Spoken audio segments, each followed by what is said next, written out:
Contents. Introduction. 1. Women's struggle for economic independence. 2. Marriage and the family problem. 3. Women's struggle for political rights. Introduction. This is a pivotal moment for the women's movement in Russia. In December 1908, it will be time to take stock of the creative activities of women's organizations over the last few years, and to map out the course of action for feminists in the coming years of the struggle for women's emancipation at the All-Russia Women's Congress. Under the pressure of the events that have occurred in Russia, the complex social and political issues that had only recently been consigned to the realm of the abstract, cursed questions, are increasingly becoming the pressing issues of the day, requiring real, practical participation and resolution.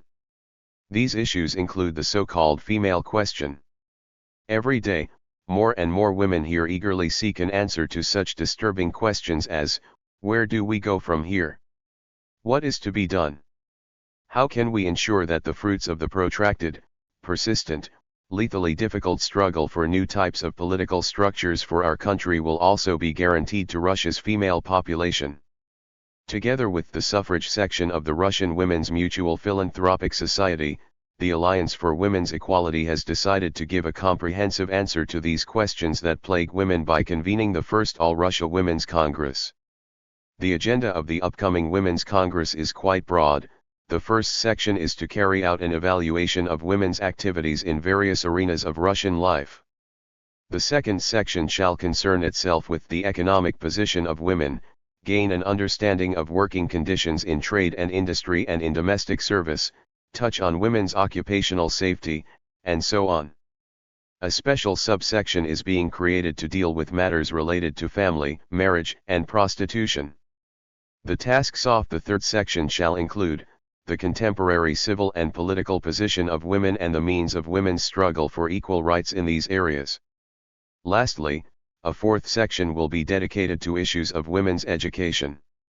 Such a comprehensive program for the All-Russia Women's Congress can only be welcomed, particularly compared to the initial draft, which was printed in issue number 3 of the journal Soyuz Женщин in 1907. This draft completely ignored such an essential matter as the economic position of women in relation to legislation for women's occupational safety. Was this a chance oversight? If it was indeed an oversight, it was certainly a characteristic one, forgetting the economic side of the female question, the position and protection of women's labor.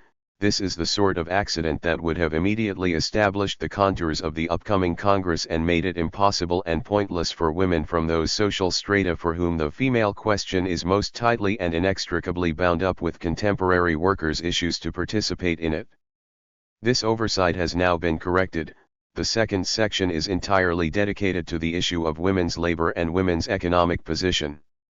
As such, perhaps it would not be worth tarrying on such an insignificant incident as a temporary omission, were it not characteristic of our bourgeois equal rights campaigners. With the caution that lies in the nature of bourgeois feminists, the organizers of the Congress long wavered over what sort of face to put on it. To us, the omission of women's economic position from the draft program appears closely related to this vacillation. In one of the meetings concerning the upcoming Congress, quite influential figures in women's society insisted on not being distracted with campaigning activities, preferring to concentrate all of their attention on purely concrete issues, such as combating alcoholism. Thus, even relatively recently, during the creation of the draft program, the Congress organizers themselves did not know whether to give it a virtuous, ladylike character, centering on moral or charitable tasks, or to actually strive to shake women out of their indifference to their own fate and recruit them to the ranks of those struggling for women's emancipation. Gradually, however, under the influence of the more conscious and thoughtful champions of equal rights, the latter tendency gained the upper hand. The standard feminist rallying cry was selected to be the slogan of the upcoming Congress, uniting all women in struggle for specifically female rights and interests. The Congress served as an impetus for feminist organizations. The anthill of women came to life. One after another, feminists appeared with presentations and lectures, the leitmotif of which boiled down to the same feminist rallying cry, Women of all social classes, unite. As attractive as this peaceful slogan sounds, as promising as it may seem to the poor little sisters of bourgeois women, the women of the proletariat, it is the slogan, this favorite rallying cry of the feminists, that requires us to take a closer look at the upcoming Women's Congress and carefully evaluate its tasks and fundamental aspirations from the vantage point of the interests of working-class women. Specifically, the question is as follows: should working-class women answer the feminists' call and actively, directly participate in the struggle for women's equality, or should they remain true to the traditions of their own class and go their own way, struggling by different means for the liberation not only of women but of all humanity from oppression and enslavement by modern capitalist ways of life? However, before answering the question posed above, I believe it necessary to state the underlying premises from which the following discussion will proceed. The followers of historical materialism leave it to the esteemed bourgeois scholars to ponder the superiority of one sex over another or to weigh the physical brains and mental makeup of men and women, and demand only one thing, for every person, whether male or female, to be given a real opportunity for the greatest, freest self-determination, for the greatest space to be opened up for the development and application of all their natural aptitudes. At the same time, the followers of historical materialism reject the existence of a special female question, separate from the general social question of our time. Specific economic causes have resulted over time in the subordinate position of woman. Her natural properties played a mere Alexandra role in this. Only the complete disappearance of these causes, only the evolution of those same economic forms that once gave rise to the enslavement of women can effect a fundamental change in their social position. In other words, women can only truly gain freedom and equal rights in a world transformed by new social and productive foundations. This statement does not, however, rule out the possibility of a partial improvement in women's lives within the current structure. Indeed, a fundamental solution to the workers' question is only possible by completely transforming the contemporary relations of production, but surely this consideration should not obstruct reform work that serves to satisfy the immediate interests of the proletariat. To the contrary, every new victory of the working class serves as a stepping stone that leads humanity to the realm of freedom and social equality. Each right newly acquired by women brings them closer to the established objective, their complete emancipation.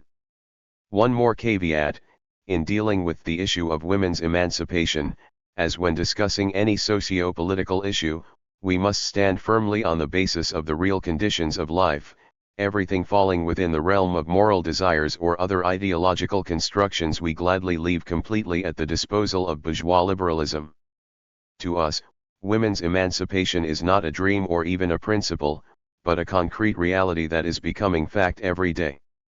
Current economic conditions and the entire further developmental path of the productive forces gradually facilitate, and will continue to facilitate, women's liberation from centuries of oppression and enslavement. Indeed, you need only have a look around. Everywhere, in nearly all areas of labor, you will see women working side by side with men. In England, France, Germany, Italy, and Austria, of the 81 million people working in industry, 27 million are women. 1 The following figures illustrate just how many women, and what proportion of the overall female population of civilized countries, live independent lives. According to the most recent census figures, the following percentages of men and women, relative to the male and female populations, respectively, lived on their own wages too. Going from these percentages to absolute figures, we see that, although the number of women in Russia living on their own income is lower than in other countries, it is nonetheless quite large. According to the data of the most recent census, of a female population of 63 million in Russia, over 6 million were reported as living on their own income. In cities, 2 million out of 8 million women earn their own living. In rural localities, there are 4 million independent women out of a total female population of 55 million. Taking into account the whole economically active population of Russia, we find that, of 33 million economically active people, 27 million are men and 6 million are women. To better illustrate the ratio prevailing in Russia between the male and female portions of the population of persons living on their own income, the following characteristic figures will show the true extent of female participation in the industrial life of our country. Point 3. Here in Russia, women's labor is particularly well represented in the textile industry. According to the 1900 data, in cotton production, there were 201,000 male workers and 17,000 female workers. In wool production, there were 46,457 women to 81,339 men. In linen, hemp, and jute production, there were 33,616 women to 33,899 men, and 12,337 men and 12,437 women were employed in silk production. In all fields of the textile industry listed in the table below, female labor predominates over male. Point 4. The female workforce is also larger than the male workforce in dye works, with 1,206 female workers to only 561 male workers, 1,178 female and 439 male workers in linen workshops, gold embroidery shops, and other such workshops, and 679 women to 639 men in button production, etc. In absolute terms, a large number of women can also be found in weaving mills with dyeing departments, in wool weaving mills, in wool spinning and worsting mills, in cloth factories, in linen spinning mills, and at complete linen and hemp factories. Outside of textile production, here in Russia, female labor is also widespread in other branches of industry, such as food processing, particularly in bakeries, in chemical production, particularly in cosmetics manufacturing, in glass production, in porcelain production, and in ceramics and brick production, etc.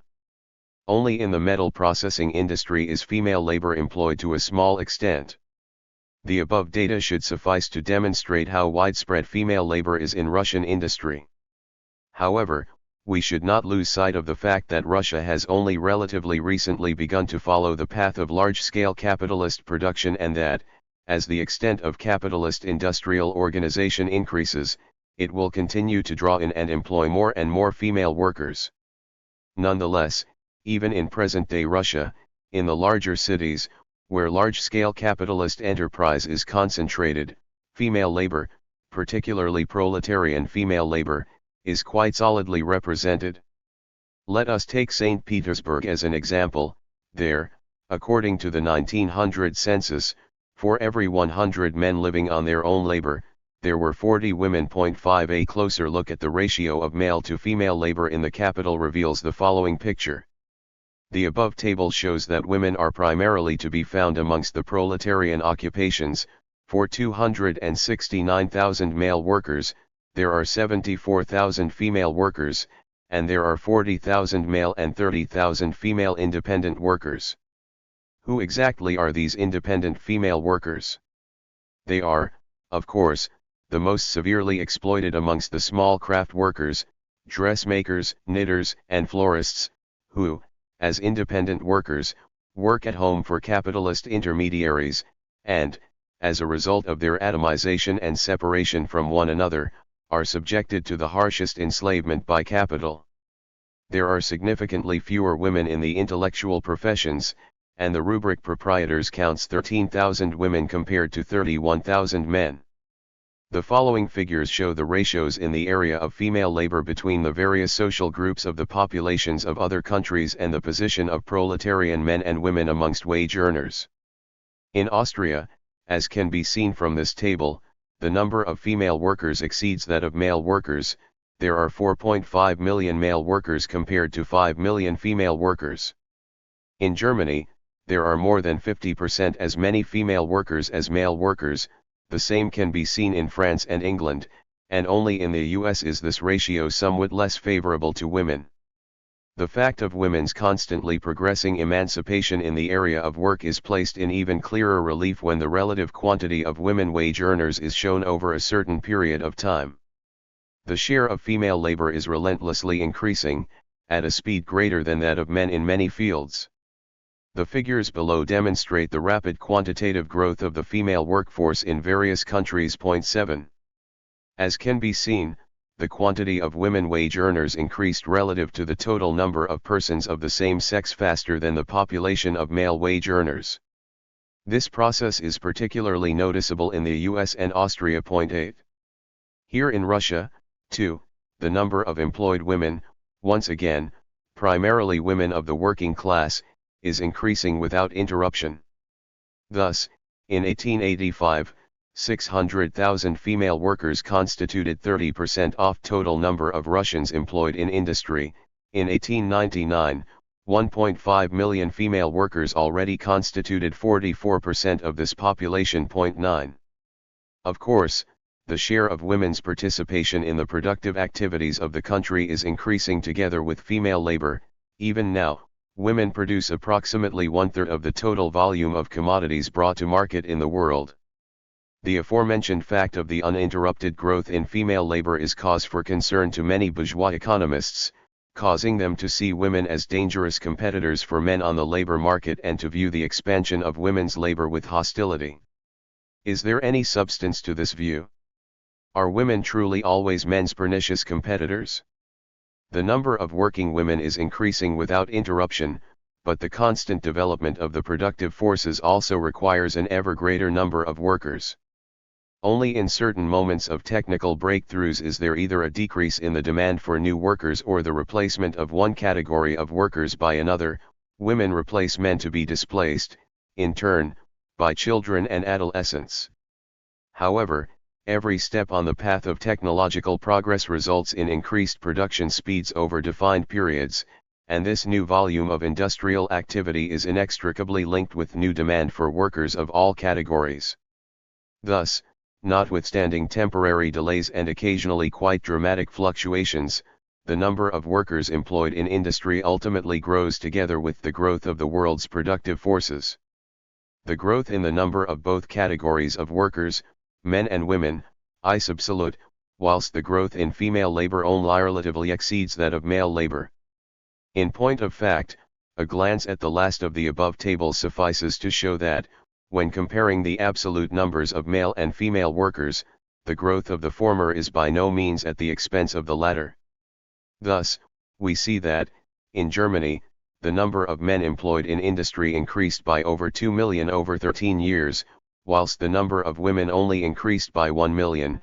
In France, the number of men grew by 1.2 million, whilst that of women grew by 1.1 million. In the US, the number of men increased by over 4 million, and that of women by only slightly more than 1 million, etc. Only in Austria do we see more or less equal growth of the workforce of both sexes. Point 10. In general, what is happening on the labor market is not so much the displacement of male labor by female labor as much as the grouping of the two categories by professions. Some industries are indeed increasingly filling with women, others are primarily relying on the labor of men, etc. The quantitative growth in female industrial labor is doubtlessly going at the expense of child labor, a phenomenon that, in any case, can only be welcomed. As legislative protection for minors develops, and the age at which children are permitted to be employed in industrial labor increases, there is undoubtedly a regrouping of the workforce in terms of an increase in the number of female workers. Thus, the claim that women are men's most dangerous competitors on the labor market is subject to a whole list of caveats. Leaving aside the issue of the competition existing in the area of professional and intellectual work, we merely see that, in the proletarian milieu, female workers only compete with male workers in those cases where they stand in isolation and are not included within the overall proletarian struggle. Proletarian women are only men's competitors, those pernicious competitors who lower men's wages and steal the fruits of their successes in organized struggle with capital where they are not brought into the broader class and trade union struggle. But surely an unorganized proletarian, be they the starving grey moujiks of the countryside, the former humans thrown overboard by the intellectual professions, or simply workers deprived of stable wages, are competitors to the very same extent. Female workers adversely influence working conditions to the extent that they are currently still the less organized sector of the working class. Capital gladly uses them to counteract the more conscious, more cohesive sector of the working class. But from the moment in which female workers join the ranks of organized struggle for the liberation of their class, the claim that they, proletarian women, are the worst competitors of proletarian men can no longer be made categorically. Organized proletarians lose the capacity to harm their class comrades. Limiting ourselves to these preliminary caveats and brief statistical examples, let us now seek answers to the questions posed above. Those wishing to better acquaint themselves with the working conditions of women, the growth of the female workforce, and the significance thereof in the economic life of peoples are referred to the specialized works on the subject. What mattered here was to note once again the intimate connection that doubtlessly exists between the emancipatory efforts of women and the economic development tendencies of society. By not losing sight of this tendency, it will be easier for us to clarify the path to be followed by women who broadly understand the task of complete and comprehensive liberation for women. To the question of what women wishing to stand up for their trodden-on rights and interests should do, bourgeois ideologues hasten to reply: join a general women's organization. Women, like other socially weak elements, must organize and struggle together against their oppressors, men. In modern Russia, says Professor Kvostov, we find quite a few energetic women, despite the countless obstacles standing in the path to knowledge and freedom, but we do not find the sort of organizations here that are so well represented in the women's movement, and all movements, abroad. 11 Meanwhile, serious success in social matters is only possible on the basis of organized, cohesive efforts. Thus, if Russian women, too, wish to achieve anything, they must organize and seek to bring out in themselves the properties necessary for social activity. Such advice was not given in vain. Over the past few years, we have seen women's feminist organizations appear one after another. Feminism in Russia, in the sense in which we are accustomed to understanding it, is certainly a new phenomenon. The first feminist journal Zhenskoye Dialo began being published in 1899. For many years, the emancipatory efforts of Russian women were limited to the slogan of equal education rights to men. Starting in the 1860s, when the female question first made itself known here, and up until the last few years, the women's movement was nothing other than a history of struggle for the expansion and broader availability of education to women, particularly higher education. Not without justification, women of the bourgeois classes saw in the success of these first efforts one of the most important ways to broaden the sphere of women's intellectual work, which served as the principal guarantee of their economic independence. When the emancipation of the peasantry fundamentally changed economic and social relations in Russia, requiring a significant portion of the population to seek out the means to survive, the female question was born in Russia. Together with intellectual workers, the reformed structure threw a theretofore unknown type of woman onto the labor market, who, like her brothers, sought work that would provide her daily bread. In the mouths of Russian women, the common women's slogan, "freedom to work," transformed into a demand for freedom of education, given that, without it, all the doors to paid intellectual work would remain closed to them. Of course, after completing higher education, women also demanded free access to state and private employment, and this demand was implemented on the basis of a simple economic calculation, by which private entrepreneurs and state institutions became aware of the benefit of using cheaper and more compliant female labor. The scope of application of women's intellectual work gradually broadened, but for women, the slogan remained, freedom of education and occupation. Equal political rights were not even up for discussion. After all, men were just as disenfranchised at the time. As for civil legal capacity, the position of Russian women in this area was relatively tolerable compared to their comrades in Western Europe. 13 As such, there were no particular impulses for feminist campaigning in this regard. It goes without saying that the women's movement currently under discussion was clearly bourgeois in character.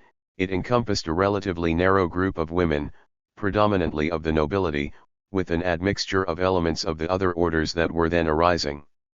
No socialist ideals can be found in the demands of the leading campaigners for women's equality in Russia.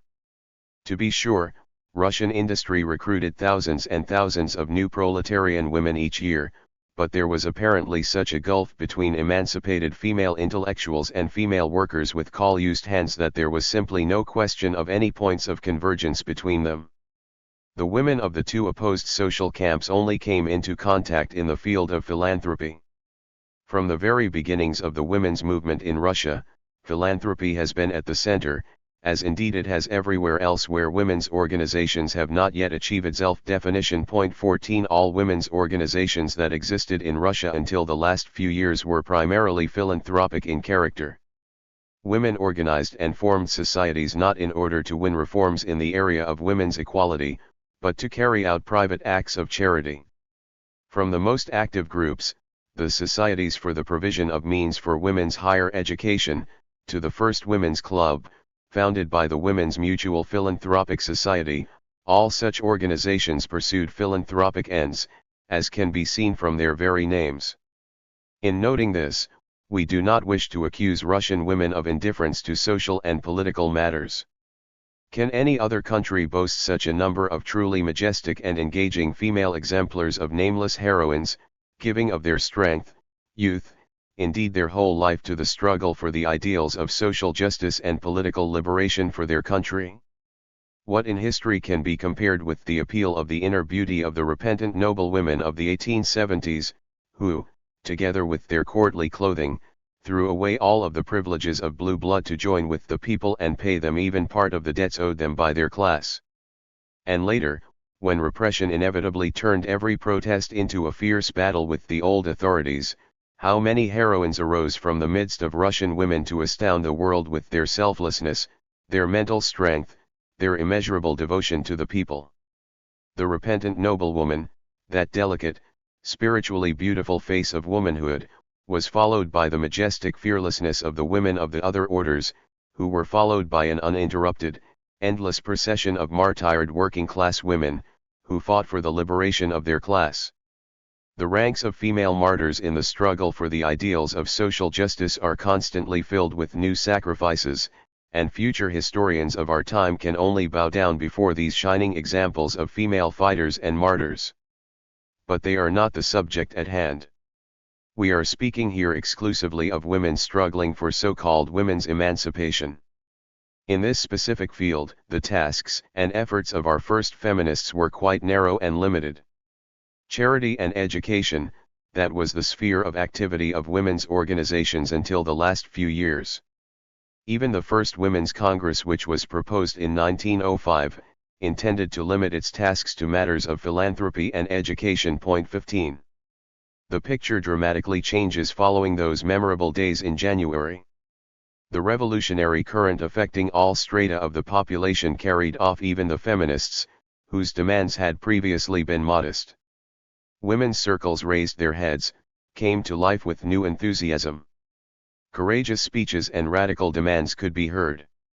Statements, demands, and petitions flew into Zemstvo and city government, and into radical union organizations. There followed a series of assemblies and meetings with decisive political resolutions. In 1905, it seems, there was no corner of Russian life where the voices of women could not be heard, making their presence known and demanding new civil rights for themselves as well. The feminists, whose aims had been modest not long before, felt that the rebirth of the country and the creation of a new state structure were also indispensable prerequisites for women's emancipation. Until now, we read in one women's declaration, woman had been able to accept the inadequacies of her position and find an explanation for her disenfranchisement in the disenfranchisement of all. Now, however, on the eve of an overall reassessment of rights, she must not be silent.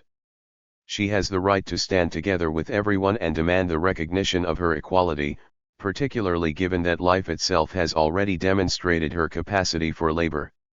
We firmly believe that a time is beginning in our homeland in which the initiative and energy of all citizens will have an opportunity to be applied.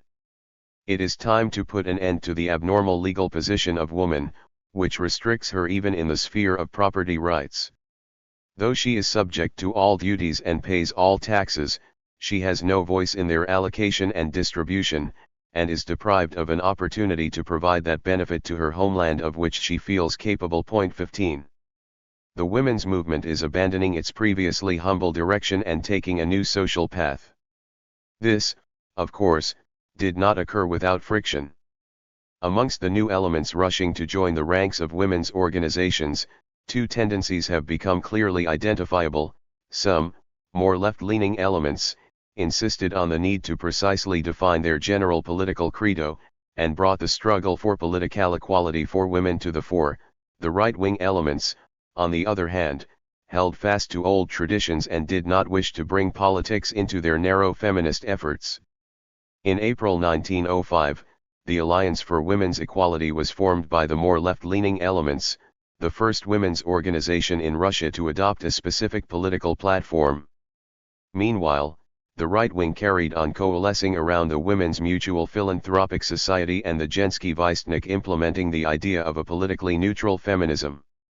The A spread its branches throughout Russia, and within only 1 year, by May 1906, according to the Bureau's figures, counted around 8,000 members in their ranks. 17 In accordance with their vague slogans, the organization sought to recruit women from all social classes. And just as, in their youth, the cadets spoke in the name of the people as a whole, the A presented themselves as expressing the demands of all Russian women. However, the constant growth of class consciousness and the inevitable differentiation of the social strata of the population resulted in further restructuring, including that of female elements of society. The political bloc that was suited to the well-known objectives in the heyday of the Alliance of Alliances increasingly became an obstacle, particularly given that many equal rights campaigners had political convictions that positioned them adjacent to specific political parties. Already in spring 1906, the following tendencies split from the St. Petersburg branch of the A: on the one hand, leftist equal rights campaigners, whose political convictions positioned them adjacent to the revolutionary parties, and on the other, the right, which founded the Women's Progressive Party. 18 were kindred spirits of the peaceful renovationists and were just as weak in numbers and strength as the latter. Both of these breakaway women's organizations made their activities known by forming political clubs, the former more or less democratic in nature, 19 the latter maintaining their bourgeois coloring with high membership dues, etc. The coalescence of women of different social strata around politically heterogeneous banners took place on its own, independently of the will and desires of the passionate champions of the unification of all women in a single organization. The Women's Progressive Party expressed the demands and petitions of women of the upper strata of the bourgeoisie, and, whilst continuing to proclaim the necessity of uniting all women without regard to class and political convictions, they developed their own political program that responded to the aspirations of the social stratum whose spokespersons they were in reality. The A brought together representatives of the cadet-type liberal opposition, those who coalesced, and continue to do so today, around the A were women of the middle bourgeoisie, primarily intellectuals. The Women's Political Club in St. Petersburg was endorsed by significantly more radical elements, but, here, too, the political bloc was rendered accessible by the vagueness of the objectives and of the character of the organization as a whole. 20 Having dissociated themselves from all of the more moderately inclined women's organizations, however, the members of the Women's Political Club were unable to clarify to themselves or others what class of the population they represented and what their most immediate objectives were. Should they stand in defense of the interests of proletarian and peasant women, or of working women as a whole?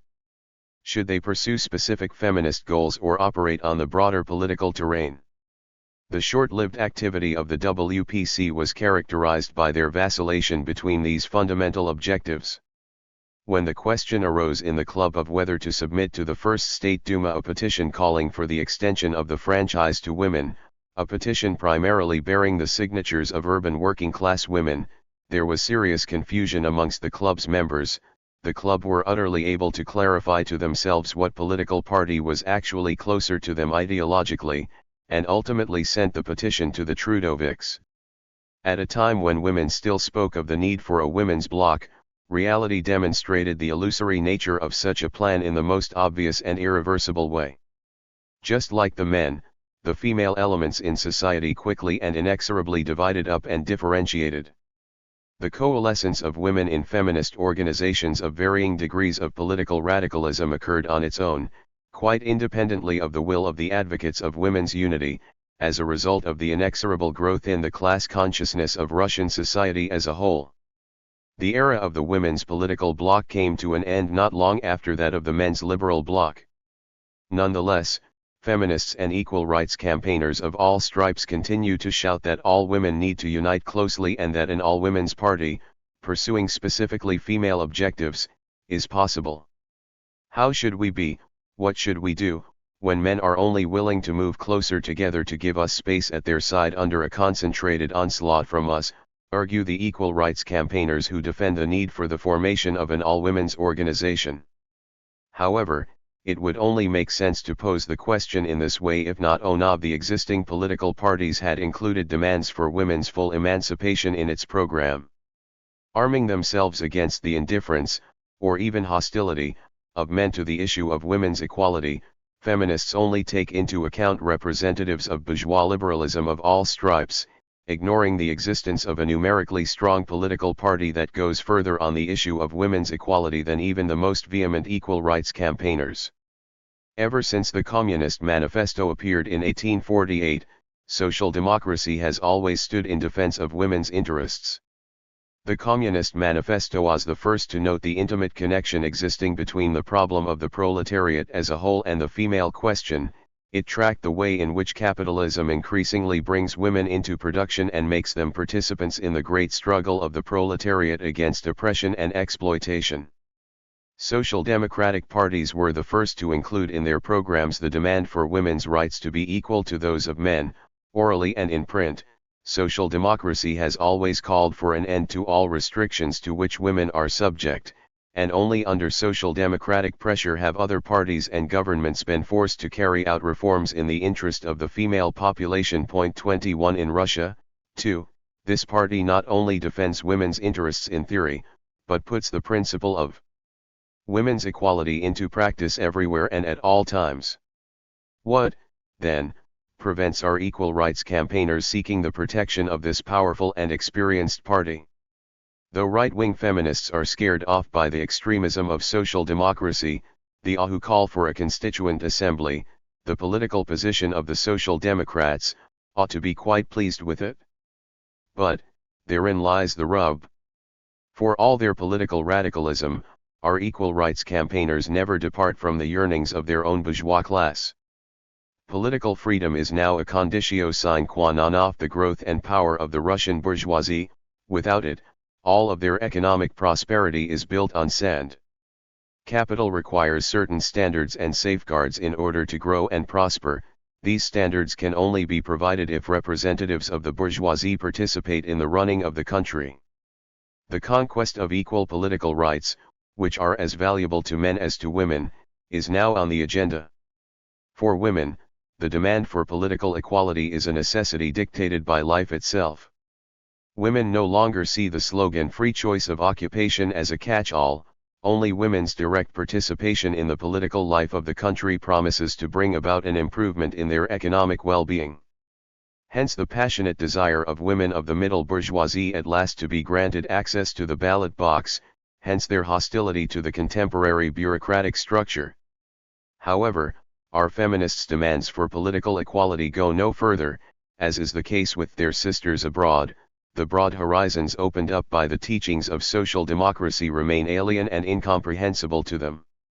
The feminists seek to obtain equality within the context of the existing class society, and in no way fundamentally oppose the latter. They are struggling for their prerogatives as women, and by no means seek to put an end to all existing prerogatives and privileges. We do not blame the representatives of bourgeois feminism for this involuntary transgression. It arises inevitably from their class position. Nor do we wish to detract from the significance of feminist organizations in the successes of the purely bourgeois women's movement. We would, however, like to warn the female proletariat against getting caught up in narrow feminist objectives. As long as bourgeois women limit their activities to raising the consciousness of their own sisters, their activities can only be welcomed.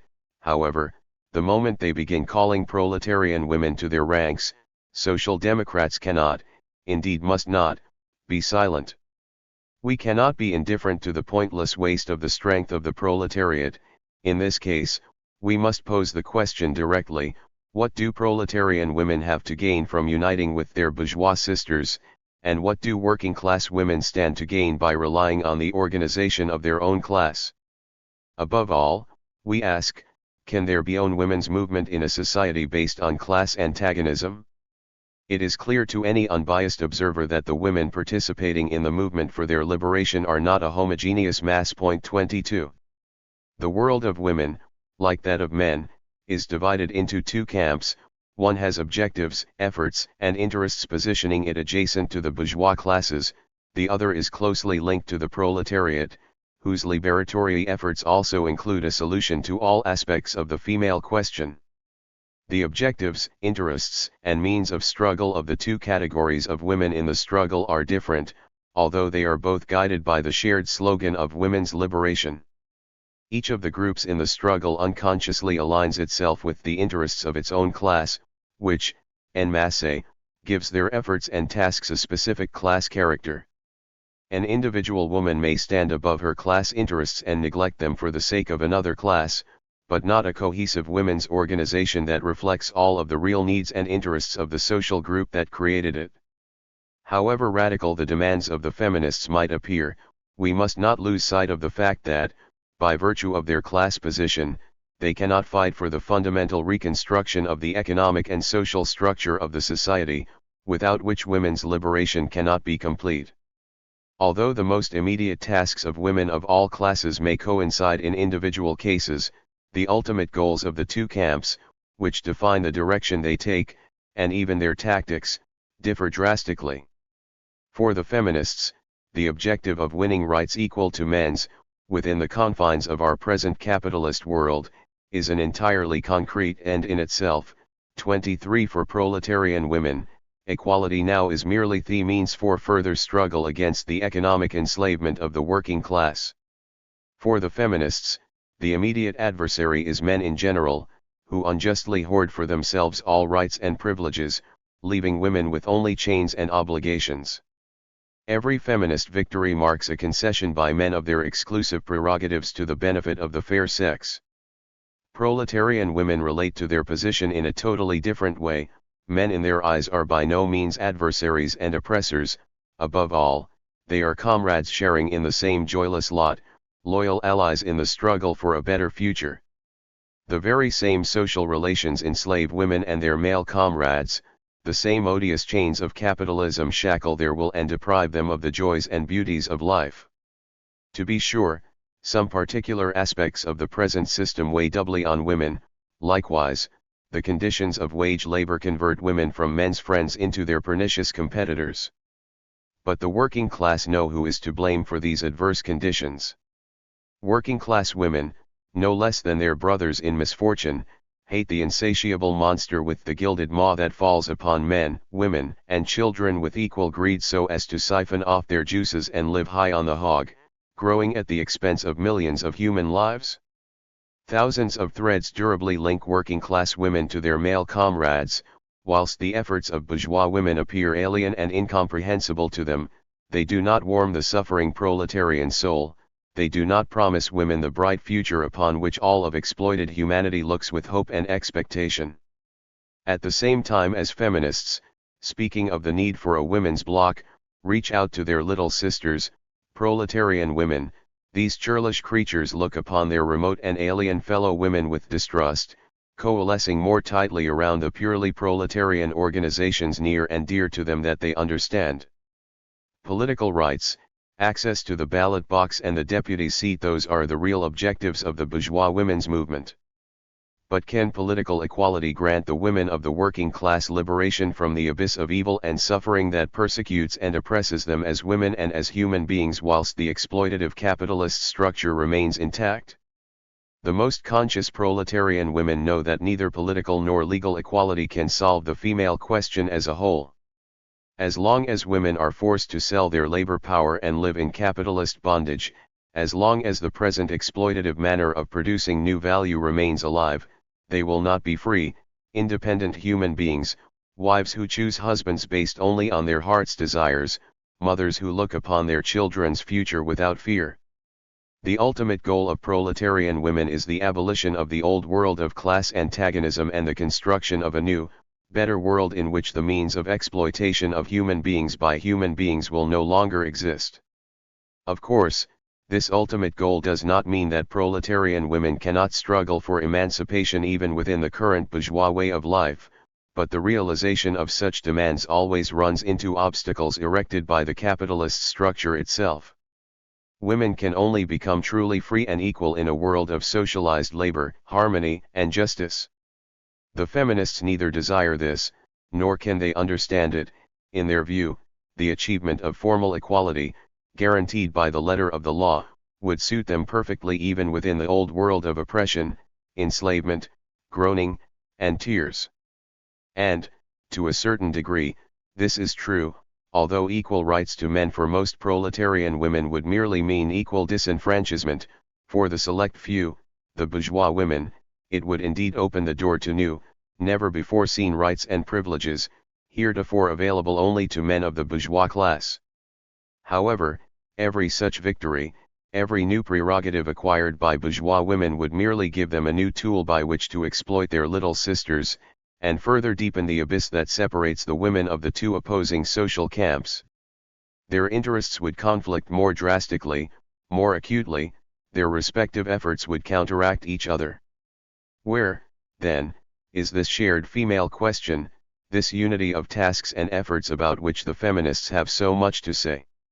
A sober look at reality shows that such unity does not exist and cannot exist.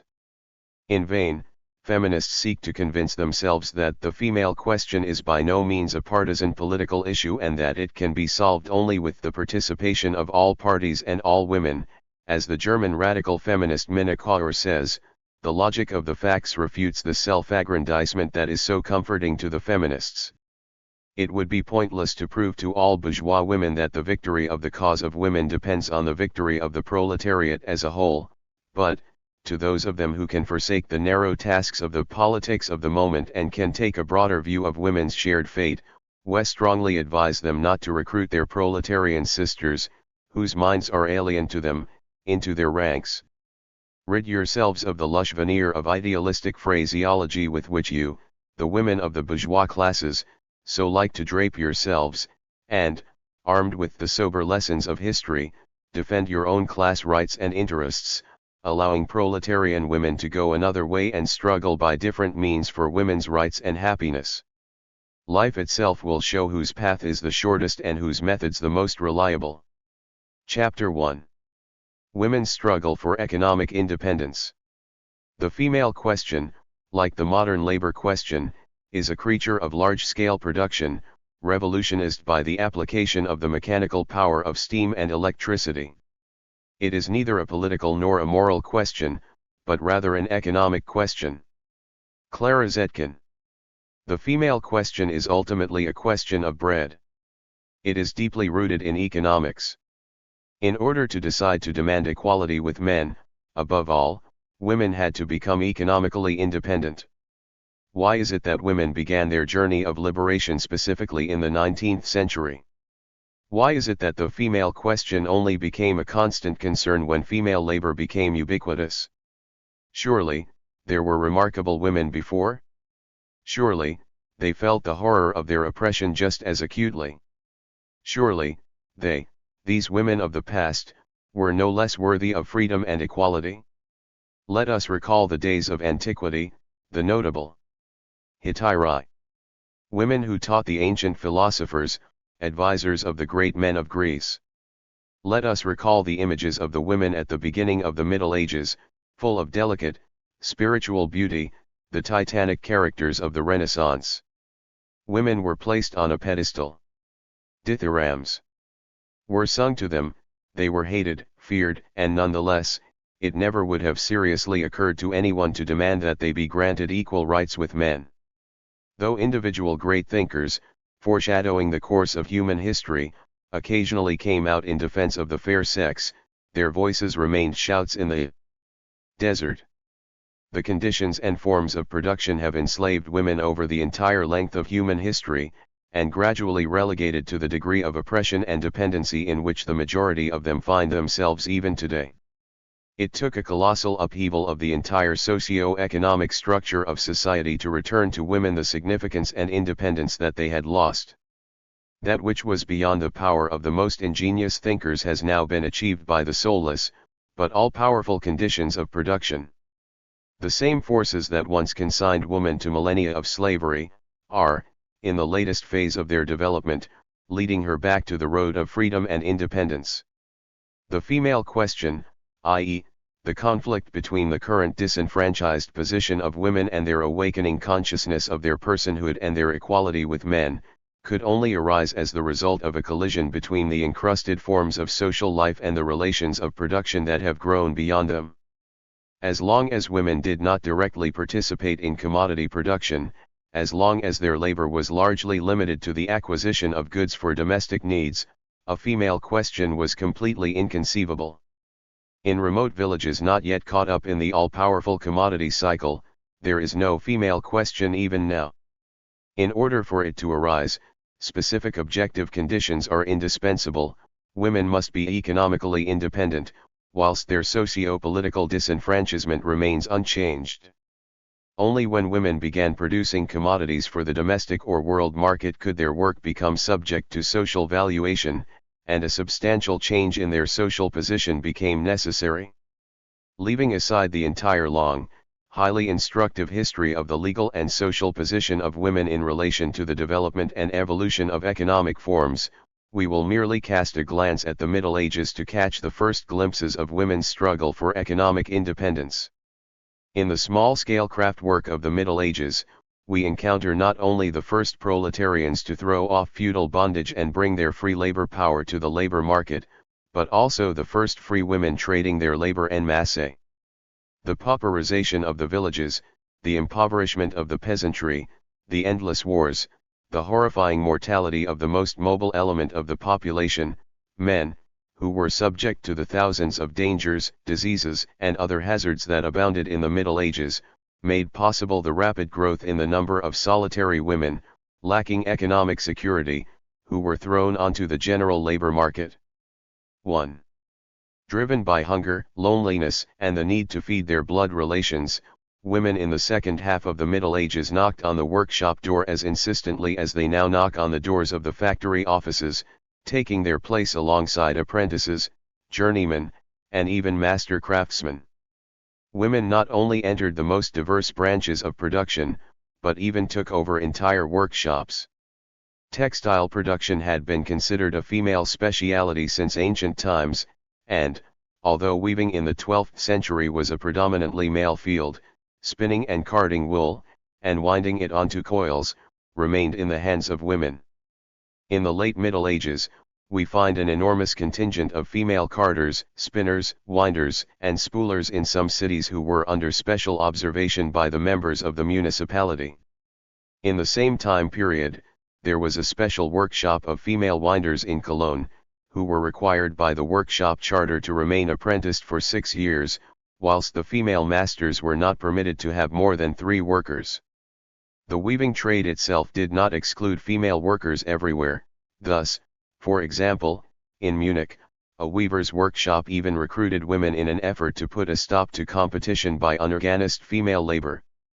2. Canvas weaving and veil weaving and washing were trades that already belonged to women. In toto. 3. In the 14th and even the 15th century, the production of ropes and braids was still a primarily female speciality. French women silk weavers and spinners, knitters, and milliners in the 13th and 14th centuries were united in independent, almost exclusively female, workshops.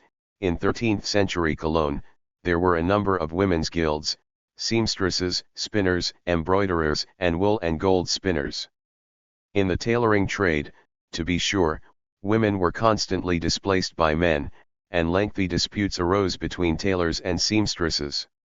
However, even in the 14th century in Frankfurt, Mainz, and other cities on the Rhine, seamstresses were even allowed access to workshops on relatively generous terms, Thus, women wishing to engage in tailoring were required to contribute only 30 shillings rather than £3 and only half a quarter rather than a full quarter of wine upon entering the workshop. Women were allowed access on equal terms to the following workshops: skinners, belt makers, heraldry weavers, rosary makers, clothiers, tanners, and gold spinners and goldsmiths. Female labor in the Middle Ages was most widespread in the following: partially guild-based, partially free branches of production: candle making, felt making, fullery, linen spinning and weaving, gold embroidery, white embroidery, tailoring, baking, and strap making. Additionally, women could also be found in a whole array of other professions: lace makers, trimming makers, knitters, patch workers, furriers, laundresses, burlap makers, basket weavers, bath attendants, and even barbers. 4. Women were also employed in commerce. Female market traders, food traders, dealers, and rag traders were by no means rare in the deep Middle Ages. The extent of women's participation in medieval production can be seen from city records recording the taxable population, which at the time only included persons occupied in some trade. In Frankfurt from 1354 to 1463, women made up 18 to 25% of the taxable population. 5. Women sought to enter every field of labor accessible to them. Where there was no space for them in the workshops, they sought salvation from their defenseless isolation and poverty under the protection of the convents, the dedicated women's workshops for beguines, houses of God, etc. But as female labor spread from one trade to the next, the natural hostility of men to their dangerous, cheap female competition grew. Initially, men tried to neutralize unorganized female labor by requiring women to join the workshops. However, as competition grew within the workshops, as independent female guilds and workshops formed to defend their economic interests, the tactics of their male competitors changed. One after another, the workshops began limiting women's access, persecuting and severely punishing masters who recruited persons of the female sex to their shops. 6.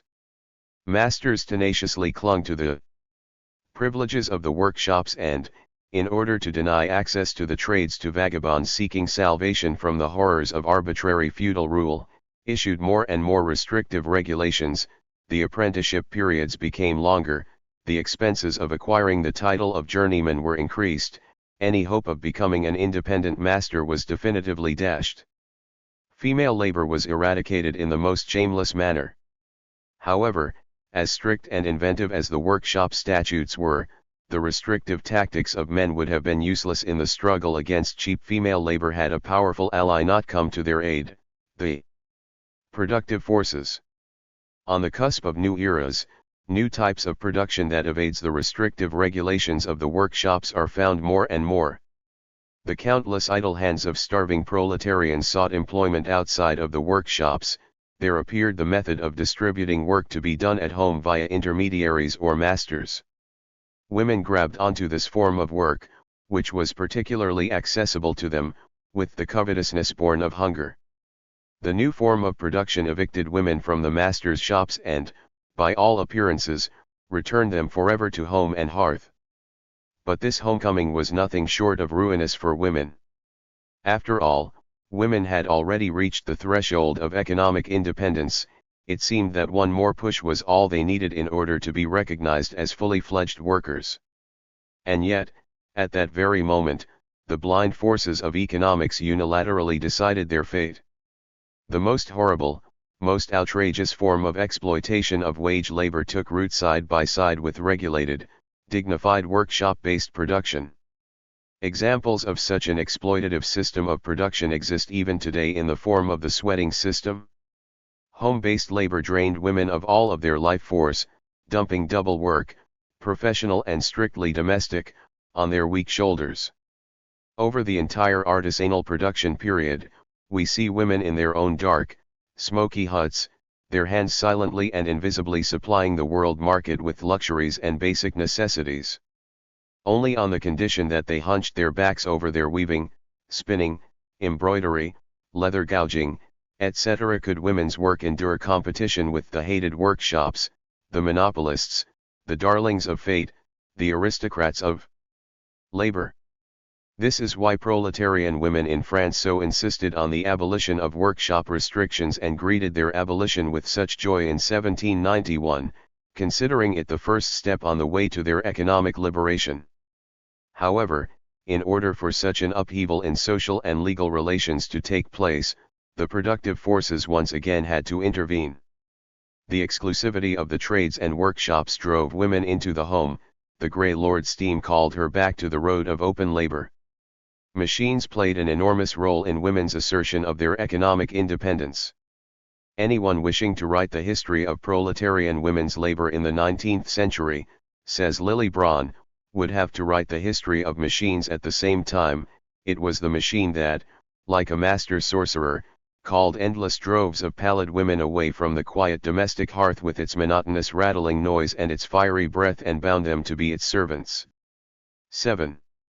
It was factory work that, for the first time since the Middle Ages, once again gave women the opportunity to exist independently, with the sole difference that, whilst only a relatively small number of women had previously been involved in producing goods, now, the number of wage-earning women, already quite significant, is constantly growing every day and in every country. However, as soon as women felt the solid ground of economic independence under their feet, their former disenfranchisement in society, their former subjugation in the family, became twice as bitter and intolerable. As early as the days of the Great French Revolution, dissatisfaction amongst women with their social and economic position reached such levels of tension that the daughters of the people joined in those great events with all the passion of impulsive female hearts. Poverty in Paris and Lyon, those leading industrial centers, reached gigantic proportions. 8. Prostitution grew to a horrible degree. In Paris at the end of the 18th century, up to 70,000 prostitutes were counted. Hunger and poverty held sway in proletarian neighborhoods, children dropped like flies. Women's suffering, for themselves and their children, exceeded all tolerances. Of 2 workers' delegations that appeared before the National Assembly seeking aid, Lily Braun tells us, one was made up of and sent by women. They came like children to their fathers. They complained of their poverty, asked for help, but they themselves did not even know how they could be helped. 9. The opportunity to acquire the means to live, the right to an honest crust, that was the basic slogan of the proletarian women in the days of the Revolution. In one of the women's petitions to the king, they sought the same rights to work as men, for men to be denied access to areas of female labor, in exchange for which they were willing to commit to refrain from working in specifically male trades.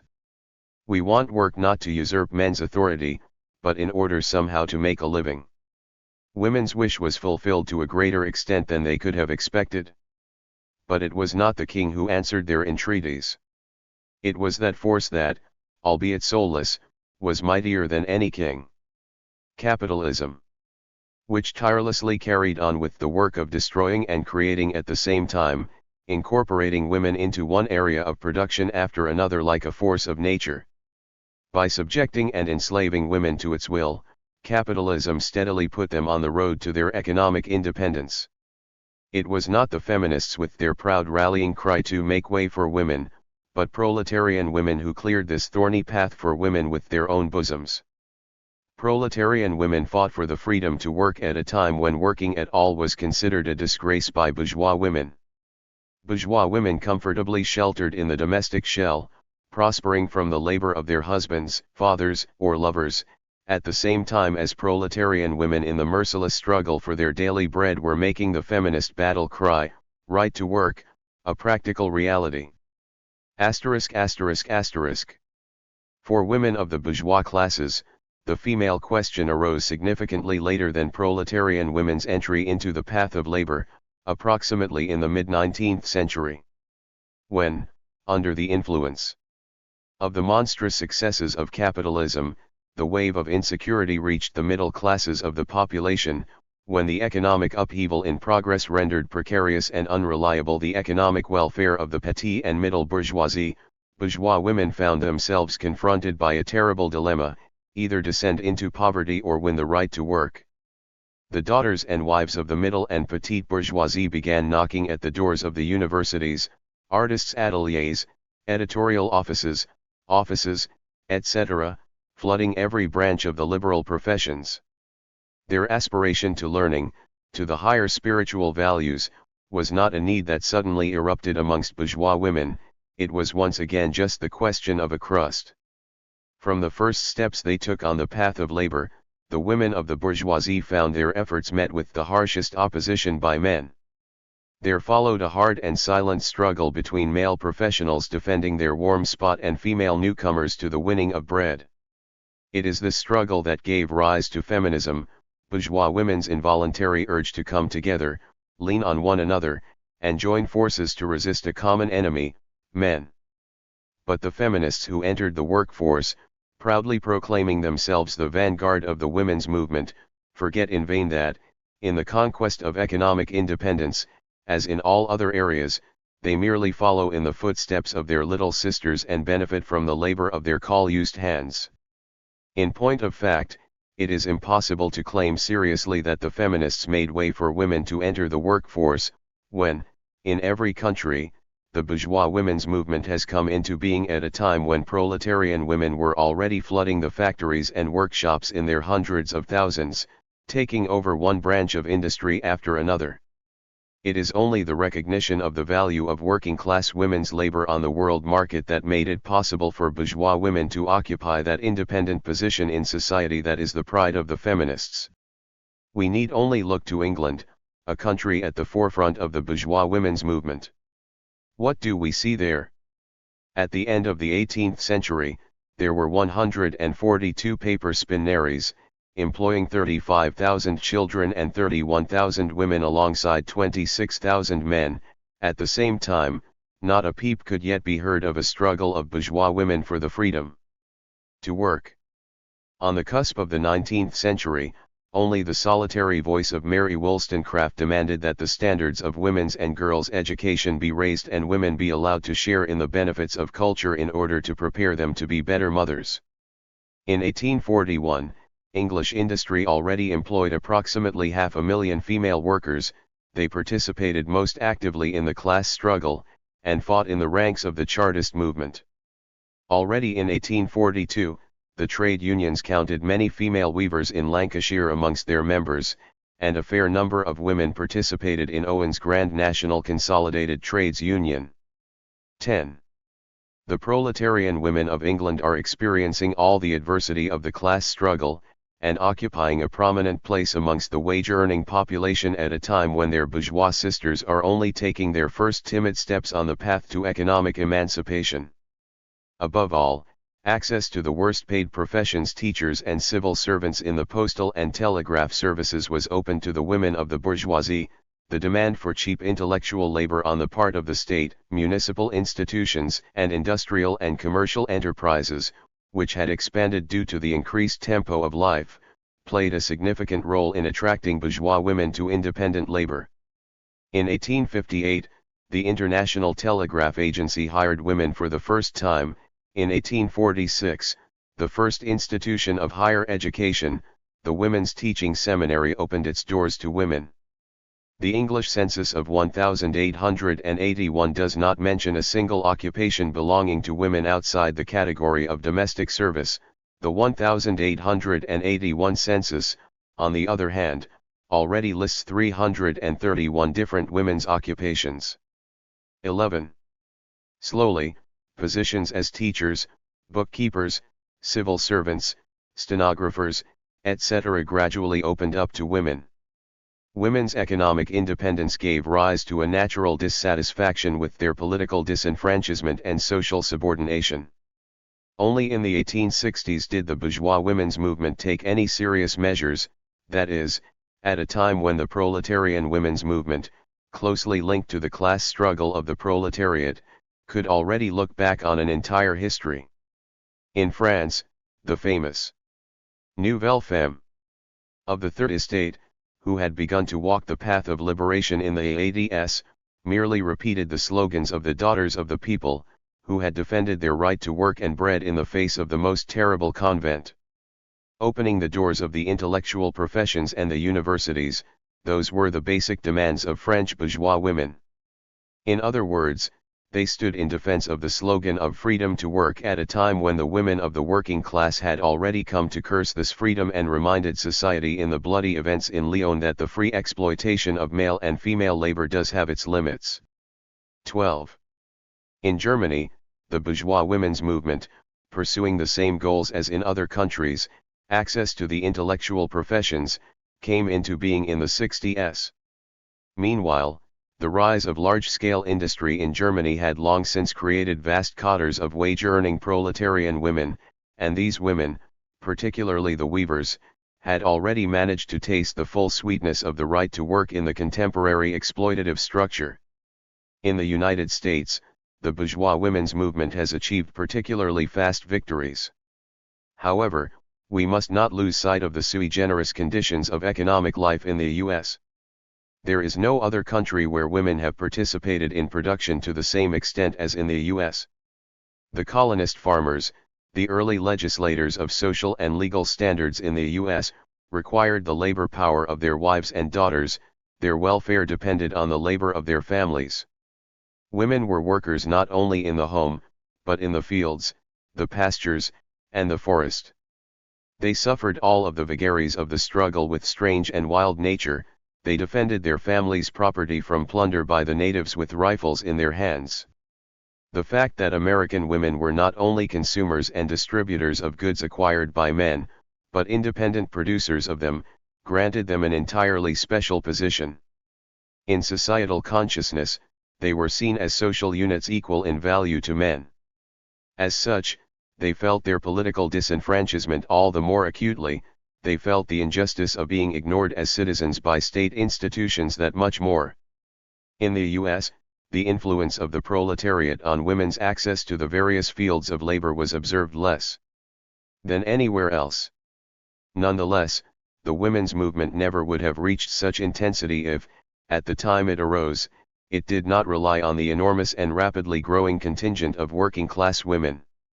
In 1816, in just a few Massachusetts spinneries, 66,000 women were employed alongside 10,000 men, and at the dawn of the American feminist movement in the 60s, when the first women's colleges were founded and the doors of the intellectual professions were opened to women, working-class women already looked back on a long and grim history of the development of professional proletarian labor. The emancipatory aspirations of Russian bourgeois women coincided with the enlivening of economic and state life in Russia in the 60s. Worker shortages in the professions, physicians, teachers, civil servants, etc., granted women access to these professions and temporarily allowed them through the tightly guarded doors of the institutions of higher education. But the female professionals surely were not the first women to enter the path of labor and conquer one occupation after another. Even in the days of serfdom in Russia, proletarian labor was already widespread amongst women. In many factories, particularly in textile production, the number of women already exceeded that of men at the beginning of the century. 13. Cursing the dreary fate that had opened such space for the exploitation of women's labor, female manufacturing workers worked 18 hours a day. In their huts, female artisans went blind over their spinning, weaving, embroidery, not suspecting that they, proletarian women cursed by fate, were opening up the path for the free, equal women of the future. And yet this downtrodden, apparently resigned and obedient female slave of labor was always able to fight amicably and fearlessly for the needs of the proletariat as a whole, to raise her voice every time the cup of working-class tolerance overflowed with terrible force on the horrified exploiters. Women's participation in the factory riots of the 40s and 50s was as unavoidable as their participation in factory work. However, in defending their economic interests in this way, and fighting for more bearable working conditions, female workers also laid a solid foundation for the economic independence of bourgeois women. Proletarian women's labor convinced the world of women's ability to produce commodities. Since then, the doors of independent incomes also began to open to women of other social classes. Asterisk asterisk asterisk. As the first to walk the path of labor, proletarian women dominate the ranks of wage-earning women to this day. Let us acquaint ourselves with the distribution of the wage-earning female population over the basic branches of labor and the ratio of bourgeois and proletarian labor by women based on the most recent census data. In Germany, female labor is most widespread in the agricultural field, thus, according to the 1895 census, 2.758 million women were working in this field. This is followed by industry, which employs 1.521 million female workers, followed in turn by trade and transport, in which 579,500 women were counted. Lastly, in the professions and the civil service, there were only 180,000 women, the remainder in the statistics represents unspecified or variable occupations. In France, too, agriculture still employs the greatest number of female workers. Of the total number of wage-earning women in France, 1.8 million were employed in agriculture, 1.4 million in industry, 600,000 in trade and transport, and only 300,000 in the professions. In England, industry recruits the greatest number of women, employing 2.382 million women, 2.170 million are employed in domestic and personal service and 172,000 in agriculture and fisheries, 48,000 are employed in trade, and 307,000 in intellectual labor. In the U.S., the largest female contingent is found in domestic and personal service, 1.7 million in all.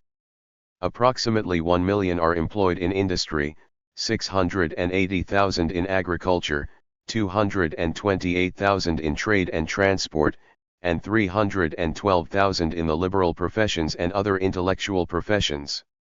The proletarian contingent comprises only 753,000, or 36.1%, however, the actual figure is considerably higher, given that, apart from female laborers and servants, this figure should also include landless peasants working in casual labor, fishing, handicrafts, etc., who are erroneously counted in the statistics as non-proletarian labor, whilst, in point of fact, it is these women, who have no other source of income in agriculture, who are the most deprived and exploited elements of the female population.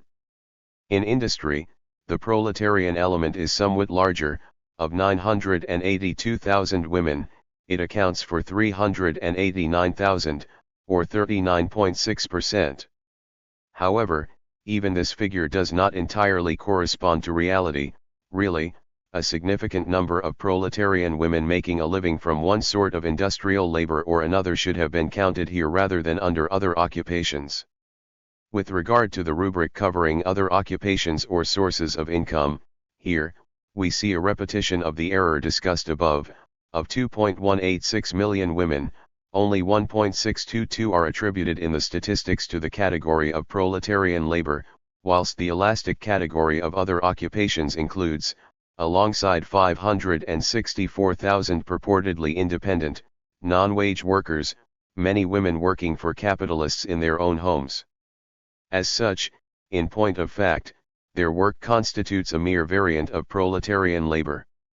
In order to demonstrate the truth of the above, it is worth breaking down the groups included in the rubric Other Occupations in detail. Let us take the independent contingent of at least the largest cities in Russia that is included in this rubric and examine its composition. 16. Even with this flawed classification, the predominance of proletarians over women having independent bourgeois occupations, i.e. over those women who swell the ranks of the feminists, is impossible to overlook. Women included in the wage-earning category, but living on income from assets, constitute incomparably less propitious material for the emancipatory efforts of the feminists. In St. Petersburg, according to the 1900 census, for 13,175 independent women employed in medicine, literature, teaching, etc., as well as those employed in the civil service and private institutions, there were 84,005 female workers and servants, 13,478 owners, and 29,702 independent. In percent terms, this ratio is expressed as follows. This comparison clearly illustrates the predominance of proletarian groups of women over the remaining categories of wage-earning women. However, this phenomenon is placed in even starker relief by a detailed analysis of female labor in St. Petersburg in the largest areas of production. Thus, in 1900, wage-earning women broke down into the following groups.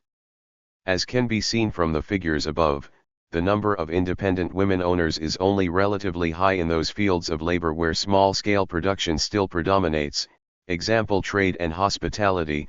In all other areas, on the other hand, wage labor and closely related independent labor numerically overwhelm not only the category of owners, but also that of professional or semi-professional women employed in business administration and bookkeeping, as cashiers, clerks, etc. These cursory figures seem sufficient to give an idea of the significance of the role played in the various countries by the labor of working-class women and its predominant position over that of bourgeois women. However, for the ever-growing army of millions of female industrial workers winning the right to work step by step for all women, this right is a curse rather than a blessing. At the same time as bourgeois women rejoice with each new profession that opens its doors to them, proletarian women approach new machines with a sense of profound resignation. 18. Freedom to work for women, that urgent dream of bourgeois women, has long since become a bitter reality for proletarian women. Labor took women on a straight path to their economic independence, but the contemporary capitalist relations made working conditions intolerable, indeed disastrous for them. These conditions drove them into the most abysmal poverty.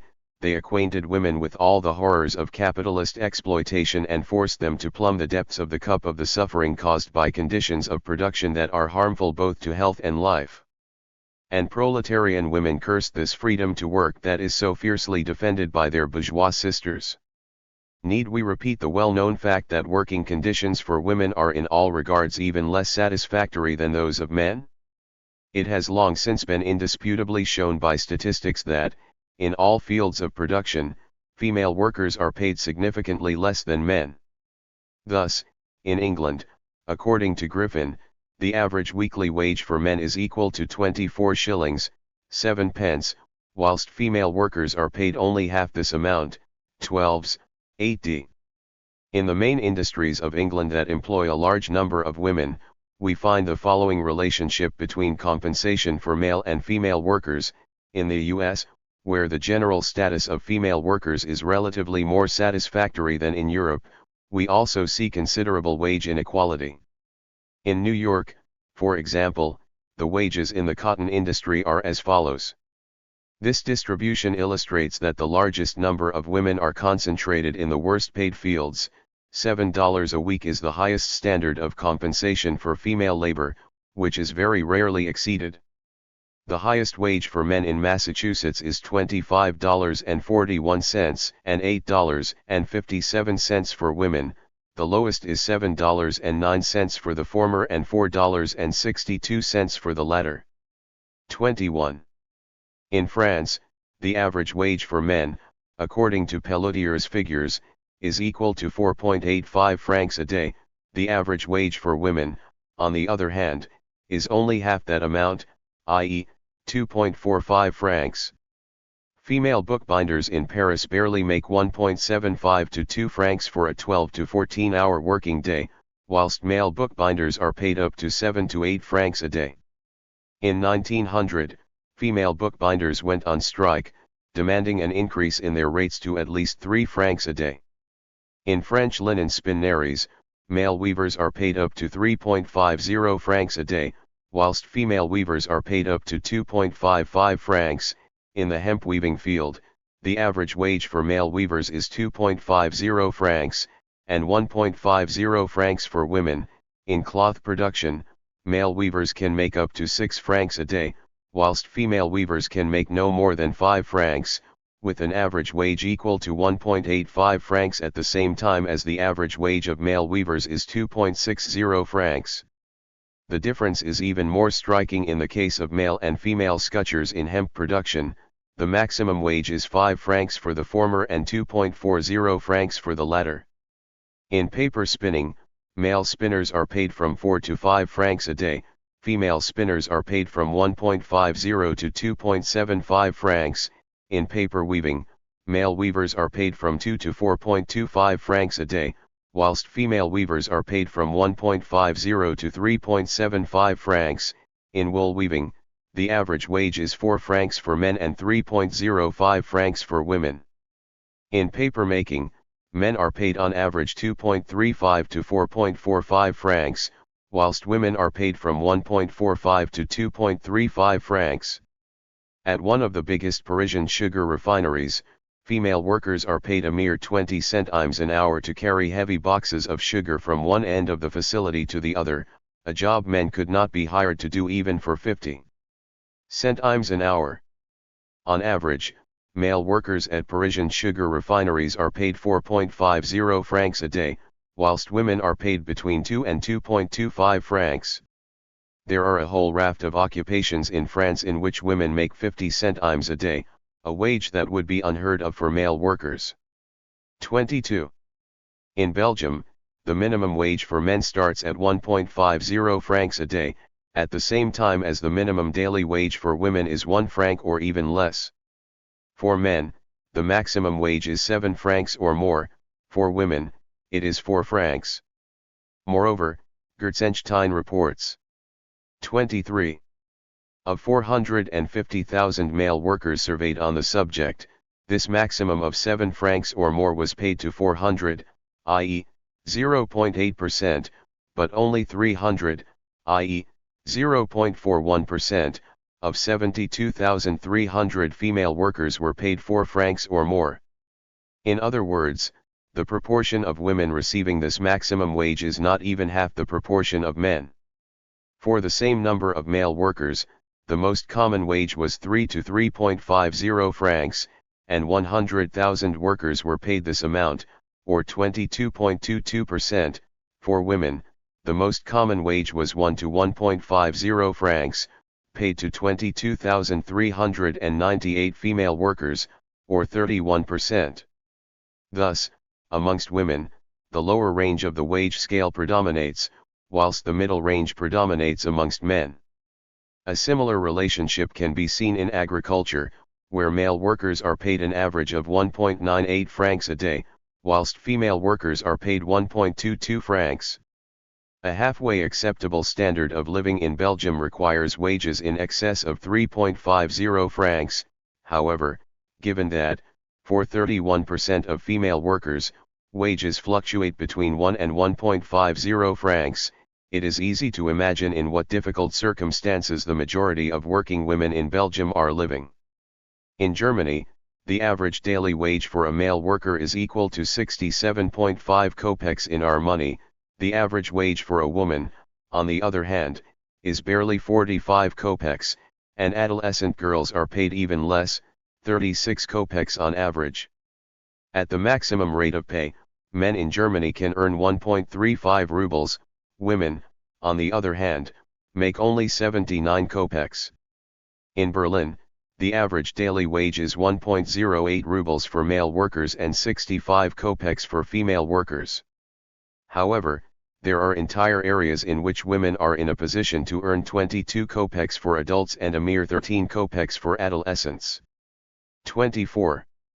In the spinneries of Upper Alsace in the ADS, men earned 1.80 to 4 marks a day, and women earned 1.70 to 2 marks.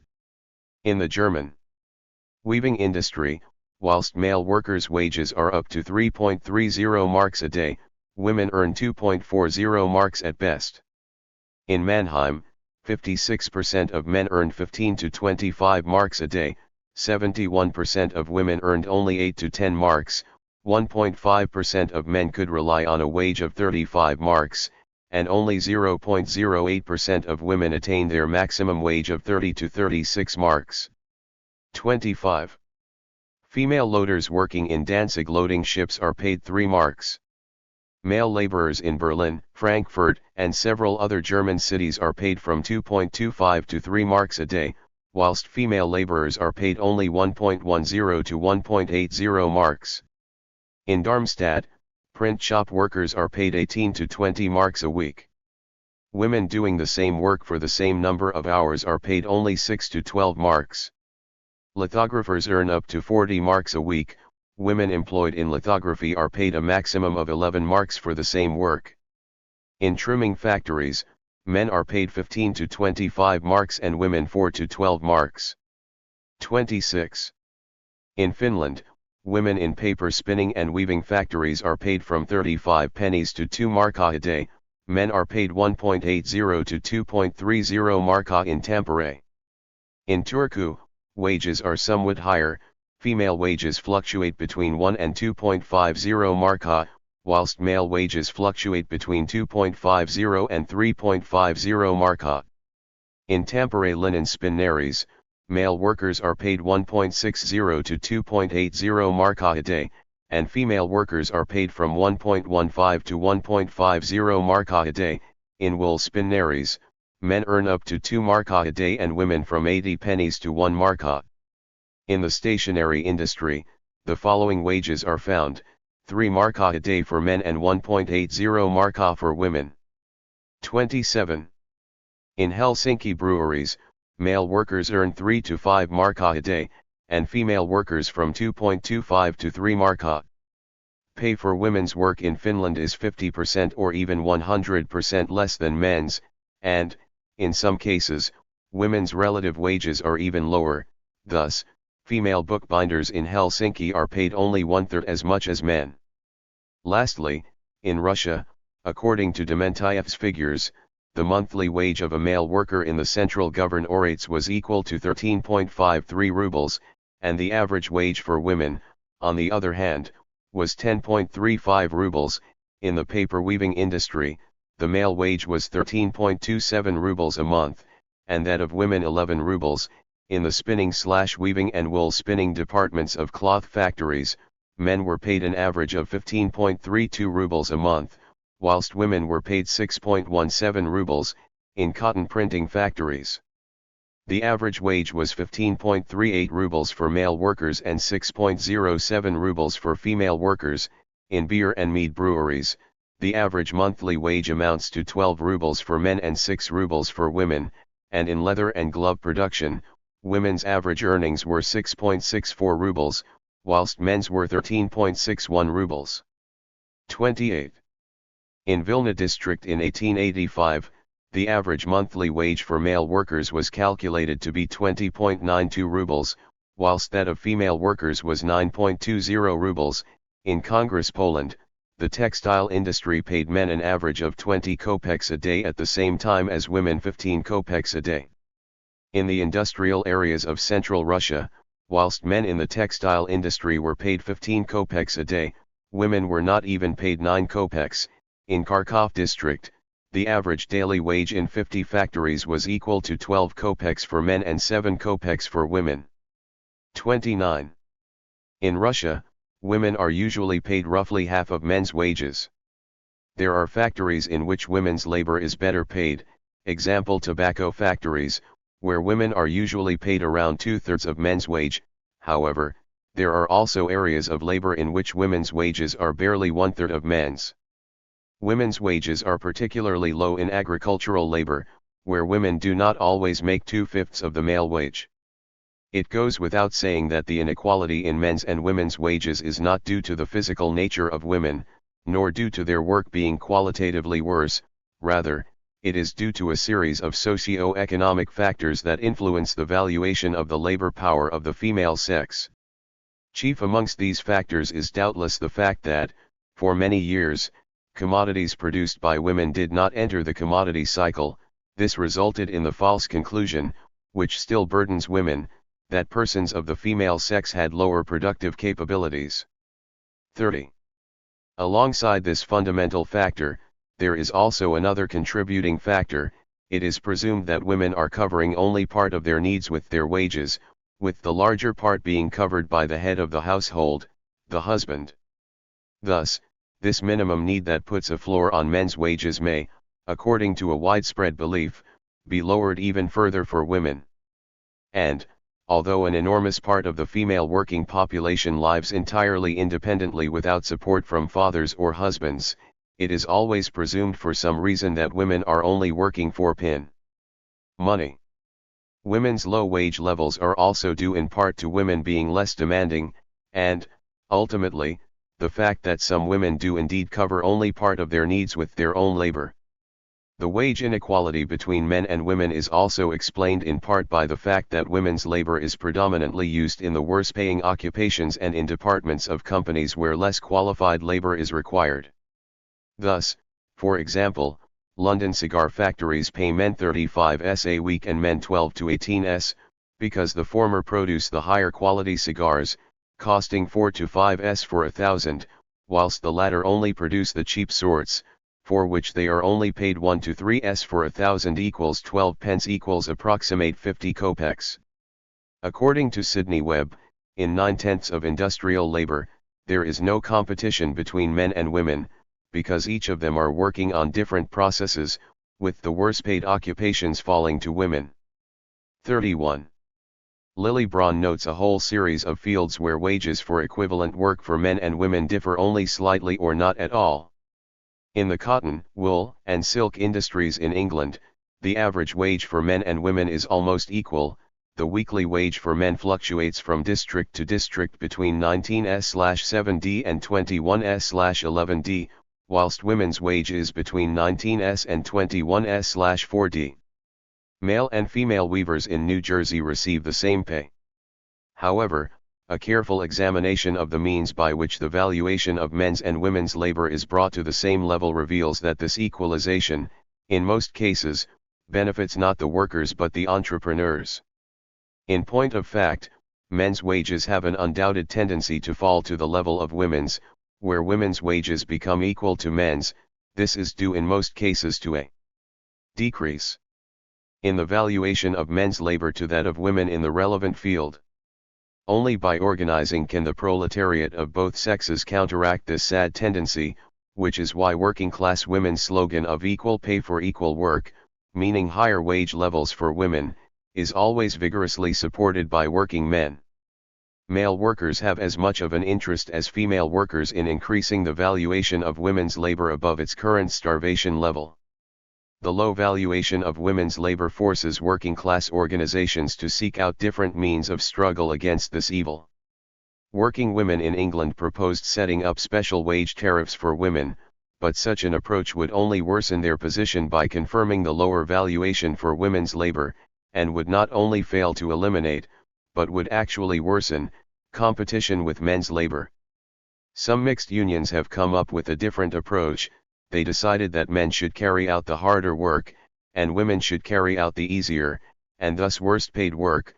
However, this approach does nothing more than sanction the status quo, and, in any case, it does not serve to protect female workers' interests. The weavers of Lancashire have found what may be the most correct approach, setting a specified valuation that applies equally to women and men. To be sure, Lily Braun reports, this automatically resulted in sex segregation. Women began working in areas with less space and men in areas with more space. However, work is divided between men and women depending on the strength and agility of each individual. As such, it happens that a strong woman may work in the areas with more space, and a weak man may be found in one of the tighter areas. In addition to all the socio-economic factors listed above, the valuation of women's labor is lowered in part by the inadequate occupational preparation of women, which makes the latter's work less productive. When, for example, the London Typesetters Union finally decided to accept women on the condition that they worked for the set tariff, it turned out that only one woman was able to meet the requirements of the organization and work at the specified productivity level. It is not hard to find a remedy for this inadequacy of female labor. All one needs to do is ensure that female workers' level of development is raised in the occupational sphere as well as in general. As for the other, deeper socio-economic factors resulting in the lower valuation of women's labor, proletarian women have only one reliable means of struggle against them: forming workers' organizations together with men.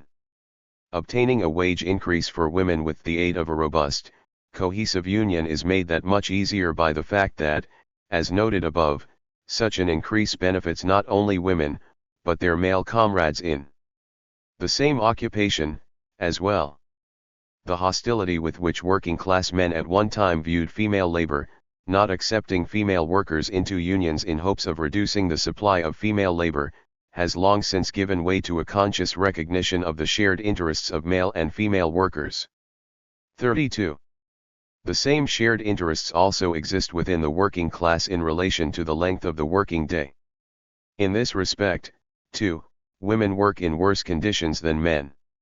The working day is longer in workplaces that primarily or exclusively employ women, unless there are legislative obstacles to the endless extension of the working day. At the same time, we see that a maximum working day for women also results in a gradual shortening of men's working hours down to the standard established for women. This fact is well known, as such, we will not tarry on it further. More hygienic working conditions are also equally desirable for workers of both categories, as is the exclusion of women from occupations that are especially harmful to women's bodies. To this day, female labor is widespread in the most harmful areas of industry. Anyone wishing to verify for themselves what tortures working women are subjected to in modern industry, how mercilessly capital devours women's youth, strength, and even their lives, need only open the excellent chapters of Lily Braun's work specifically dedicated to the examination of this question. What could be more horrible than working in weaving and spinning shops?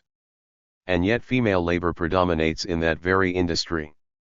Festering boils on their arms, eye inflammation, furuncles, eczema, these are the normal consequences for women working in the spinneries. The manufacturing of cotton batting and the related sorting of its waste products, which have often previously been used for wound dressings, amongst other things, is a source of infection. The production of mirrors and lead paint and the painting of tin toys are destructive to women's bodies, causing diseases of the reproductive organs, miscarriages, infertility, and severe mental disorders. Even more horrible is working in mercury factories, which doom women to rot alive. Women are also predominantly employed in sugar manufacture, loading sugar beets, because they are more agile than men and less afraid of dirt and rain. 33. The destructive effects of working in sugar refineries at intolerably high temperatures do not even bear mentioning. The saddest thing is that millions of women employed to do work utterly unsuited for their bodies not only destroy their own health, but kill off the next generations as well. Constant standing causes serious disorders of the female reproductive organs. In the garment industry, stitchers inevitably contract female diseases. A seamstress who has worked on the machines for 10 years is ready for the hospital. Premature births. 34. Miscarriages, and diseases of all types that affect childbearing are the inevitable consequence of many occupations of contemporary female slaves of capital.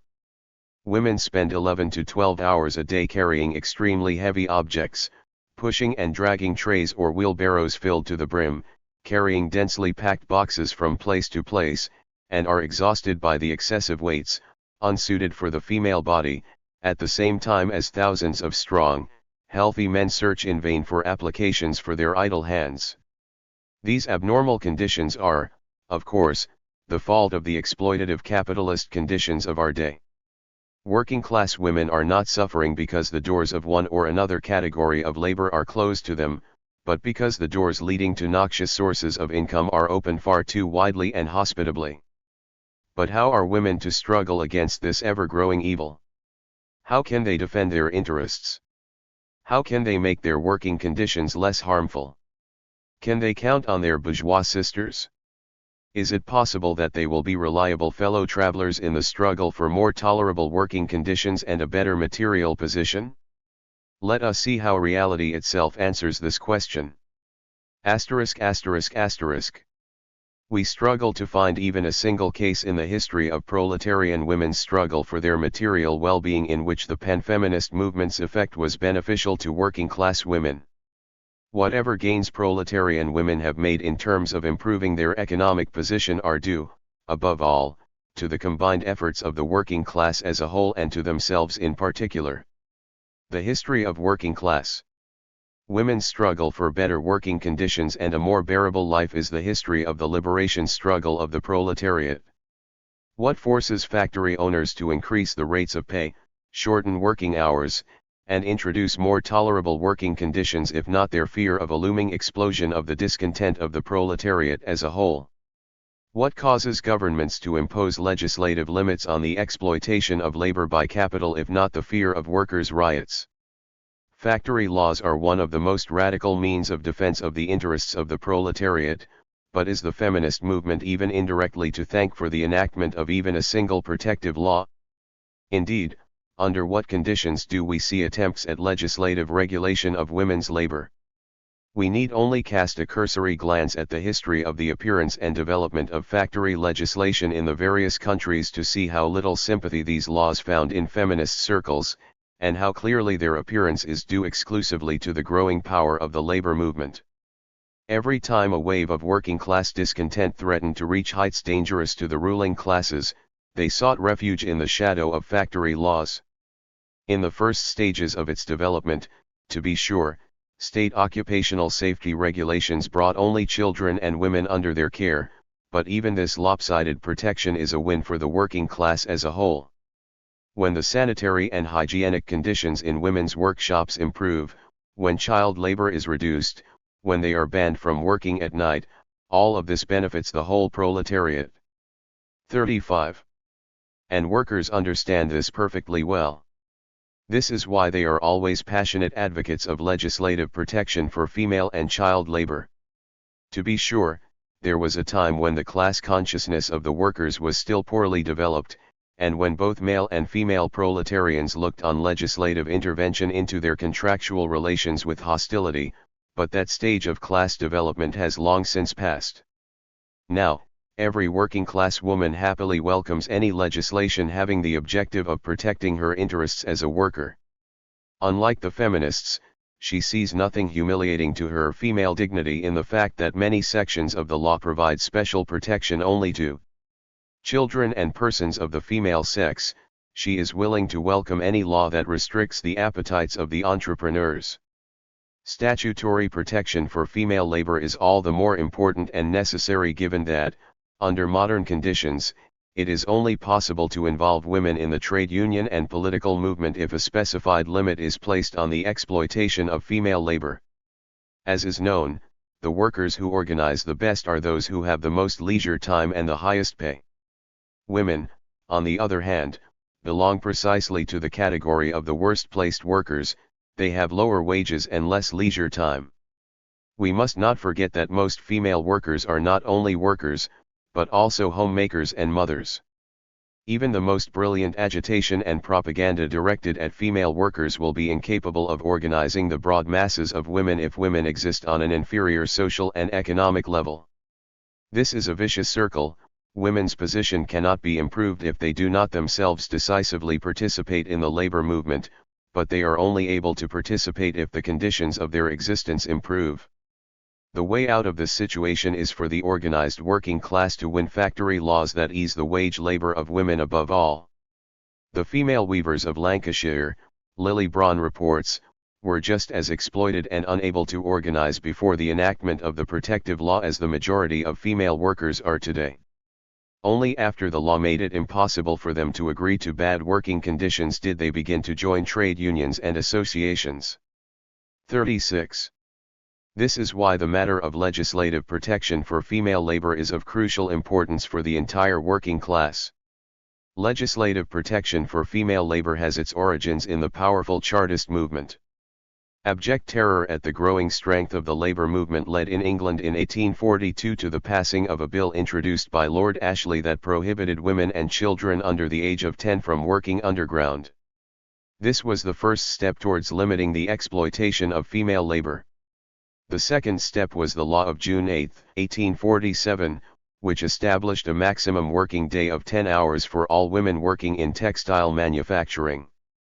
Chartism ultimately died in the 1850s and, with it, the pliability of the propertied classes waned.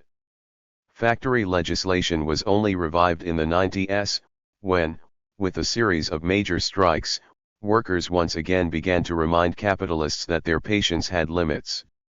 An 1891 law prohibited women working for a 4-week period following childbirth, and the Factory and Workshop Act 1901 limited the actual working hours for women and youth to 10 hours in the textile industry and 10.5 in other industries.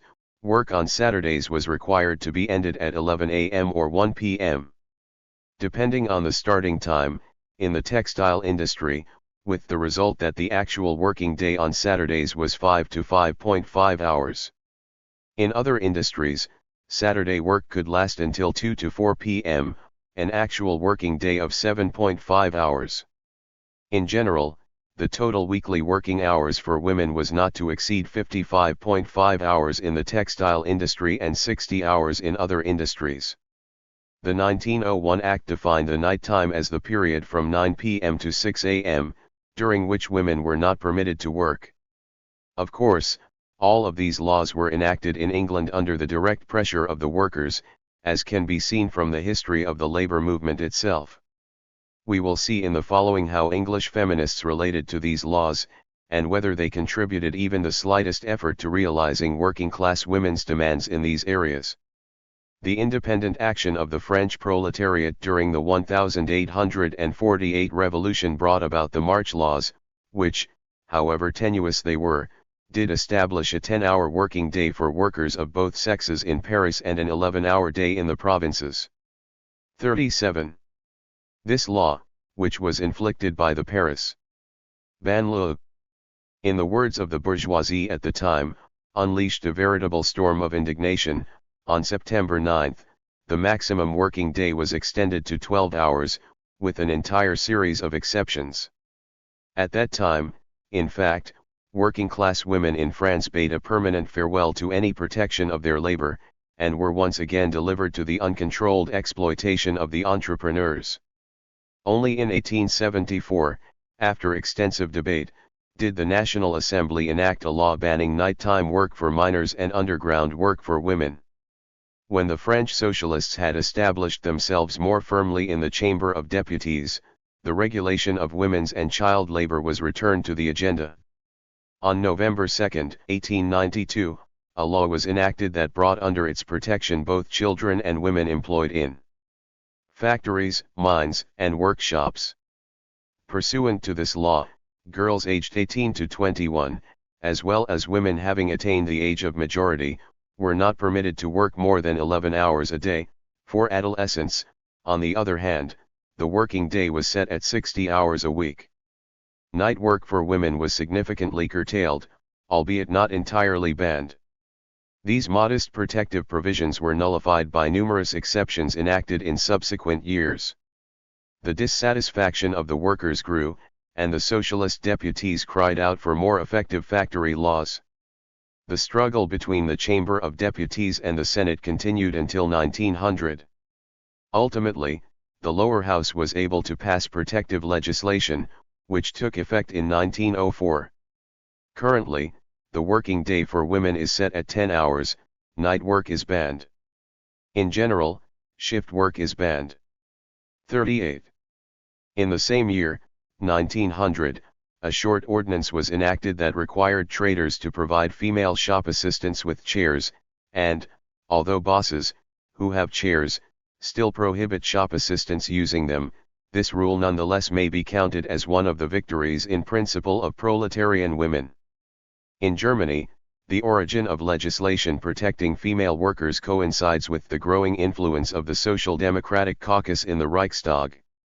As early as 1877, the Social Democratic Party introduced a bill in the Reichstag that sought to improve the position of female workers, limit working hours, protect pregnant and postpartum women, and ban night work, underground work, etc. for women.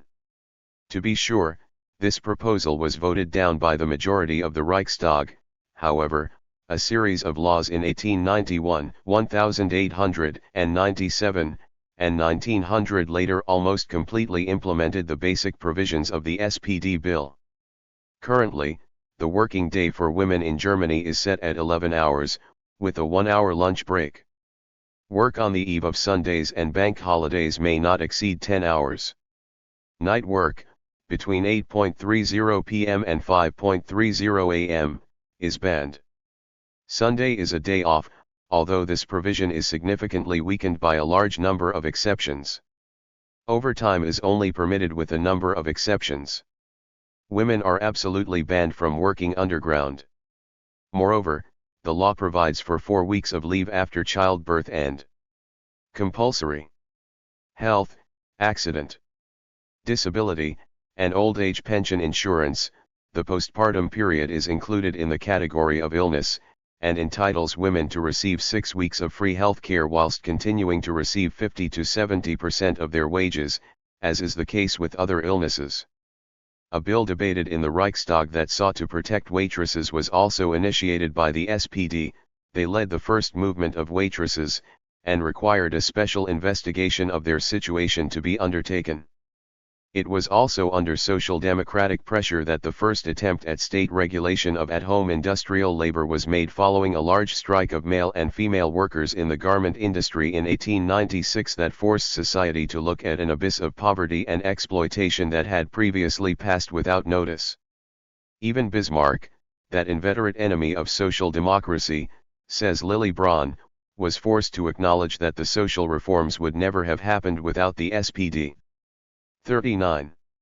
Here in Russia, as in other countries, the bourgeois women's movement has had no influence, nor could it have any, on the development of factory legislation. Miserly though they may be, the statutory provisions protecting women and children at work nonetheless impose a limit, at least in principle, on the exploitation of the labor power of children and women by capital. Yet even these modest protective laws had to be wrested from the hands of the powerful with great effort and sacrifice. The spontaneous epidemic of strikes in 1878 to 1879, the impressive, turbulent work stoppages that erupted throughout Russia in the early 1880s, forced an anxious government to report to imposing limits on the appetites of entrepreneurs. The law of June 1, 1882 protected some minors. It was assumed that children, broken both physically and morally, will be especially receptive to revolutionary teachings. However, even the enactment of the June law could not damp the unrest of the workers. On the contrary, they continued to spread from place to place as a result of the persistent crisis in the cotton industry. Mass unemployment acted as a source of momentum for a relentless labor movement.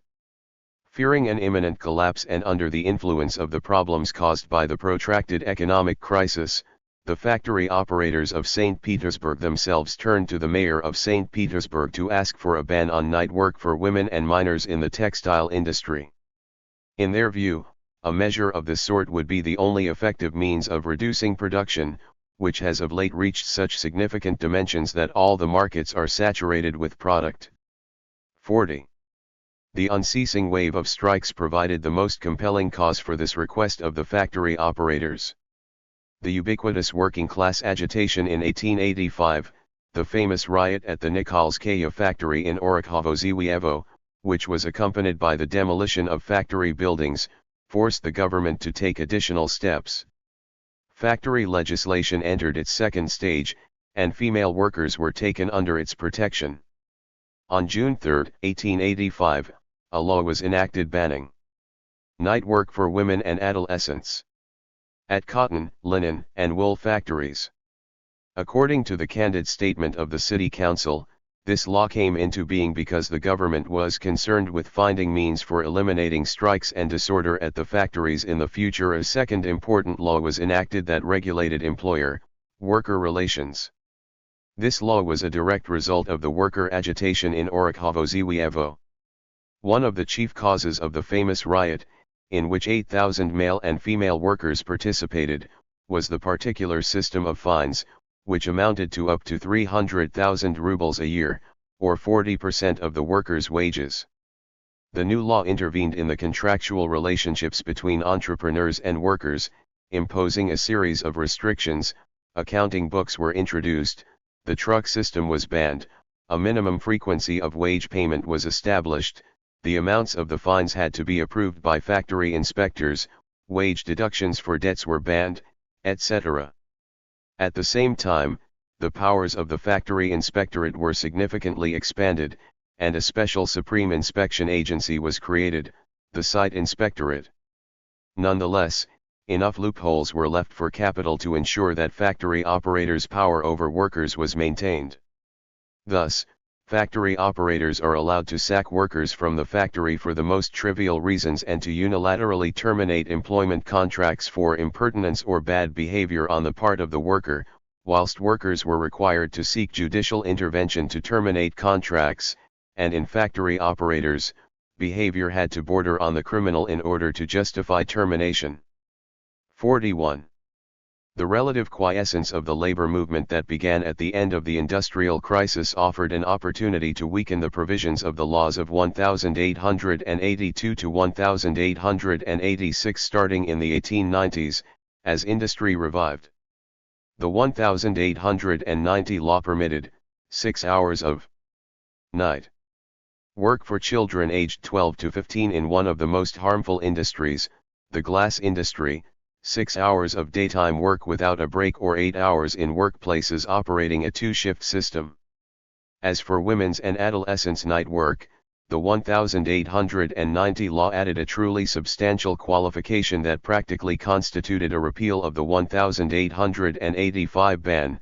Night work was permitted for adolescents and women with the permission of the governor for good cause and in the case of joint work with the head of household. This exception was justified with moral concerns. It was assumed that the morality of female workers would be in excessive peril if they did not spend the nighttime hours in workshops replete with harmful fumes, at hard labor, fighting to stay awake. Subsequently, the factory inspectorate was given the authority to allow minors to work on Sundays and bank holidays, and, with the approval of the Ministers of Finance and Home Affairs, to allow children under the age of 12 to work in factories. It took another explosion of the labor movement, this time an organized one, to disturb the tranquility of the ruling classes and remind them of the need for new and more effective interventions into the freedom of labor relations. A series of individual strikes in St. Petersburg in 1894 to 1895, agitation in the Yaroslavl factory in April 1895, and the 1898 work stoppage in St. Petersburg, which lasted more than 2 weeks and in which 30,000 weavers, both men and women, participated, had their effect. The Finance Ministry convened a conference of factory operators of all industrial areas, which came to the conclusion that it was necessary to legislatively limit the working day for adults. The workers tensely awaited the promised law. Workers in St. Petersburg threatened to take strike action if the law was not enacted by January 1, 1897. In fact, when the first date went by with no signs of a law, male and female textile workers at the Maxwell factory went on strike. The agitation spread to other companies, with around 18,000 people going on strike. There were even discussions of a general strike. Then, the Finance Ministry rushed to announce that the Working Hours Act would soon be examined by the Council of State. Indeed, on June 2, 1897, a new law appeared that limited the working day for adults. To be sure, the workers had expected the introduction of a 10.5-hour working day, and the new law set 11.5 hours as the standard maximum working day for factories and mines. What had been expected was a complete ban on night work for industries that did not require uninterrupted production, but the law actually only established a maximum 10-hour working day for cases in which work extended into the nighttime hours. Moreover, the law was careful to permit overtime work, and only required work to end at midday on Christmas Eve. In general, the working day on the eve of bank holidays and Sundays was limited to 10 hours. In addition to Sundays, 14 more compulsory bank holidays a year were established. In workplaces with uninterrupted production, the law permitted work to continue for up to 16 to 18 hours under certain specific conditions. In general, it permitted the working day to be extended from 11.5 to 12 hours. However, as pathetic as these provisions were, as elastic as the sections protecting workers were, the fact that the need for regulation of the working day was recognized in principle nonetheless constituted a new gain for the working class.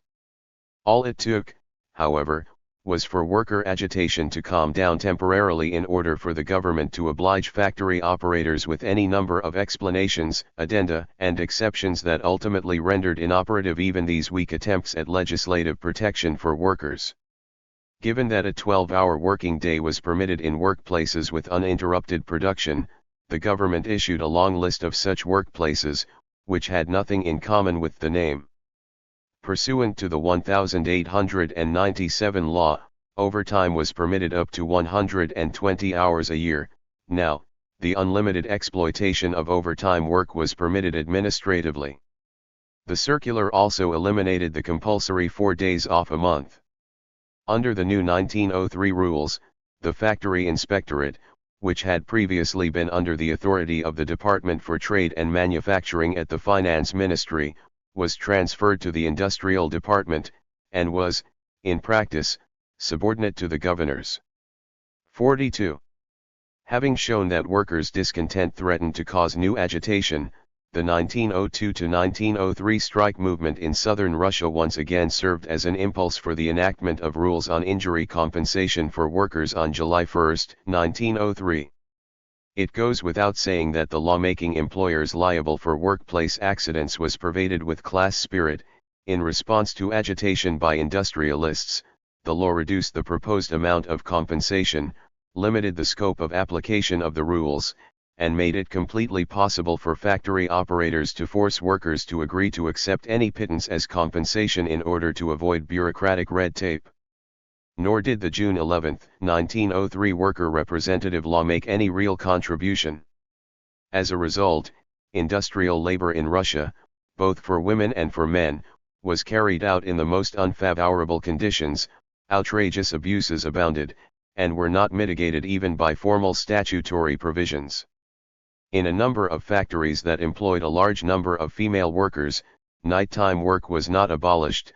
The standard working day of 11.5 hours, excessive in and of itself, could be arbitrarily extended as a result of a number of loopholes and exceptions provided in the law. There is not even time off before bank holidays for female workers with households, a large and growing category of workers. Postpartum mothers are not exempt from the requirement that they abandon the being who has only just come into the world and spend 11.5 hours on their feet doing factory labor in their quasi-sick condition.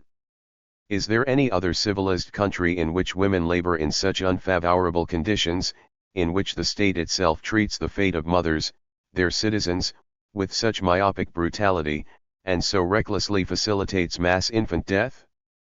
******* Of all the immediate tasks presenting themselves to the Russian proletariat, the development of proper protection for workers, concerning itself above all with the population of minor and female workers in Russia, doubtless has a prominent place.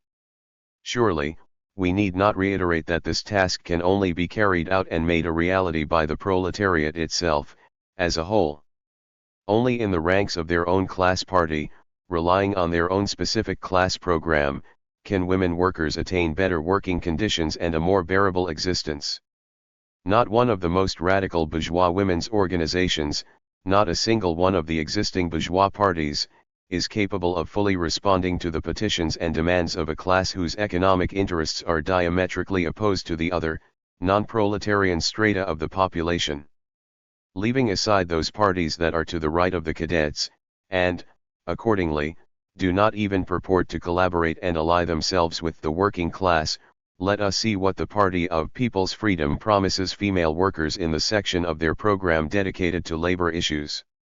Together with the demand for the introduction of an 8-hour working day, now where possible, gradually where it is inconvenient for production, there is also a specific demand for statutory protection of female workers, the development of protection for female and child labor and the establishment of protective measures for male workers in particularly harmful workplaces.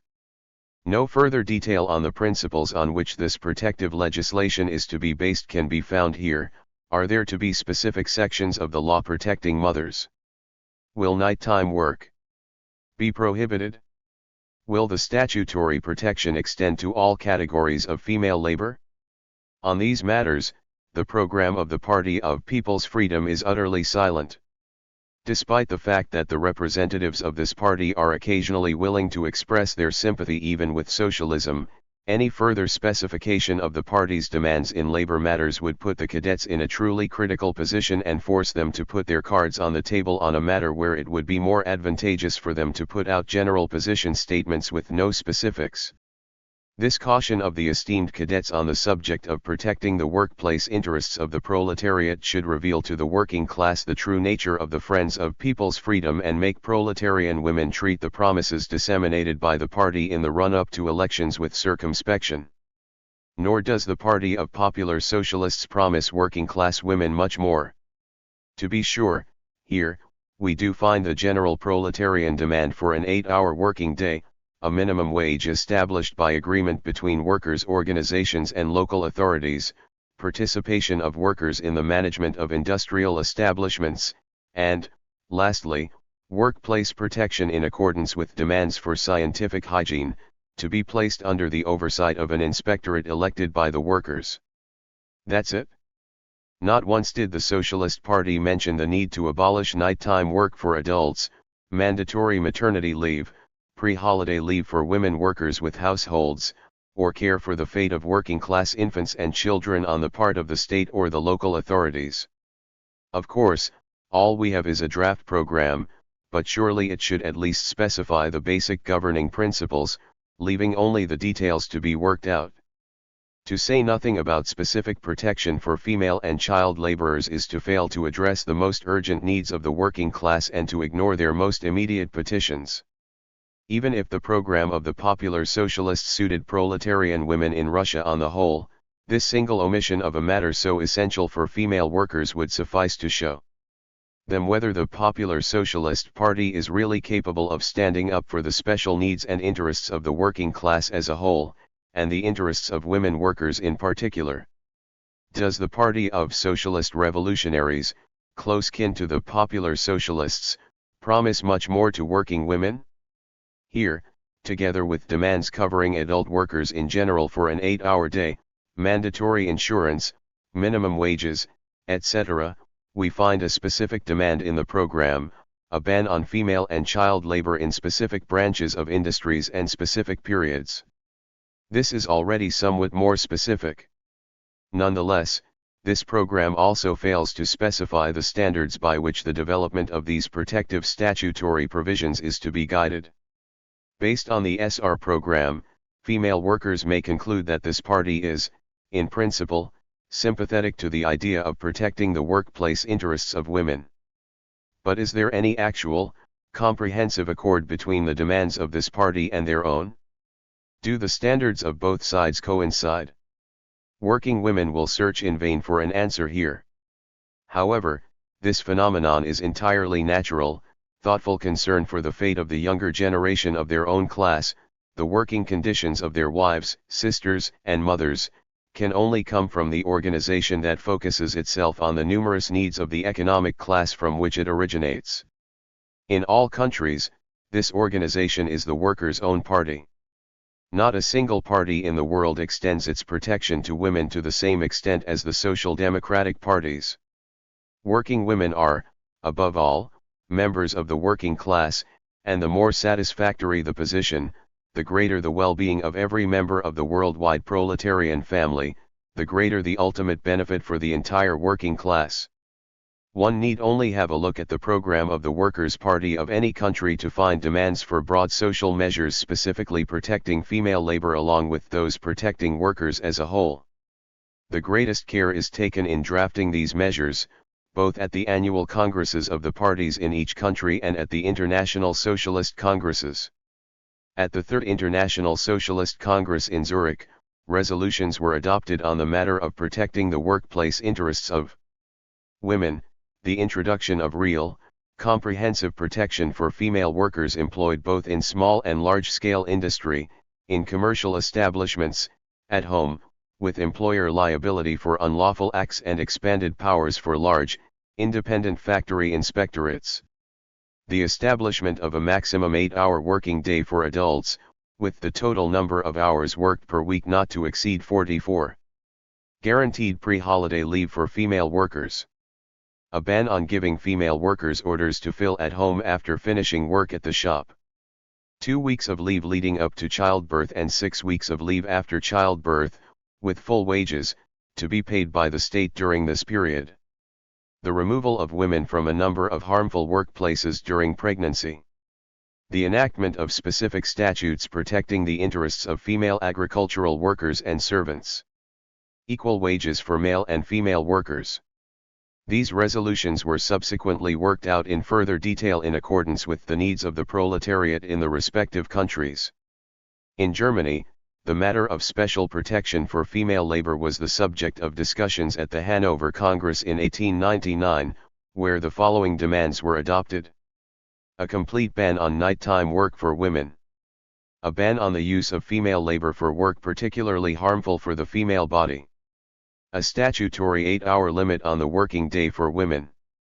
Exemption from work for female workers on Saturdays after lunch. Extension of the period of statutory protection for pregnant and postpartum women to at least 1 month before childbirth and 2 months thereafter. A ban on any exceptions to these provisions based on medical opinions. Extension of statutory labor protection to at-home workers. Appointment of female factory inspectors. Complete freedom of organization for female workers. Active and passive suffrage for female workers in industrial court in all areas of the economy except for those in which the technical conditions of production require uninterrupted work, authorization to do industrial labor only for those aged 16 and up, limitation of the workday for youth to 6 hours a day, etc.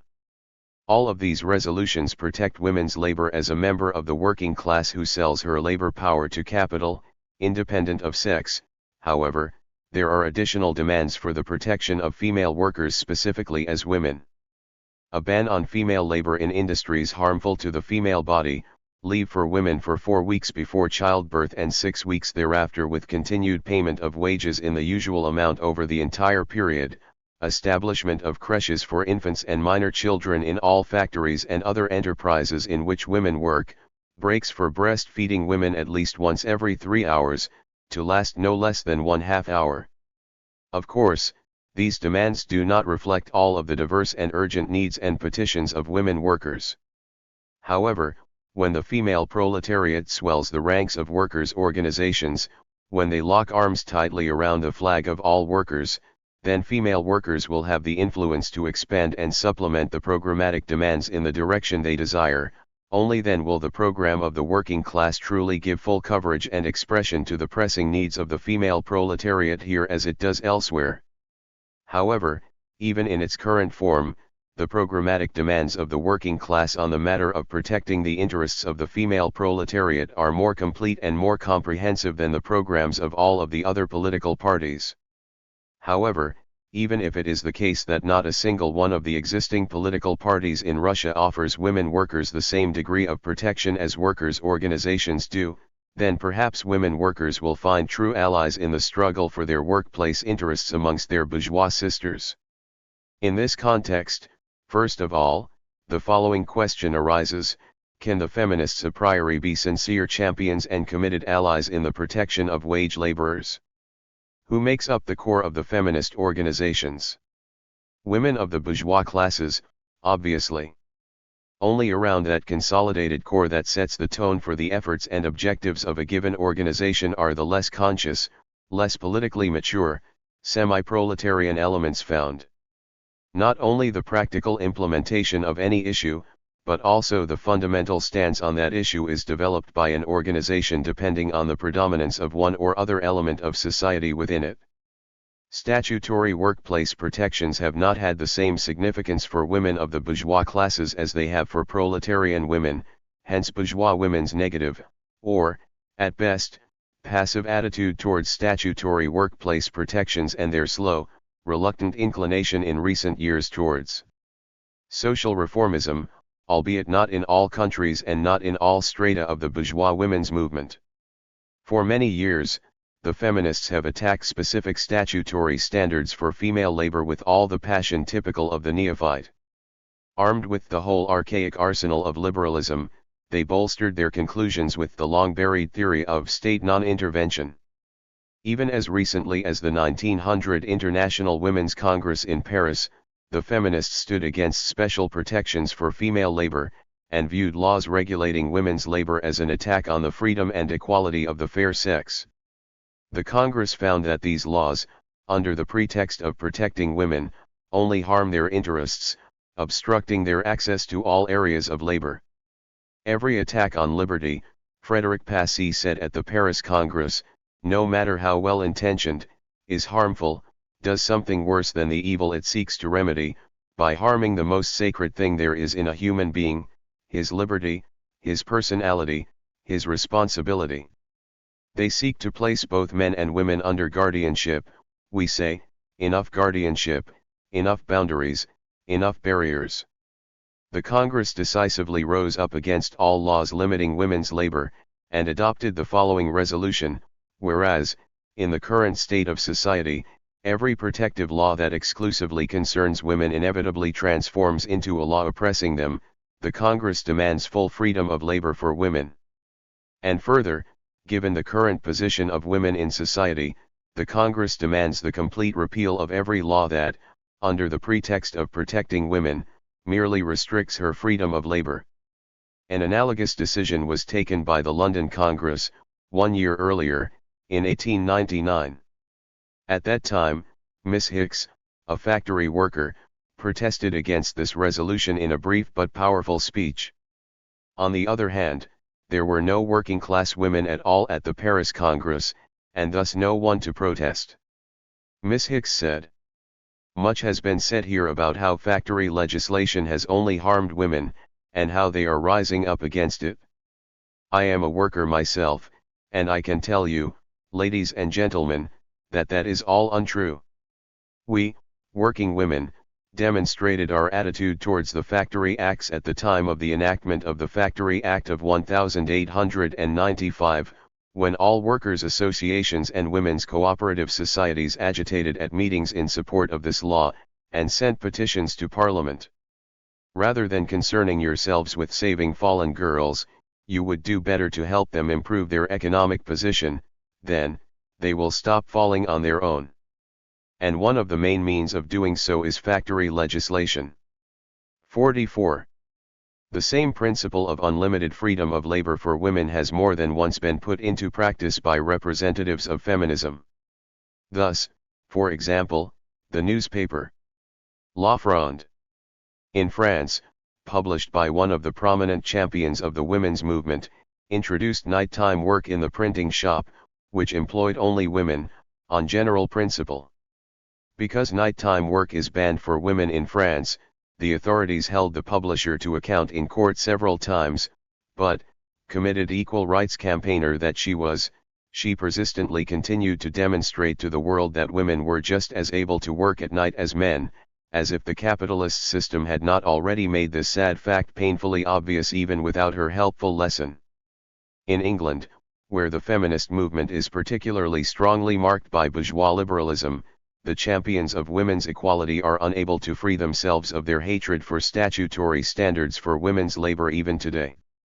In 1903, at the Congress of the most significant women's organization in England, the Women's Liberal Federation, feminists protested against statutory protection for female workers, and, in their resolution, demanded equal working conditions for women and men.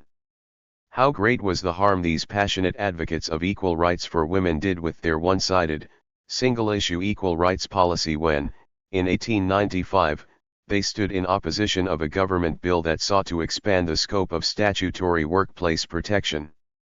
Enraged, bourgeois women then railed against this bill and agitated openly and fiercely against it.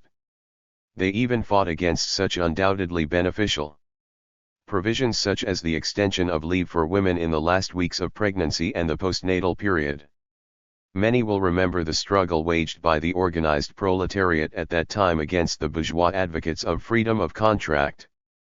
Alas, some of the female proletariat, unconscious and confounded by the combative stance of the feminists and their effective slogan, "Make way for women," joined with the opponents of this bill that benefited them. The clamor raised around this issue gave the bourgeoisie the opportunity to weaken a number of important provisions of the new law that had protected the interests of the workers. Of course, the feminists justified their opposition to statutory workplace protection by stating that any separation of female labor into a special category ultimately adversely affects the material interests of women and increases competition from men, who are free of such statutory protection. Oddly enough, Beatrice Webb notes in this regard, the opponents of unequal working conditions for both sexes quite rarely stand in defense even of those pieces of legislation that extend equally both to men and women of the working class. 45. The most honest feminists, as Webb says, do not even deny their antipathy towards factory legislation. In general. Indeed, that is quite natural. Protective laws are the fruits of years of struggle of the working class against their direct antagonists, bosses. Every additional attempt to further develop, expand, or strengthen provisions that seek to protect the interests of labor, by its nature, cannot be met with sympathy by representatives of the bourgeois class, regardless of their sex. As the former, pure water of liberalism leaves the world scene, giving way to social reformism with its sermons on the harmony of interests and its efforts to soften, to blur the growing class antagonism, feminist attitudes towards the issue of statutory protection for female labor are also changing. The policy of open struggle is replaced by a flexible policy of accommodation. Blunting class contradictions is the slogan with which the bourgeois world seeks to dull the growing class consciousness of the working class. This panacea for ever-increasing class differentiation could not help but find resonance in the hearts of many feminists. It is not for nothing that the feminists feel called to serve as bridges to connect the different classes of the population. At the 1904 International Women's Congress in Berlin, feminists spoke in favor of the need for statutory workplace protections for women. This was a new course for the international women's movement. Since then, more and more resolutions and decisions of bourgeois women's organizations have begun to include demands for special protections for working women. The feminists argue as follows: although special regulations for female labor do harm the purity of the principle of freedom and equality, on the other hand, the defense of measures that primarily benefit proletarian women ought to win over the hearts of their little sisters, proletarian women, to those selfless champions of women's cause, the feminists. Surely, the odd handout to the working class is the wisest way to bring peace and tranquility to the world. That is the thinking of those feminists who have adopted protection for women's labor as a principle. Let us see now how our compatriots view this matter, where their sympathies lie, on the side of consistent liberalism on the English model or that of the social reform brought into the world by the growing might of the working class.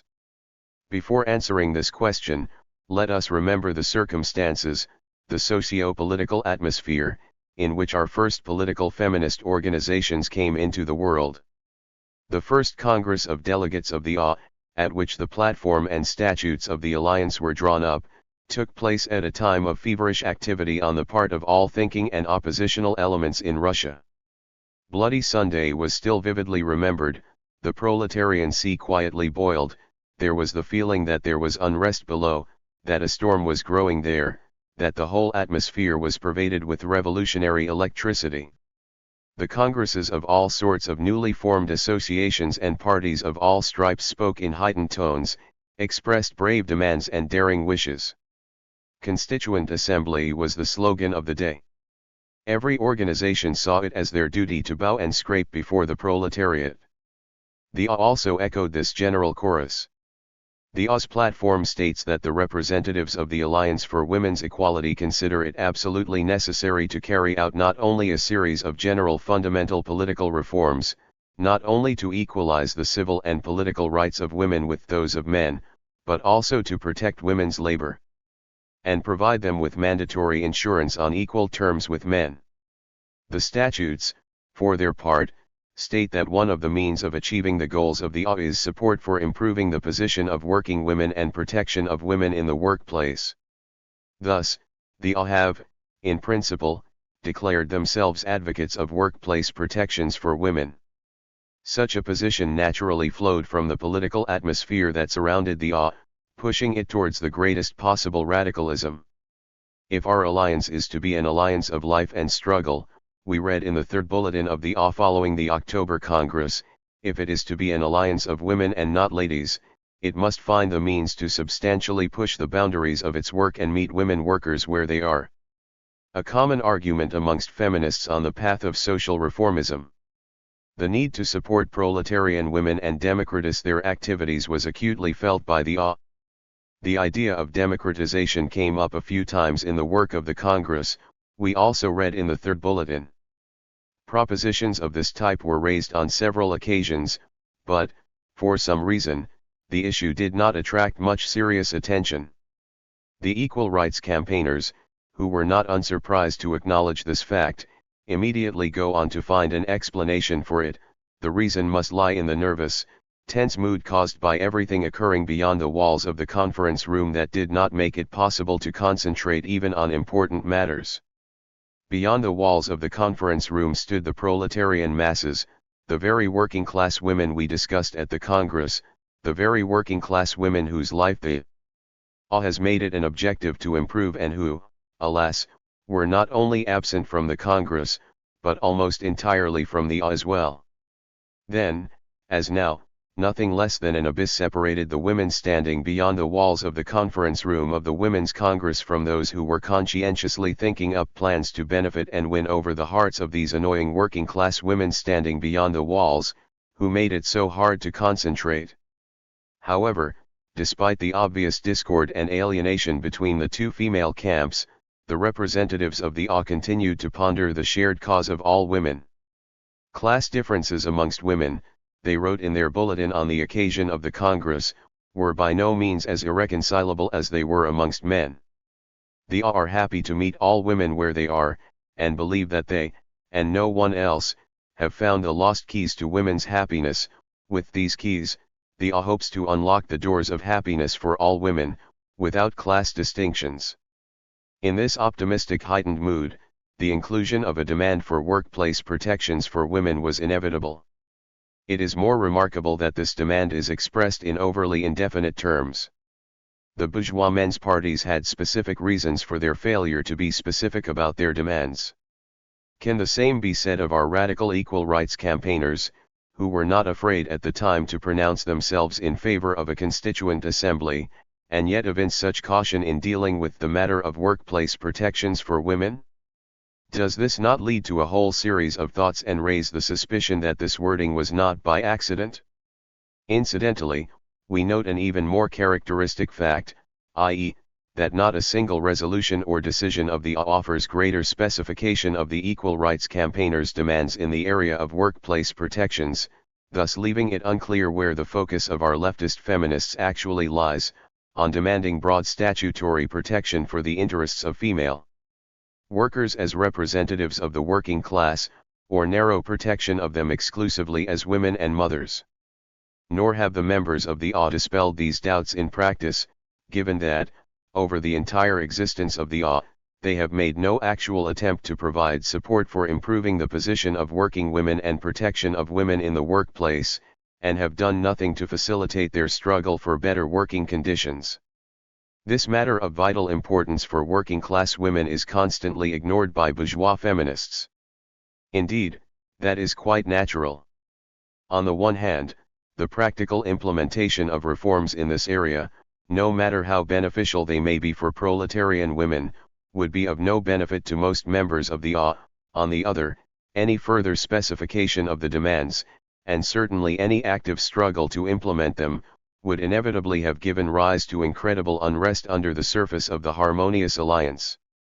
Though one sector of the equal rights campaigners, whose special position or mindset is closer to that of proletarian women, might agree to the proposals of the working class, another sector of the AW would doubtless pronounce them traitors to the cause of all women, especially given that the implementation of the new proposals would have resulted in material losses for the more solid adherents of the AW. Raising the matter of the 8-hour workday directly would already be enough to divide the AW and destroy its much lauded unity. by limiting themselves to broad strokes on such an essential point of the program as workplace protections. In any case, our equal rights campaigners have shown that they are able to handle the subtleties of politics and find a diplomatic way out of an awkward predicament. Well, that, too, is a valuable quality for their future political careers. Much more naive and direct are the right-wing feminists who drew up the program of the Women's Progressive Party. This organization, as already noted above, consists of social elements adjacent to the upper strata of the bourgeoisie. Had the Women's Progressive Party formulated their demands a few years ago, they likely would have included the principle of pure liberalism and not wasted a single word on workplace protections for women. However, the political atmosphere of those days was not conducive to such a sharp division of oppositional elements. The wave of the liberation movement that rose from below banged on the windows of even the women of the bourgeoisie, and forced them to perceive their own dependence on the turbulent waves of widespread popular discontent. To stand stubbornly in the way, refusing to listen to the voices coming from below, was to lose the opportunity to act, to relinquish the opportunity to realize their own aspirations. In order to win the general struggle, it was necessary to ingratiate themselves, win over the hearts of the women of the working classes, those women with call-used hands, who, when the time came, would not hesitate to put their bodies on the line to fight for women's demands. But how could these distrustful proletarian women with their alien souls be attracted? There was only one thing for it: assure them of the broadest possible protection for their female interests.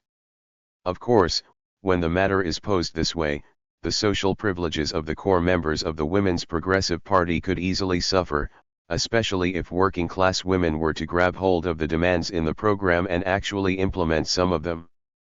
But what could be done? How could the wolves' hunger be sated with the sheep remaining intact? The Women's Political Party did a truly remarkable job of getting out of this deeply awkward predicament. In their program, they were careful to include demands concerning workplace protections, specifically for women, whilst remaining utterly silent on any measures that might have served the interests of the working class as a whole. However, this tactical wisdom could hardly confuse anyone, and, though the vague, cautious wording of the demands of the might still maintain some illusions of the unity of the demands and wishes of women of all social strata, the detailed discussion of the objectives and aspirations of the Women's Progressive Party does not give any false hope on this score. The demands of the Progressive Party on the matter of labor begin with a grand proclamation in favor of workplace protections for all types of female wage labor. This is followed by a list of measures that are reasonable, and even entirely desirable, such as, introduction of female factory inspectorates in industrial establishments, leave for women for 4 weeks before and 6 weeks after childbirth with full pay, creches at workplaces, breaks for breastfeeding women every 3 hours, to last half an hour each, replacement of male supervisors with female supervisors for women workers, and, lastly, equal compensation for equal work. What else could the heart desire? As can be seen, the demands are indeed radical. It is not for nothing that most of them are plagiarized from the labor section of the Social Democratic program. But where, then, is the demand for an 8-hour workday, an end to nighttime work, the expansion of statutory protections to include in-home production and domestic servants? Protecting women not simply as women, not simply as mothers, but as workers, as representatives of the working class, is utterly absent from the objectives of the feminists. As consistent advocates of solely female interests, our right-wing feminists are willing to take proletarian women under their wing and care and fight for them, but not their class interests, God forbid. Only their specifically female needs. Statutory workplace protection for all areas of wage labor. Reads the Progressive Party program, but this broad position contains quite modest wishes: proper breastfeeding for the children of working-class women, rest in the perinatal period, and appointment of women as supervisors and factory inspectors. That's it. Not one word about limiting women's employment in harmful workplaces, not one word on limiting working hours. The class position of the progressives obviously limits their magnanimous foray into the area of social policy, forcing them to limit the scope of their expectations to a narrow, antisocial feminism. We can see from the same program how far the members of the Women's Progressive Party are from understanding the class nature of the demands of the working class, and how inextricably intertwined their notion of purely feminist demands is with socio-political objectives and demands. Curiously, together with the demand for the establishment of a women's factory inspectorate, indeed in the same sentence, we find a call for women to be allowed to act as sanitary supervisors of the preparation and sale of food products, and, together with the call for equal compensation for equal work, the purely feminist call for occupational equality between women and men. This is followed by the demand for equal inheritance rights with women, and for women to be granted access to all areas of state, social, and private employment, and, lastly, for peasant women to be given equal plots of land to men. All of this in the same paragraph as statutory workplace protections. Apparently, the Women's Progressive Party were trying to concentrate all the benefits they promise, to satisfy women of all strata of the population, and make the strongest possible impression through the sheer quantity and compactness of their demands. But let us leave aside the programmatic demands of right-wing and left-wing feminists and examine how this position beyond class looks in real life. The true test of any women's organization claiming to stand beyond classes in defense of women's interests is its attitude towards domestic servants and their demands. As long as the petitions of proletarian women only attack the wallets of the entrepreneurs, as long as the labor movement plays out someplace off in the distance, beyond the confines of their own homes, the feminists, who largely belong to the intelligentsia, take an attitude that is in any case tolerant, albeit not always sympathetic. However, the moment their own home and hearth are concerned, things take a dramatic turn. Any effort on the part of domestic servants to free themselves of their slavish subordination and dependency is viewed by their mistresses, arch-feminists though they may be, as an attack on their privileges. Any accommodation to the demands of the servant is accompanied by a sacrifice on the part of the mistress. Their interests are in acute, direct conflict, and all the beautiful words about a party of all women go up in smoke. Germany went through a period of dramatic conflict between the feminists and their slaves in 1899. For the first time, female servants raised their voice in defense of their own interests, organized, and began to struggle against their masters for an existence that was more bearable, more worthy of human beings. The hostility with which these attempts were met by the bourgeois champions of equal rights shows as clearly as anything how illusory the cross-class feminist position is. Now, when the organization of female servants began to constitute an actual force within society, the feminists' attitude towards it naturally changed. In the interests of the victory of women's cause, it was necessary to come to terms even with the servants, and to offer them some kind of benefit in exchange for their collaboration with the champions of women's equality. Here, in Russia, where the position of domestic servants is incomparably worse than in Germany, this discord between mistresses and domestic slaves must be felt even more vividly and directly. In the memorable year of 1905, the year of the general uprising, when all social elements oppressed and enslaved by the contemporary regime came alive, female domestic servants also made their presence known. Glance at newspapers from 1905, and you will see that they are full of breathless reports about open defiance by female servants, even in remote backwaters of Russia. This defiance took the form either of joint strikes or street demonstrations. Strikes and agitation occurred amongst cooks, laundresses, maidservants, either by occupation, or united under the umbrella term servants. The protest of the domestic servants was transmitted from place to place like an infection. Unite! The rallying cry in times of revolutionary insurrection was quickly taken up by the servants, and, at the first meetings in St. Petersburg and Moscow, domestic servants were present in enormous numbers. And how did our feminists, the vanguard of the struggle for women's liberation, react to this phenomenon of such great importance for the cause of women? The A, in the early days after its formation, made a few attempts to organize servants, but, as the equality campaigners themselves acknowledge, not without bewilderment and sadness, these attempts were not successful. How can the failure of the feminist initiatives in this area be explained, given the uncommonly favorable social climate and the exceptional inclination of the servants to organize? The following facts may shed some light on this question. In Kharkov, the OA formed a special commission to study the position of female servants. This commission came into contact with female household staff and developed a specific draft list of demands and statutes for the servants' union. At a fairly crowded meeting of the union, this draft was adopted by the servants, but the nature of this draft and the extent to which it actually corresponded to the demands of the domestic slaves can be judged by the fact that the Social Democrats organized a number of meetings with the specific goal of explaining to servants why the draft, created as it was with the direct participation and under the leadership of the mistresses themselves, was unacceptable. The organized workers then proposed another draft list of demands, including a minimum wage, a regulated working day, specified hours and days of rest, etc.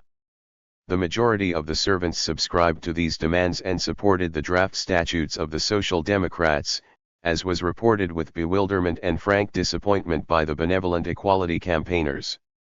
The same fate met the equality campaigners nearly everywhere when they approached the female factory workers in hopes of rallying them to their women's flag. All it took was to awaken the political self-awareness of the proletarian women for them to leave the ranks of the OA and join the party of their own class, becoming party workers. 46. Under these circumstances, the leading equal rights campaigners comforted themselves with the thought that they were merely a school to awaken the self-awareness of proletarian women. But anyone familiar with the mood within the OA, with their objectives and aspirations, understands perfectly well that this was just a way to put a happy face on it. The feminists need women workers in all industries and proletarian women as a base, the only foundation on which they will be able to erect the edifice of women's equality. For all their sincere desire to respond to the growing demands of women workers in general and domestic servants in particular, the OA were incapable of fulfilling the mission they had taken on, and the current of the organization that, by late 1905 and early 1906, included all strata of the working class passed right by the equality campaigners on a course unknown to bourgeois women. In this matter, too, the representatives of the Women's Progressive Party prove more consistent and more frank. They did not even try to disguise their intentions and true objectives. The servant question is particularly near and dear to the mistresses, we read in Zhensky Vystnik.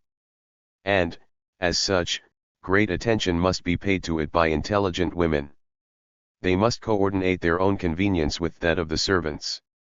They must establish relations with servants such that peasant girls living in alien surroundings find sympathy, humanity, and attention to their needs on the part of the educated mistress. What lovely, praiseworthy desires! But how exactly do our progressive women propose to put these noble, lofty prescriptions for intelligent mistresses into practice? It turns out that the issue of the position of servants is resolved so simply that one can only be surprised that no one else had thought of it earlier. The servants need to be dailies. This immediately resolves all complexities and anomalies in the relationship between mistress and servant and puts an end to all exploitation. But this does raise the question of where exactly the servants are meant to live. A solution is provided for this as well. A servants' cooperative must be organized. Initially, a few mistresses will coordinate to organize dormitories for servants.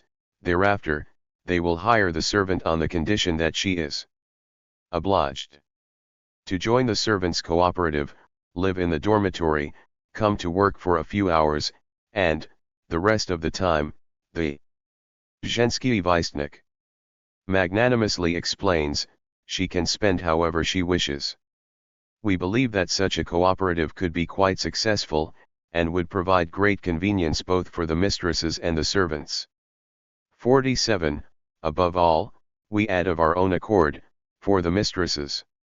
Fully aware of all the intricacies of their solution of the servant question, the Zhensky Vystnik adds that the main task of the daily servants' cooperative must be to guarantee to employers' conscientious fulfillment of their duties.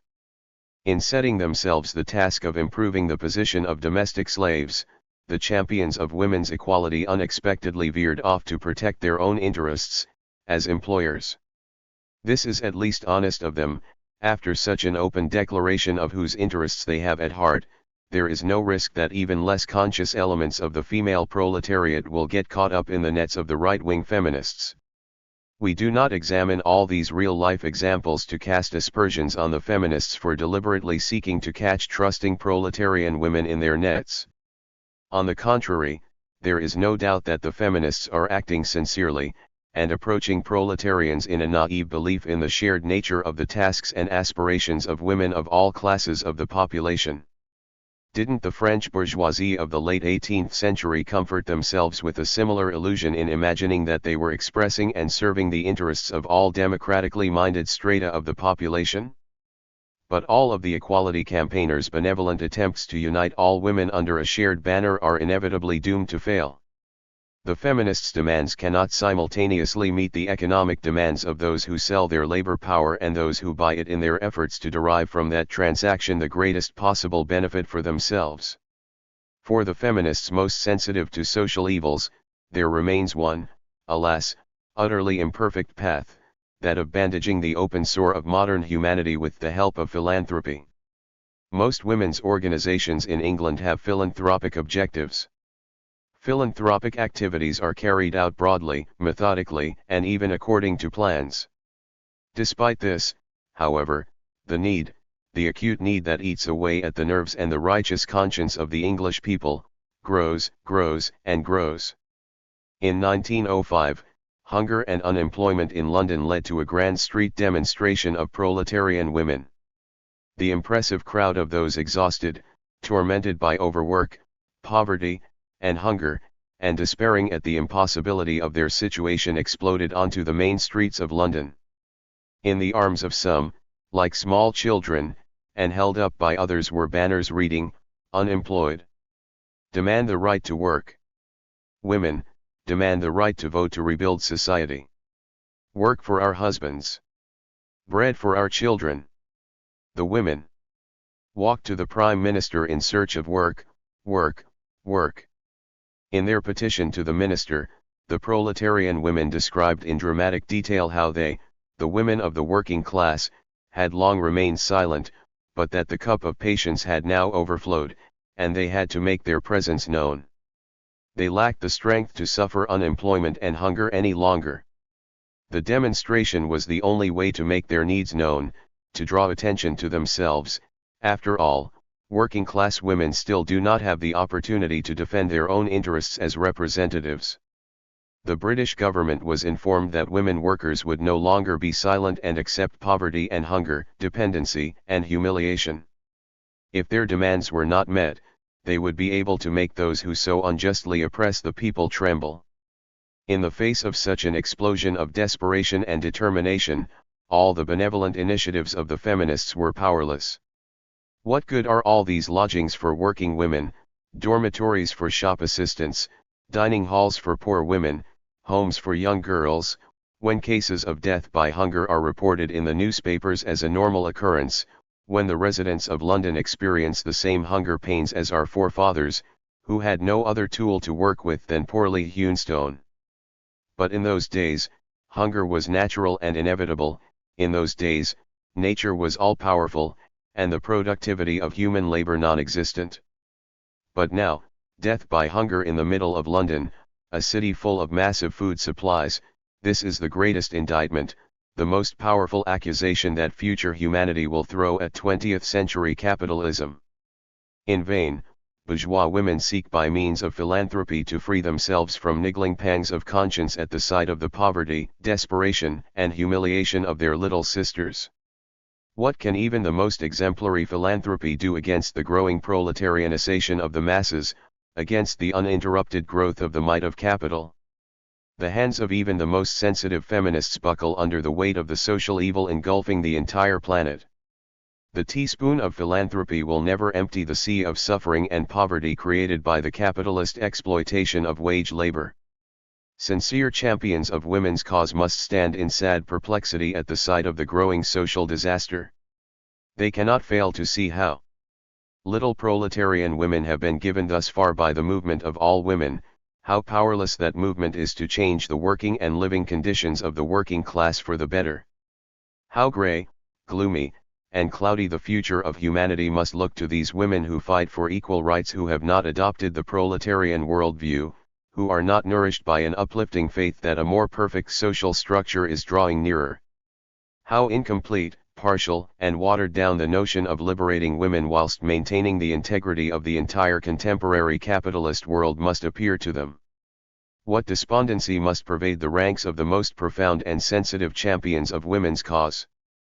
Only the working class is able to avoid hanging their heads in the face of the current monstrous social relations.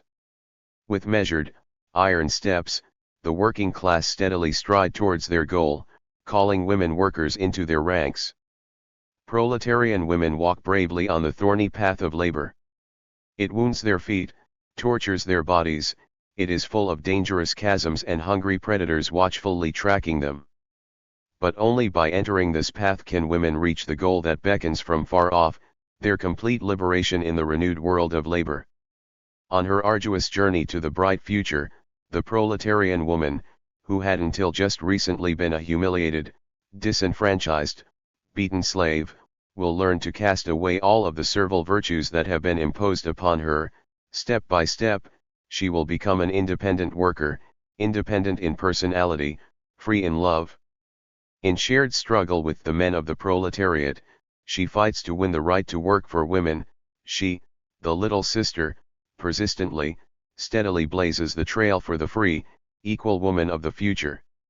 After that, what would working class women want with an alliance with bourgeois feminists? And who actually benefits from such an alliance? Certainly not working class women. Their salvation, their future is in their own hands. Standing watch over her class interests, not letting herself be flattered by grandiose speeches about the unity of the world of all women. Let us move on to examine another aspect of the female question, the family question. Need we even mention the significance the resolution of this painful, complex issue of our day has for the actual emancipation of women? Women's struggle for equality is, of course, not limited to the struggle for political enfranchisement, access to doctorates and other academic degrees, and equal pay for equal work. In order to become actually free, women must cast off of themselves the chains of the contemporary, obsolete, coercive form of the family that weigh on them. The resolution of the family question is no less important for women than the acquisition of political equality or the assertion of their total economic independence. In the current forms of the family structure, as they have been established by law and custom, women suffer not only as human beings, but as wives and mothers. In most civilized countries, the civil code makes women more or less dependent on men and grants husbands the right not only to dispose of their assets, but to exercise moral and physical control over them. It is worth mentioning the Civil Code of France, under which women lose all civil legal capacity from the day on which they conclude a marriage contract. Their assets pass into their husband's control. They may not carry out any transaction without their husband's consent. Even a tenancy agreement must be witnessed by their lord and master, and the sanctity of the family hearth is protected by the strictest of laws, completely sanctioning double standards. Adultery by the husband the law punishes with a fine, and only under certain conditions. A breach of spousal faith by the wife, on the other hand, is punished by 2 years' imprisonment. Unmarried women are subject to the patria potestas of their fathers, but, by remaining unmarried, they enjoy somewhat greater freedom and independence. On the other hand, their virginal purity is carefully watched over by French law, which severely punishes single mothers by saddling them with all consequences of extramarital intercourse, as is known, Art 350. Asterisk. Of the French Civil Code provides that inquiries into paternity are prohibited. Although the laws of some other countries are less harsh towards women, the principle of the legal subordination of the wife to her husband and master is emphasized in them to a greater or lesser degree. Here, in Russia, married women cannot enter into personal service contracts without their husband's permission. Likewise, promissory notes issued by a wife without her husband's sanction are deemed void. In our legal system, wives are obliged to obey their husbands, and the latter's power is greater than that of parents. Wives are also obliged to share the same residence as their spouses, and, until quite recently, the latter were entitled to demand the return of their recalcitrant wives, who sought to free themselves from husbands they disliked, or even hated. And where the official, statutory enslavement of women ends, the intervention of so-called public opinion in their rights begins. This public opinion is created and supported by the bourgeoisie in order to preserve the sacred institution of property. Hypocritical double standards are sanctioned. Bourgeois society oppresses women with intolerable economic hardships, paying absurdly little for their work.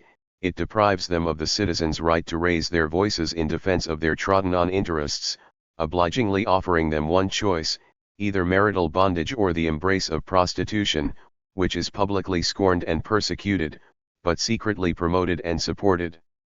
Need we tarry on the dark sides of modern marital life, on the ways in which women suffer that are intimately connected to the family structure of our day? So much has already been said and written on this subject. Fiction is full of grave images of our marital and family troubles. How many psychological tragedies have originated from this, how many ruined lives and mangled existences? For our current purposes, it is important merely to note that the contemporary family structure oppresses women of all classes and social strata to some extent or other. Custom and tradition persecute unwed mothers alike, no matter what segment of society they belong to. The law places bourgeois, proletarian, and peasant women alike under the guardianship of their husbands. Have we perhaps stumbled upon the aspect of the female question in which women of all classes may actually join hands and struggle together against the conditions oppressing them? It may be that shared woe and suffering bridge the abyss of class antagonism and create unity between the aspirations and objectives of women of the various camps. Could it be that these shared desires and objectives make cooperation between bourgeois and proletarian women possible? After all, the bourgeois feminists fight for freer forms of marriage and the right to motherhood, and raise their voice in defense of the universally persecuted prostitutes. Look how replete feminist literature is with the search for new forms of marital cohabitation and how courageously it rushes towards the moral equality of the sexes. Indeed, whilst bourgeois women ride the coattails of a million-strong army of proletarian women in the field of economic liberation that has blazed the trail for the new woman, is it not so that the feminists have the ones to lead the way to the resolution of the family question?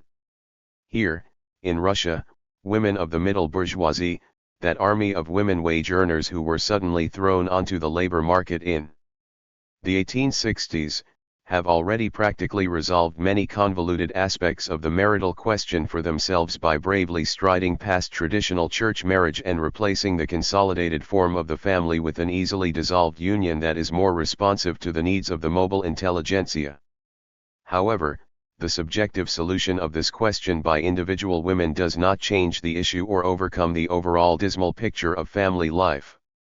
If anything is breaking down the contemporary form of the family, it is not the titanic efforts of people of greater individuality, but the dead, yet powerful, productive forces that inexorably, step by step, are placing the structure of life on new foundations. At this point, let us try to answer two essential questions: whose efforts, those of proletarians or those of the feminists, are responsible for women's gradual liberation from familial oppression? And is there in fact unity of efforts between the feminists and proletarian women in relation to the family question, or does the class discord that divides women into two antagonistic, occasionally even hostile, camps appear here as it does in all other areas of life? Need we also prove that all is in fact not well in the contemporary family structure, that the existing form of the purportedly monogamous family is constantly falling apart and breaking up at its very roots? With every passing day, the contemporary family, coercively established by a civil code that is complicated in the interests of bourgeois property, loses its stability, its former robustness. The natural bonds that once welded the family into an indivisible cell of society are weakening and falling away as the economic forms that gave rise to them disappear. A sturdy, cohesive, unbreakable union of the family in which all power belonged to the sole breadwinner, the sole acquirer of wealth, the father and husband, that was the ideal of family life that met the needs of the emerging Third Estate.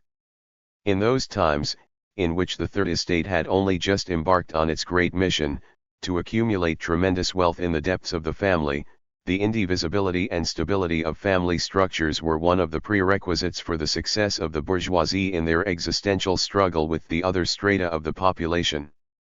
It is not for nothing that the bourgeoisie of the 17th and 18th centuries boasted of their morality and smugly juxtaposed their familial virtues with the morals of the wicked, frivolous aristocracy, who had not learned the great sacrament of capitalist accumulation, and thus looked upon the family not as a way of storing accumulated wealth, but of squandering it. The Third Estate did everything in their power to make the family more stable and further elevate the prestige of familial virtues. In this, they brought to bear religion, with its preaching on the indivisibility of the holy sacrament of marriage, the law, which punished adultery on the part of the wife, and morality, which proclaimed the sanctity of the family hearth. And when the bourgeoisie assumed the dominant position within society, when all threads of production worldwide began joining in their hands, their morality, their ethical and civil codes, the purpose of which was in fact to protect their class interests, gradually turned into norms that bound the other strata of the population as well. The morality of the Third Estate was proclaimed the morality of all humanity. Narrow class-based material considerations forced the bourgeoisie to be concerned about the purity of the marital deception and persecute the illegitimate, that is, those who could not and must not inherit even a single particle of the treasures accumulated by the family. This class calculation aided in the establishment of the moral double standards and the strict statutory provisions in the area of family law. And here we all are, raised on artificial norms of sexual morality that serve the sole purpose of protecting the interests of the bourgeoisie. Even today, we bow down to these class principles as if they were supreme ideological categories, willing to declare them the normative principles of morality. At the same time as capitalist production was proclaimed the timeless, eternal form of human economic life, monogamous marriage was declared an immutable, constant social institution. The evolutionary view of marriage was condemned and persecuted with the same vehemence and hatred with which evolutionism in the economic life of society was denied and disputed. Property and the family are too intimately intertwined to be certain that one of these pillars of the bourgeois world could be undermined without calling into question the solidity of the other. This is why the bourgeoisie have always so jealously guarded their familial origins. This is why they have always fought so passionately in defense of the contemporary, decrepit forms of marriage, and continue to do so even today.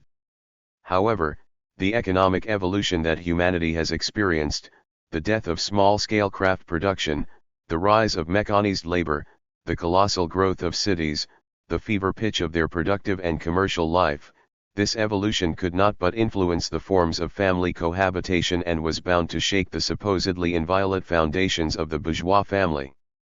For an entire century now, there has been an uninterrupted conflict between the supporters of the old view of the family as an immutable social institution and the advocates of new theories, for which the contemporary form of marital cohabitation is merely a passing historical category.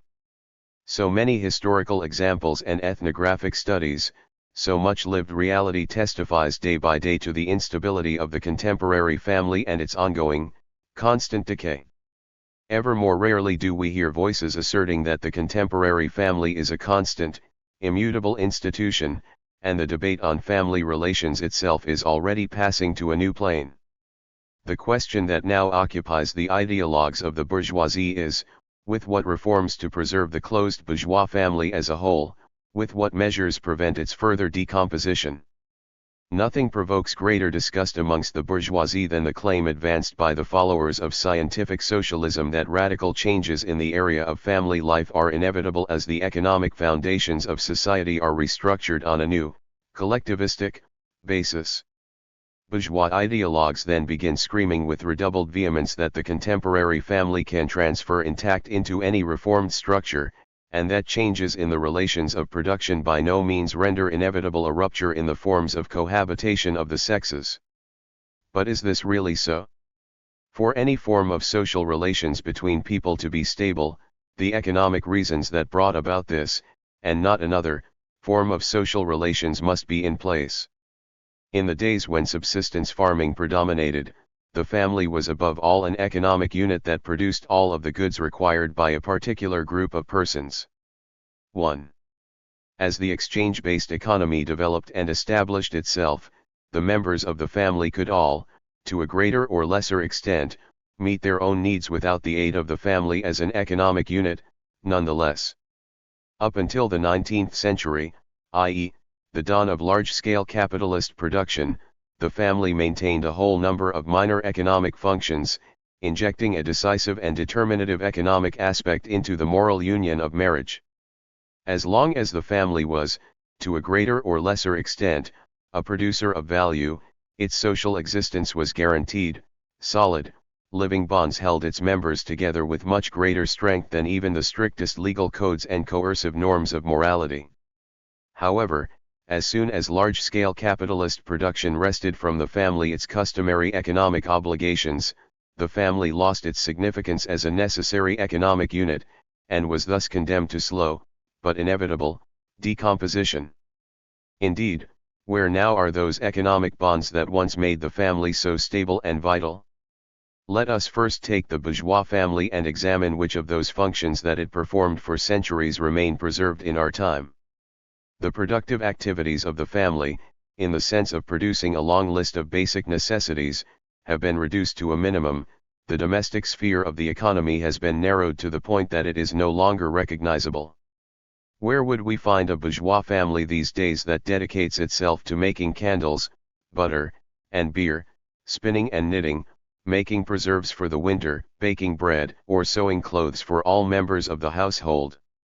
Where there is no benefit, there is no need to expend the energies of the members of the family on obtaining and producing such objects, which, despite being basic necessities, are cheaply obtainable at any commercial establishment. One area of the economy after another slips out of the hands of the housewife to become an object of industrial speculation. With the growth and enthronement of large-scale capitalist production, the family loses its former role as a cell of production, and, no longer playing the role of an independent economic unit, gradually loses its significance in the economic life of society. 2.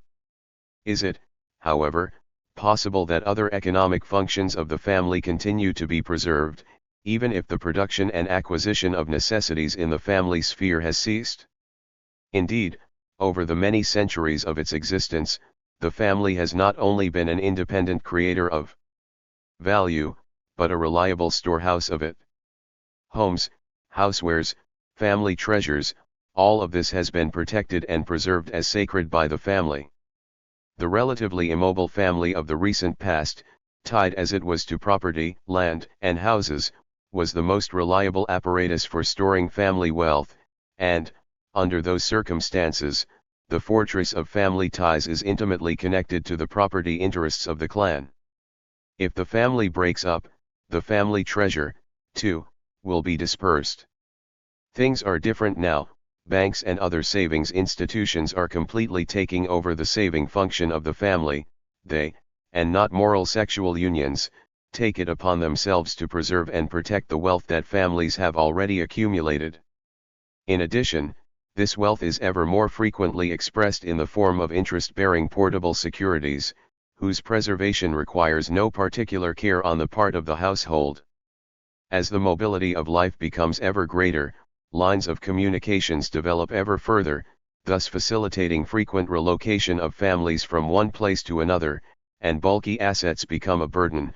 Under such conditions, the only easily portable expression of value is money and interest-bearing securities. Thus, even the previous, customary function of the family of storing accumulated value is extracted from the sphere of domestic obligations. And what of consumption, that integral condition of family life? Is it still practiced in the family sphere to the same extent as it once was? Restaurants, clubs, furnished homes, and hotels are taking the place of the customary domestic hearth. The moneyed haute bourgeoisie spend half their lives swanning about fashionable spas, relying on the services of palatial hotels. The middle and petite bourgeoisie, in an effort to cast away burdensome economic concerns and cut domestic expenditures, huddle in furnished flats, dine in restaurants, work in public libraries and laboratories, and in national galleries and museums. As growing demand for cheap labor in all areas of labor draws women out of the narrow family unit, bringing them into the current of the independently employed population, this type of life becomes more and more widespread. As long as the husband was the sole breadwinner of the family and his income provided the family with all material goods accessible to it, as long as the welfare of the wife and children primarily depended on him, the family was held tightly together by bonds that are frequently wholly unknown to today's families. Today, in the petite bourgeoisie, and even in the middle bourgeoisie, women increasingly cover part of the family's needs from their own income. The wife's dependency on her husband, the daughter's dependency on her father, is being destroyed from the roots, and the powerful bonds that once held together the members of the bourgeois family are weakening and breaking apart, one after another. What remains for the family in our days? What functions does it still have? What bonds still hold its members together? Child rearing, perhaps. But where are these bourgeois mothers and fathers who raise and educate their children themselves? Not only the petite and middle, but even the haute bourgeoisie do not recoil from socialized educational institutions. Kindergartens and primary schools are becoming more widespread than ever before, not to mention institutions of intermediate and higher education. Child-rearing responsibilities, just like the other functions of the family, are passing from the closed unit of the family to society or the state. What remains for the family after that? What is its task in our current individualistic class society? None other than the direct transfer of acquired and inherited wealth. The purpose of the near indissolubility of contemporary marriage is to facilitate this sole task of the present-day family, a family that serves not the moral needs of the person, but the interests of property. Surely the entire history of contemporary marriage shows that this institution was created based on purely utilitarian calculations, and only included a moral element such as affection in rare, particularly favorable cases. With the establishment of their dominance, the bourgeoisie ceased to be disingenuous and began openly presenting their marital unions as a sort of commercial transaction, a profitable deal. In the present conditions, the union of two loving hearts that make up a marriage in the preferred portrayal of bourgeois ideologues is increasingly metamorphosing into a cynical transaction for a dowry or the sale of a title. Marriages concluded on the basis of newspaper advertisements are so common that the moral sensibilities of the punctilious bourgeois cannot be bothered to be offended. The happy outcomes of such pragmatic marriages can be seen from the ever-increasing number of divorces. 3. Applications for the dissolution of marriage are so numerous that one Vienna judge cried out in desperation, "Soon, complaints for broken marriages will be as common as complaints over broken glass." The available statistics cannot provide an accurate picture of the number of broken marriages, because an enormous number of spouses part ways without seeking a formal divorce.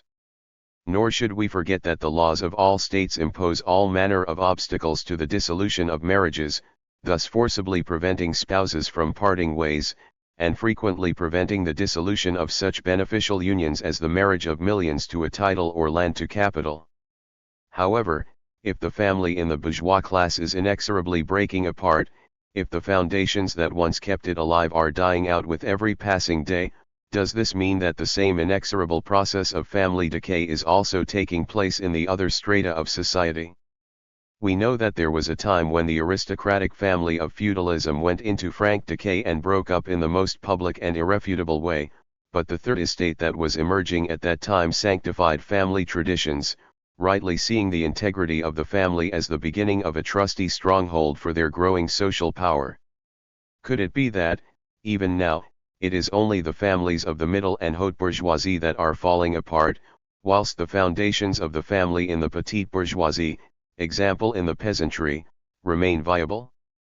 We need not even mention the Western European peasantry, who are subject to the same influences that are bringing about the breakdown of the family in the other bourgeois strata, but even our rigid Russian peasantry is experiencing a drastic evolution in family relations. The transition from the large, extended family to the nuclear family alone, the mere fact of such mass breakups is a clear indicator of the dissolution of the previous family structures amongst the peasantry. The nuclear family, it is known, is based on completely different economic foundations. Here, the woman is given greater leeway and opportunities to establish herself in the independent position of mistress and housekeeper. In the extended family, she is just one of many mechanically carrying out the will of others, the heads of the clan.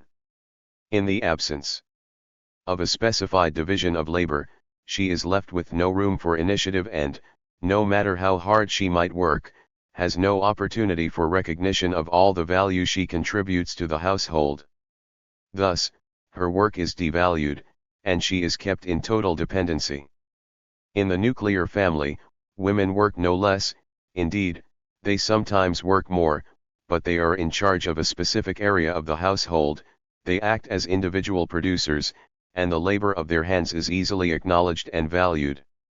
They are responsible for the maintenance of the household in the broadest sense of the word, including spinning, weaving, caring for livestock, even selling the products of the household.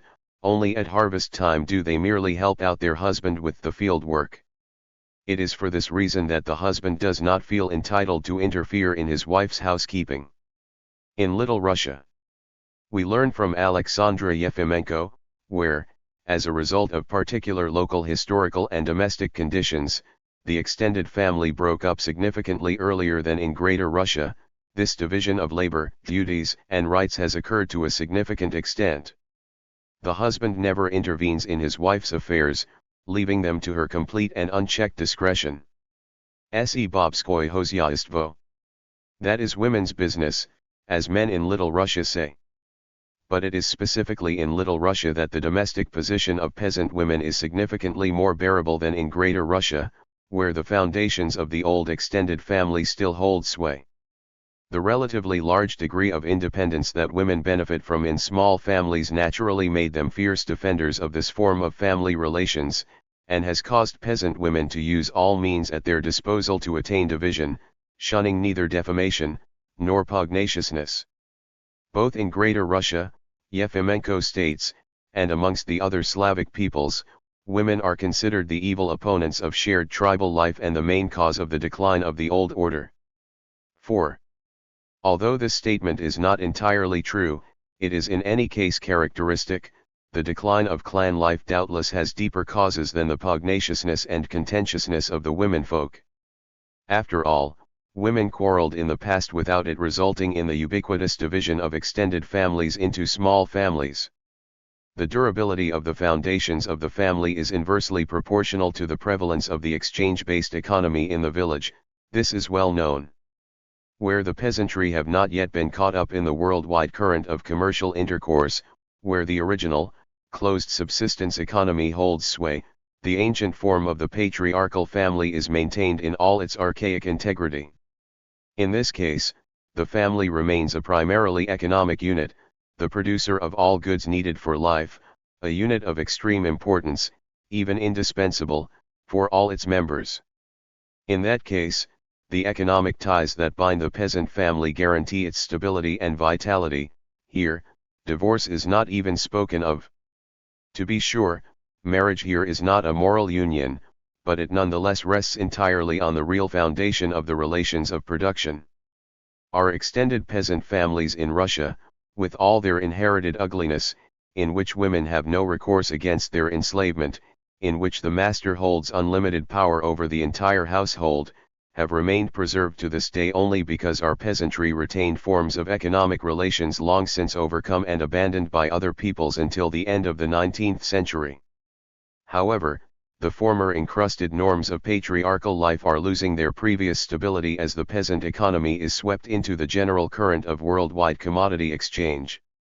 The moral principles of family life, which had seemed so firm and inviolate just a few decades ago, have begun to lose their categorical character, and are departing the peasant household together with home-knit linen shirts and homemade plows. The transition of the peasant family from extended to nuclear, a transition born of the aforementioned economic causes, is merely accelerating the process of the further breakdown of the family. Even if folk custom has brought the principles of the wife's disenfranchisement and dependency on the head of the household into the bosom of the nuclear family, the practices of everyday life stand diametrically opposed to these principles. The same economic conditions of the nuclear family grant women a certain economic independence and, even within the darkest depths of the peasantry, create a conflict between its outmoded foundations and the realities of life. This is the first step towards the appearance of the female question in the peasant milieu. The unprecedented growth in the number of women opting for monastic life demonstrates that the dissatisfaction of women of the peasant estate is growing together with the evolution of the family form. In 1855, there were 7,091 novices in the convents. In 1902, there were no fewer than 32,029. Without a doubt, the attraction of peasant women indicates their growing desire to leave behind the hardships of peasant family life, with their constant economic insecurity and grueling labor. The same thing can be seen from the prevalence of chernichki amongst peasant girls. Chernichki, who condemn themselves to official celibacy, nevertheless do not renounce love. To the contrary, having acquired for themselves a certain degree of independence within the family, they also benefit from freedom in the sentimental sphere. Peasant women's desire to become nuns or chernichki, like their departure to the city or to industrial areas to earn, is an expression of their growing self-awareness, which renders their previous familial bondage unbearable. Here, in Russia, the decomposition of the peasant family is most visible in localities where women are thrown in large numbers onto the agricultural labor market. 5. Women who travel 100 versts away to strange provinces to work in agriculture. Women participating in seasonal work away from home, represent a new type of peasant woman. Her psychology is more reminiscent of that of the female factory worker than that of the submissive village woman who obediently took upon herself all the hardships of domestic life that patriarchal tradition sanctifies. The family itself takes on a new appearance in such cases, losing its insularity, its rigidity, becoming mobile, fragmented, and, accordingly, easily dissolved. Penetrating even the most remote corners of the countryside, the new relations of production are subjugating and changing the previous forms of social life. In embedding itself in the villages and penetrating all local agrarian relations, capitalism is not only changing the face of the Eastern European peasant family, but delivering the decisive blows to the patriarchal way of life of our Russian peasantry. Slowly but surely, a number of serious changes are occurring in the peasant family, breaking through its previous, customary stability and inviolability. That leaves the most numerous stratum of contemporary society, the proletarian class. What is the situation in this class of the population? Will we, perhaps, find conditions to ensure the vitality of the present family structure here, at least? Can this question even be seriously asked? Where is it, the family of the contemporary worker and seller of labor power? 6. At the first glimmering of daylight, both husband and wife hurry to leave their wretched, dark home in order to obey the call of the factory horn and abjectly submit to the power of their soulless, but all-powerful mechanized overlords. The spouses remain away from home until late at night, consigning the children to the care of the good Lord. In the best of cases, their care is ensured by a neighbor's decrepit or absent ability to work. The street, noisy, dirty, and lewd, that is their carer, that is the first school the children of the proletariat attend. If the workshop is far from home, the parents do not see the inside of their abandoned abode, even at lunch. The last illusion of the insularity of the family is shattered by boarders, men and women, alcoholics, old people, and children. Meanwhile, poverty hauntingly knocks at the window, watching with the eyes of a predator for chance misfortunes, illness, unemployment, the death of a family member, the birth of a child, to tear into the proletarian family with its greedy claws, casting them asunder, spreading them over the world. In such conditions, marriage, even marriage entered into by mutual affection, quickly transforms into an unbearable yoke, from which both parties often seek to escape with vodka. Her husband's low wages and capital's ceaseless demands for cheap female labor push the woman into the open arms of capitalist production. But the moment the factory doors slam shut behind the woman worker, the fate of the proletarian family is sealed. Slowly, but inexorably, the family life of the worker falls into decline. The home fire goes out, ceasing to be a center that unites the members of the family. What mockery, what sacrilege! The sentimental bleating of the bourgeoisie about the sanctity of home and hearth and motherhood sounds like when millions, tens of millions of mothers are unable to carry out even their most elementary duties. At the commanding call of capital, mothers tear from their breasts children who have not yet even learned to tell light from darkness, obediently massing at the factory gates. The bourgeois defenders of contemporary marriage and motherhood are perfectly well informed of how children are crippled and deformed already in their mothers' wombs by hazardous gases and vapors. 7. How millions of young lives are lost when they drink toxic substances from their mother's milk, how children thrown upon the mercy of fate at harvest time burn to death in their hundreds in village huts, how mothers gradually poison their children, their beloved children, with opium so that their cries will not get in the way of completing rush orders. But the hypocrisy of the bourgeoisie knows no bounds. What do they care that the children of working women employed in match and mercury factories, or in the production of mirrors or lead paint, are born with musculoskeletal deformities, with weakened vital functions, or are merely born to die with excruciating convulsions? What of the fact that miscarriages and stillbirths are the inevitable result of the monstrous exploitation of women's labor by the modern industrial system? Or the fact that mothers, driven out of their minds by hunger and poverty, abandon their children to angel factories, whilst the statistics show uninterrupted growth in infanticide, and the ranks of these criminal mothers include not only girls abandoned by their lovers, but also the lawful wives of proletarian men, respected mothers of families. 8. The hypocritical bourgeois defenders of the modern family do not let the full screaming horror of these everyday realities dampen their enthusiasm as they carry on singing hymns to the sacred role of motherhood and inveigh against women being torn away from their children's cradles to do work outside the home. The sacred duty of motherhood. But what form can this role of women take in the working class given the current conditions of female wage labor? Where is the indispensable concern for children's health? Where are minimal hygienic requirements for preserving infants' lives met? Infant mortality, particularly in the first year of life, reaches horrifying levels in the proletariat.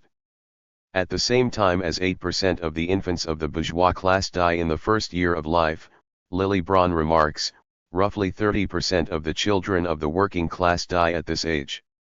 In the rich neighborhoods of Berlin-Friedrichstadt, 148 nursing infants die out of every 1,000, whilst in the poor neighborhood of Wedding, 348 out of every 1,000 die.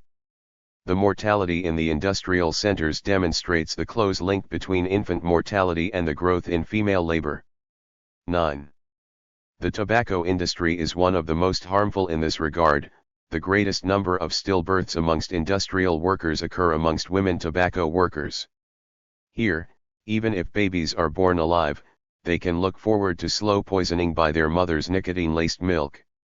The infant mortality is also enormous amongst women employed in the paper industry.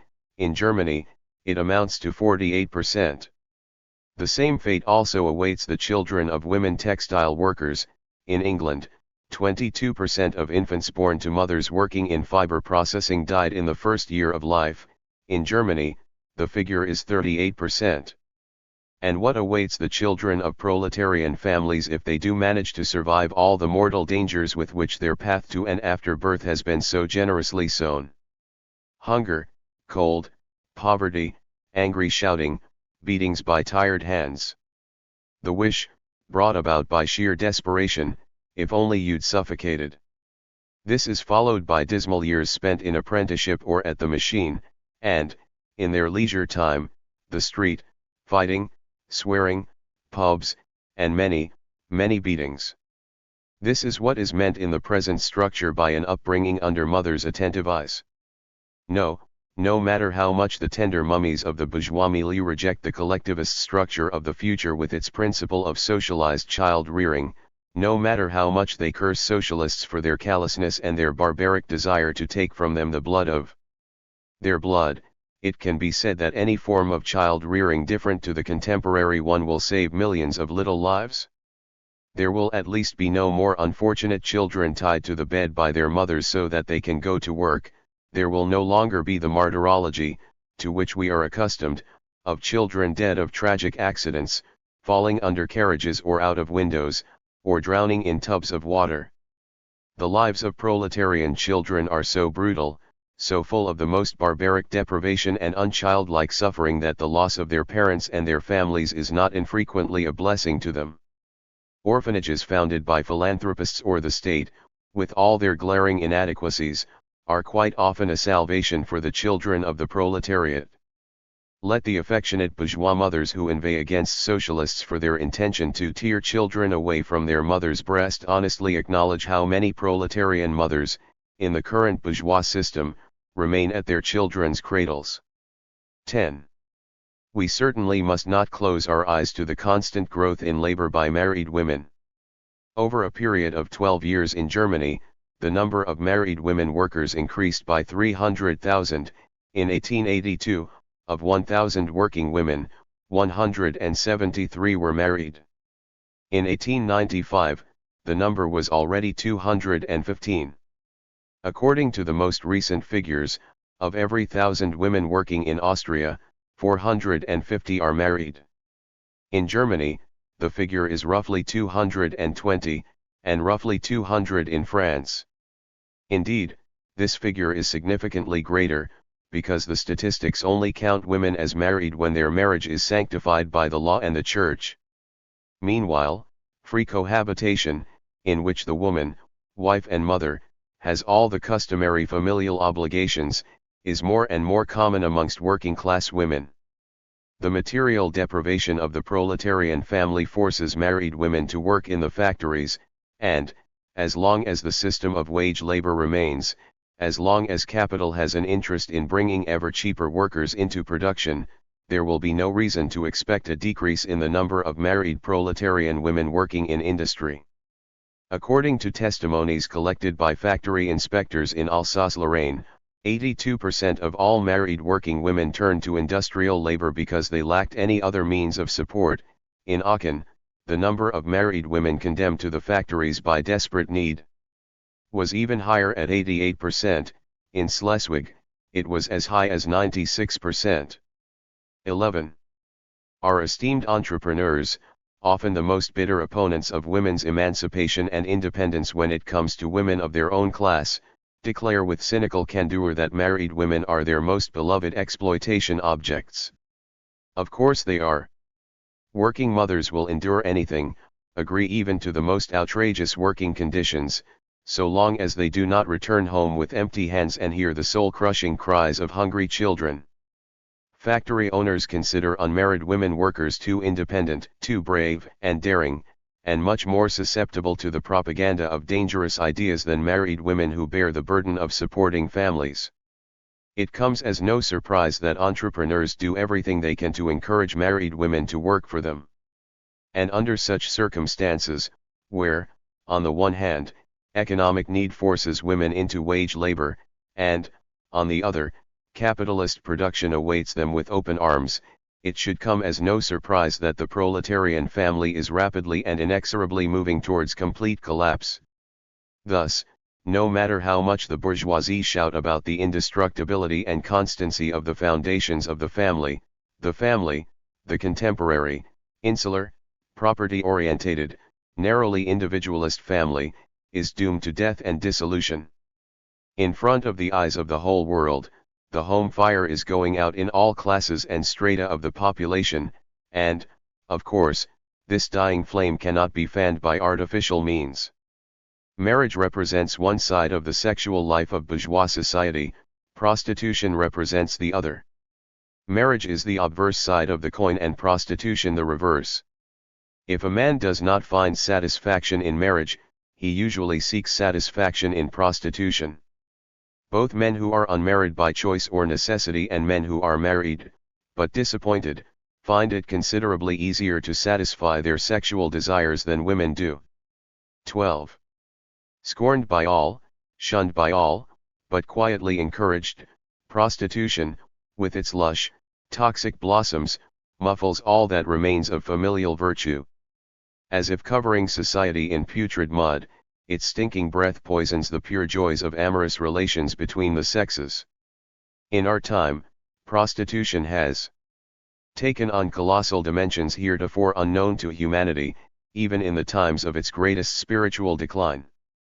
What are the semi-religious Dictarians? Of Greece, the Lupanars. Of Rome, the cheerful prostitution of camp followers or the hierarchical prostitutes' guilds of the Middle Ages, or the publicly shunned, but quietly promoted cynical debauchery of the Reformation? What are these thousands of frivolous grisettes of the 18th century compared to the mass sale of women's bodies practiced in our days? Like a toxic infection, prostitution moves from place to place, from country to country, from the cities to the countryside, poisoning the atmosphere of modern social life. Entire professions, entire social strata are subordinated to this disastrous influence.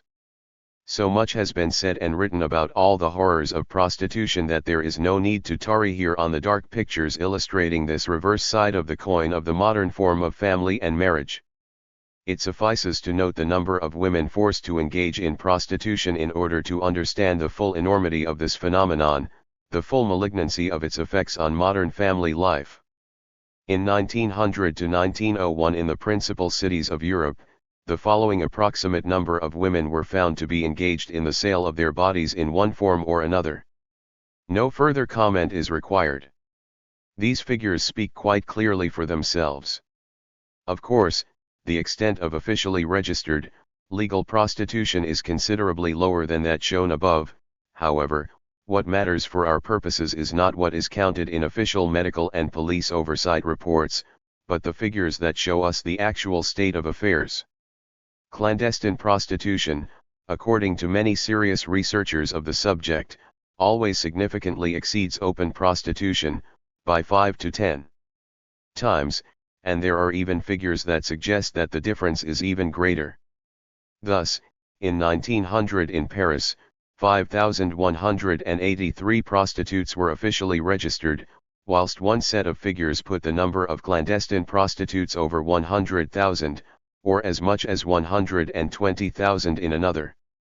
Dr. Kankarevic calculates that there is one prostitute for every 9 women in London.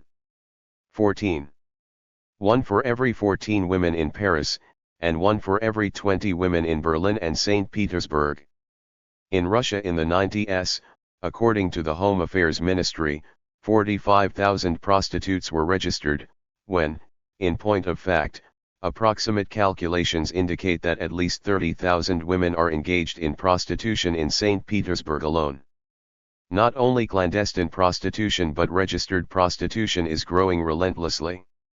According to the figures of the local police administration, in Berlin, at least 5 or 6 young girls who are falling into the hands of the medical and police oversight for the first time are arrested every night. Thus, every year, there are approximately 2,000 newly registered prostitutes. In Berlin, Hirsch writes, prostitution grew nearly twice as fast as the population between 1875 and 1896. 15.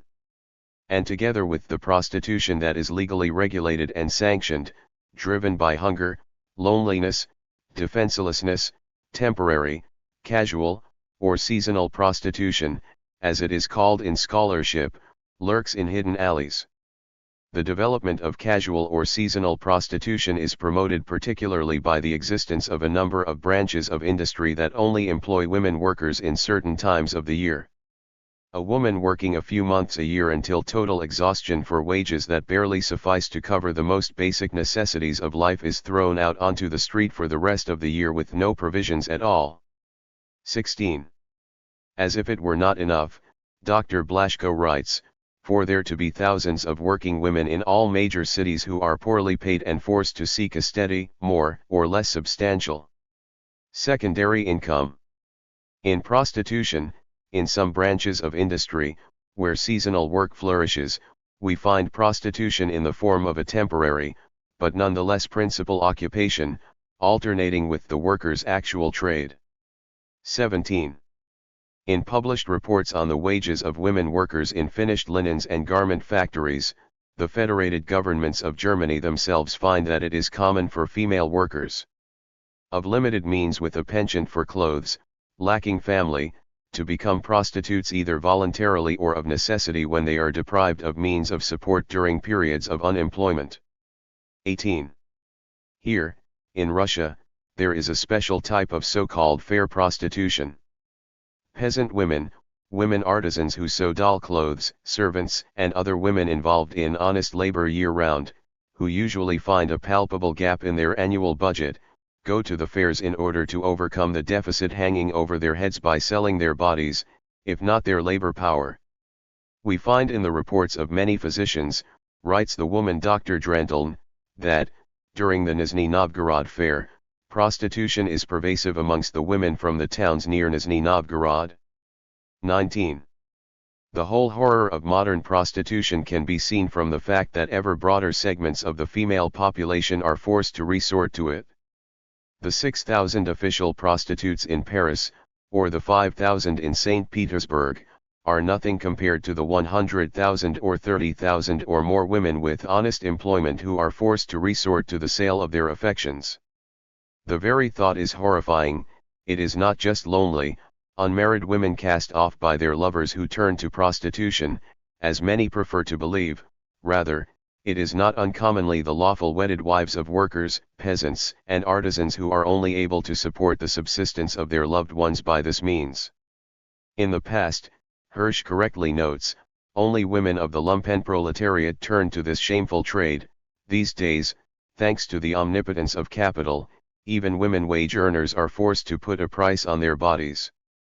Prostitution, once a luxury that society could afford, but whose absence would in no way call its existence into question, has now become an institution most intimately and inextricably bound up with the social structure, a sort of necessary evil. 20.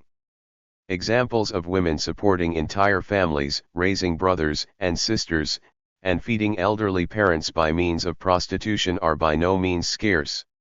According to Parent Dutch Adelaide, of 5,183 prostitutes, 1,441 were driven to the shameful trade by poverty and misery, others were driven to prostitution by losing their parents, being thrown out of their family home and becoming homeless, the desire to support weak and sick parents, the desire to raise their younger brothers, sisters, nephews, nieces, etc., the desire of widows and women abandoned by their lovers to raise large families whose maintenance was left to them, arrival in Paris, with the goal of establishing themselves and finding means of subsistence, and seduction by employers resulting in loss of employment.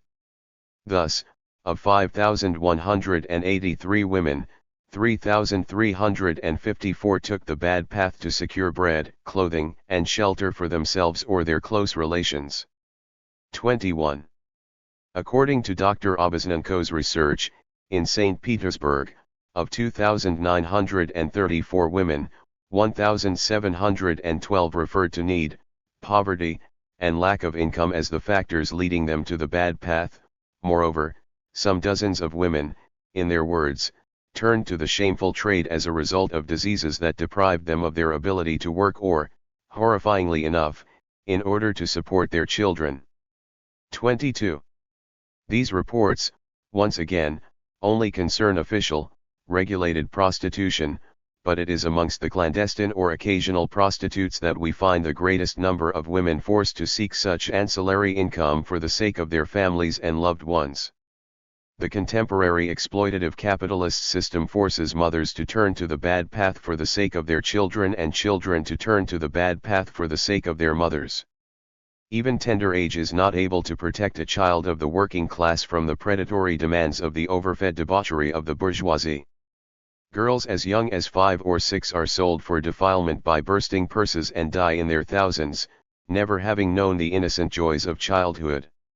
In Moscow, according to Shashkov, of 957 prostitutes surveyed, one started in the occupation at age 11, 5 from age 12. However, there are numerous indications that child prostitution in Russia begins at age 9. Professor Tarnovsky claims that most of the prostitutes in Russia are aged between 13 and 17. In Paris, the age of the majority of prostitutes ranges between 13 and 23. 23. The most refined brothers of Naples keep prostitutes aged 15 or younger. In London, there are houses with prostitutes younger than 14. But those are just children. The same children who sit on school benches, for whom bourgeois families hire an entire staff of nannies and tutors, about whose proper mental and physical hygiene so much has been preached, written, said. One's hairs stand on end when one thinks of these babies, these children of the working class. And yet, child prostitution is an inevitable companion of the proletariat. It is a toll taken in the form of vile, rampant debauchery. The most horrifying thing, however, is the fact that the ranks of child prostitutes are not only filled by orphans, children are put onto the path of shame and disgrace by their very own parents. And these parents are by no means the monsters that sentimental bourgeois fiction writers present them as. With great emotional pain, with unbearably heavy hearts, mothers throw their underage children into the creche of debauchery. But they, proletarian mothers, have no choice when it comes to the fate of their children. They can either send their children to the factories, surrender them to the power of capital, watch how, day by day, impossibly hard work drains the health, youth, the very life out of their children, or turn them over to predators of another sort, the blood brothers of the exploiters of labor. What of it, if shame and condemnation fall upon the child's head? At least their pallid child, drained by deprivation, will be able to eat heartily and live someplace warm. The temptation is great, and a mother's heart so weak. 24. Child prostitution, too, is beginning to take on horrifying, unbelievable dimensions. It is growing together with industrial child labor. The adolescent girls not swallowed up by industry due to market conditions are thrown onto the foul path of the shameful trade. Dirty, disgusting, infectious waves also carry off girls seduced by gentlemen, along with respected mothers with families who have no other way to feed their children, and adolescent girls for whom life holds only two paths: unbearable wage labor, with more or less occasional prostitution, or easy bread with inevitable disease and premature death. The servants of bourgeois scholarship preach that prostitution is a necessary evil, that it has been present throughout human history, that there is an entire contingent of women fairly aching to join the ranks of prostitutes. In their words, these are the born type, born criminals, adding to the ranks of criminal types amongst men. Relying on L'Homme Rosso, Professor Tarnovsky finds the existence of such women quite handy. Thanks to this type of women, marked by nature for the sale of their affections from the day of their birth, men are able to duly satisfy their physiological needs. And this hypothesis is, supposedly, entirely supported by the anatomical and pathological properties of the structure of the cranium, pelvis, etc. amongst prostitutes and criminals. But one thing remains mysterious to these respected representatives of bourgeois science: why do we find the greatest number of these criminal types amongst women of the deprived strata of the population? Why are prostitutes overwhelmingly recruited from the working class and the peasantry? 25. Why do more of the prostitutes in St. Petersburg come from Estland than come from all of Finland, whilst the remote Vitebsk province and the even more remote Smolensk province, with their poor populations, with their raised forests and swamps, with their sandy, rocky soil unsuited for agriculture, each sent nearly twice as many prostitutes than neighboring Vyborg province. 26. Why is it that we find born prostitutes in such abundance in the surroundings of Nizhny Novgorod of all places?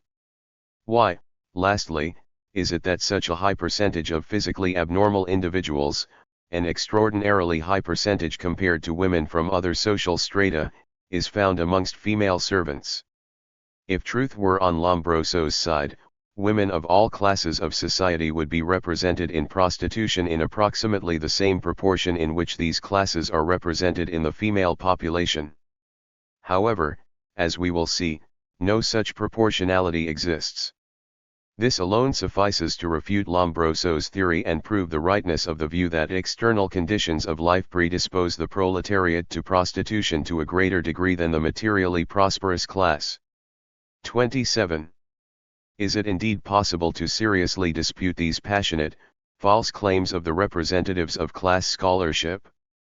Does not life itself, point by point, refute these artificially cobbled together hypotheses that serve to give the bourgeoisie the congenial conviction that everything is fine, that the civilized world familiar to them remains stable and firm?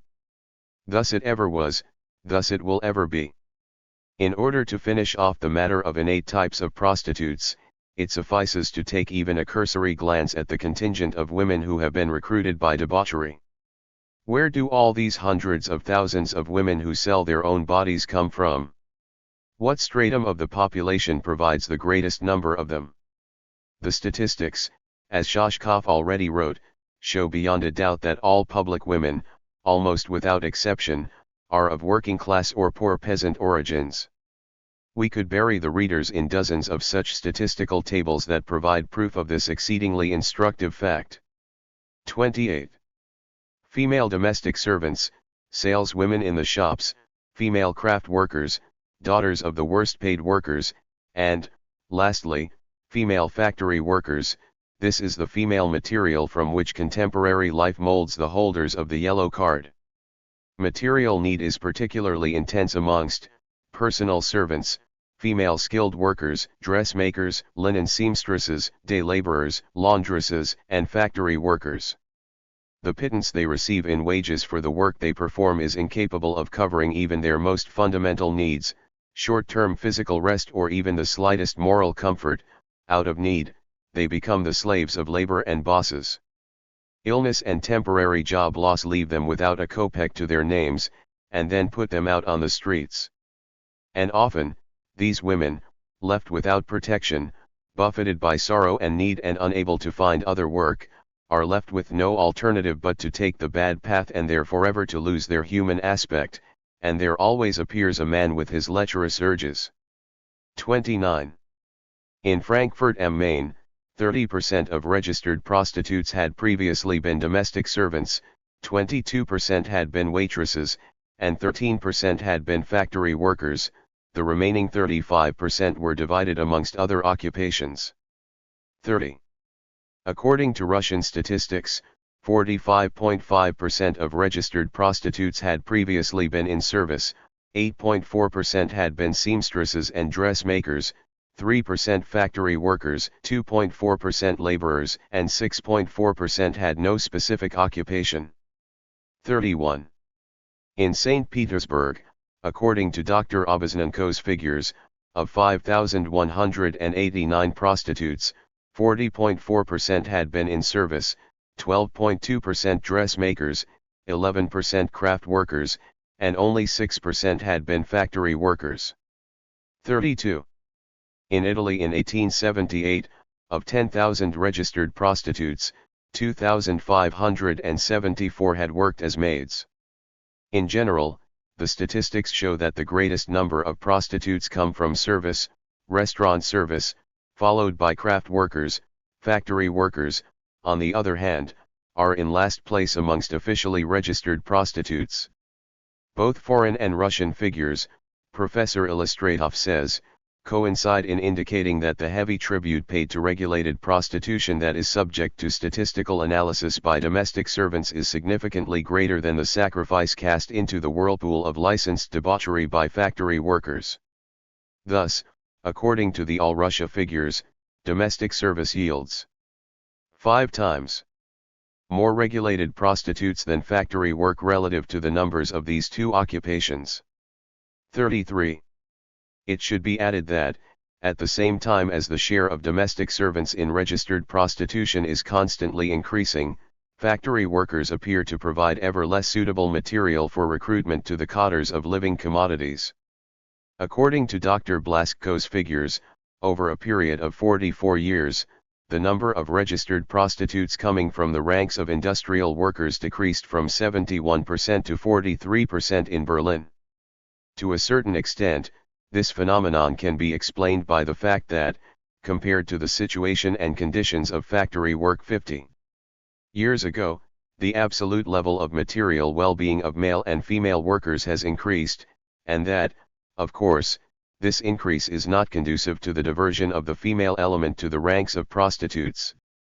Moreover, the intellectual and moral level of female factory workers, who have joined the broad course of the class movement, with its elevating and encouraging prospects, doubtlessly also has an influence on the moral face of female factory workers. Even if darkest need casts female factory workers onto the streets and forces them to pay for their daily bread with their bodies, greater strength to withstand the vortex of life will be preserved within them than in domestic servants, who are isolated and deprived of the encouraging awareness of comradely unity and solidarity. However, the significance of the fact that the percentage of registered prostitutes recruited from the ranks of factory workers is so low should not be overstated. We must not forget that female industrial workers who remain at their stations are too often forced to top up their utterly meager wages by temporarily or occasionally selling their bodies to their own comrades in the shared struggle, their own allies in building a better future. Often, this is the only way that female workers can cover the screaming deficit in their budgets.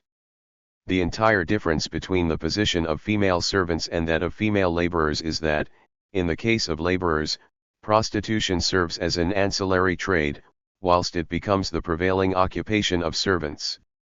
To be sure, as the persistent struggle of the working class raises their economic position, the need for female workers to resort to ancillary wages decreases. However, we must not flatter ourselves with the illusion that the recruitment of women to exploitation by modern large-scale capitalist production rescues them from the need to deviate from the straight and narrow. To the contrary, women's participation in industry is all too often the reason for their moral decay.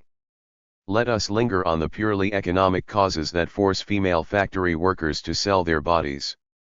Surely there are plenty of examples of entrepreneurs, bosses, directors of industrial institutions setting themselves up with harems composed of their female employees. And foremen and overseers.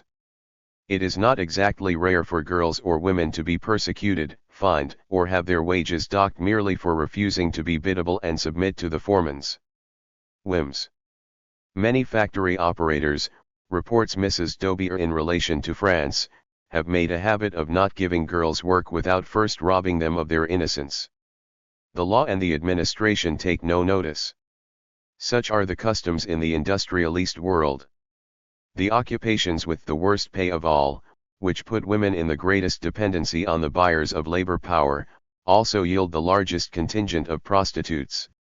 Given all this, need we actually prove that heredity plays no role at all here, that women's reasons for falling are entirely comprised within their economic position?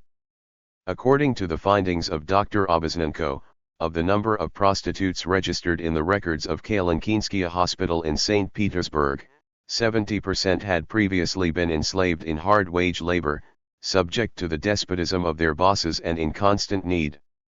According to AFCON, 83% of prostitutes had no means of support prior to falling.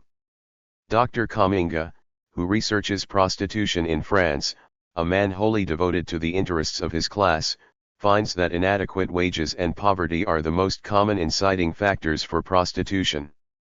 Another author, Shashkov, who is in no greater suspicion of being devoted to the materialist understanding of history, nonetheless also claims that the main, indeed practically the only, cause of prostitution in Europe is the horrific poverty of the masses. We have before us more than 20 learned monographs on the trade in debauchery, and their authors near unanimously state that the true mother of prostitution is poverty. Such unanimity, which cannot be found in solving other social issues, is a testament to the indubitability of the fact. Need we further bolster this claim with the words of other authorities? Need we continue providing more and more evidence in support of these views? Does it not suffice to note the horrible material conditions in which the women of the working class are forced to live?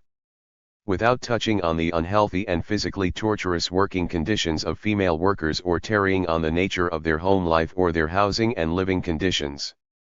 34.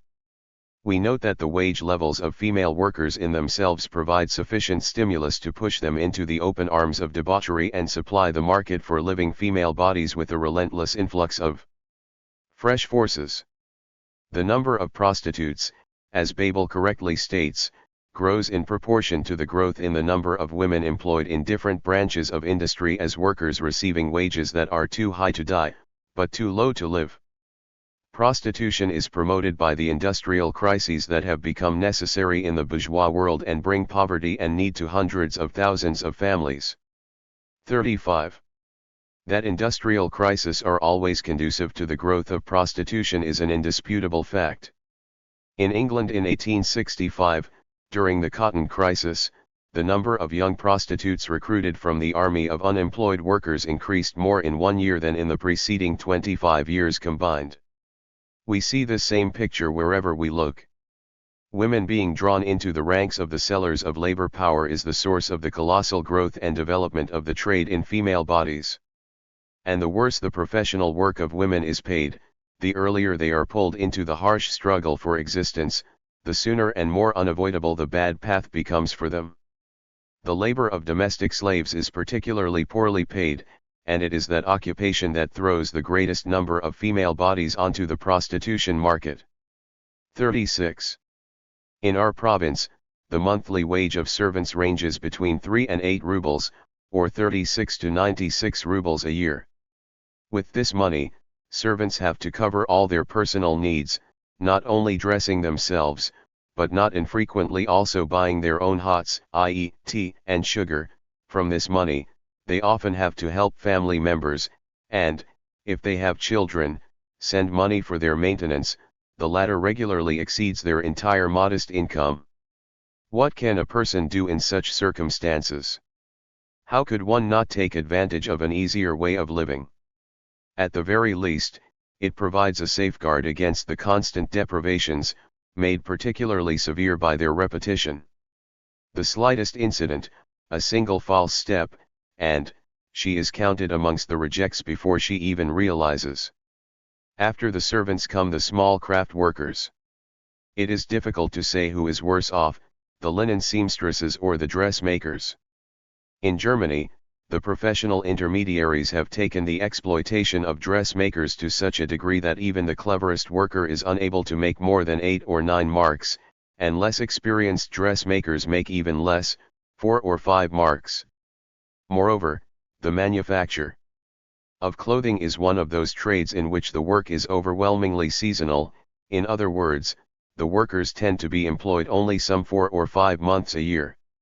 Given all that, is it really surprising that prostitution finds its recruits more easily amongst this category of industrial workers than any others?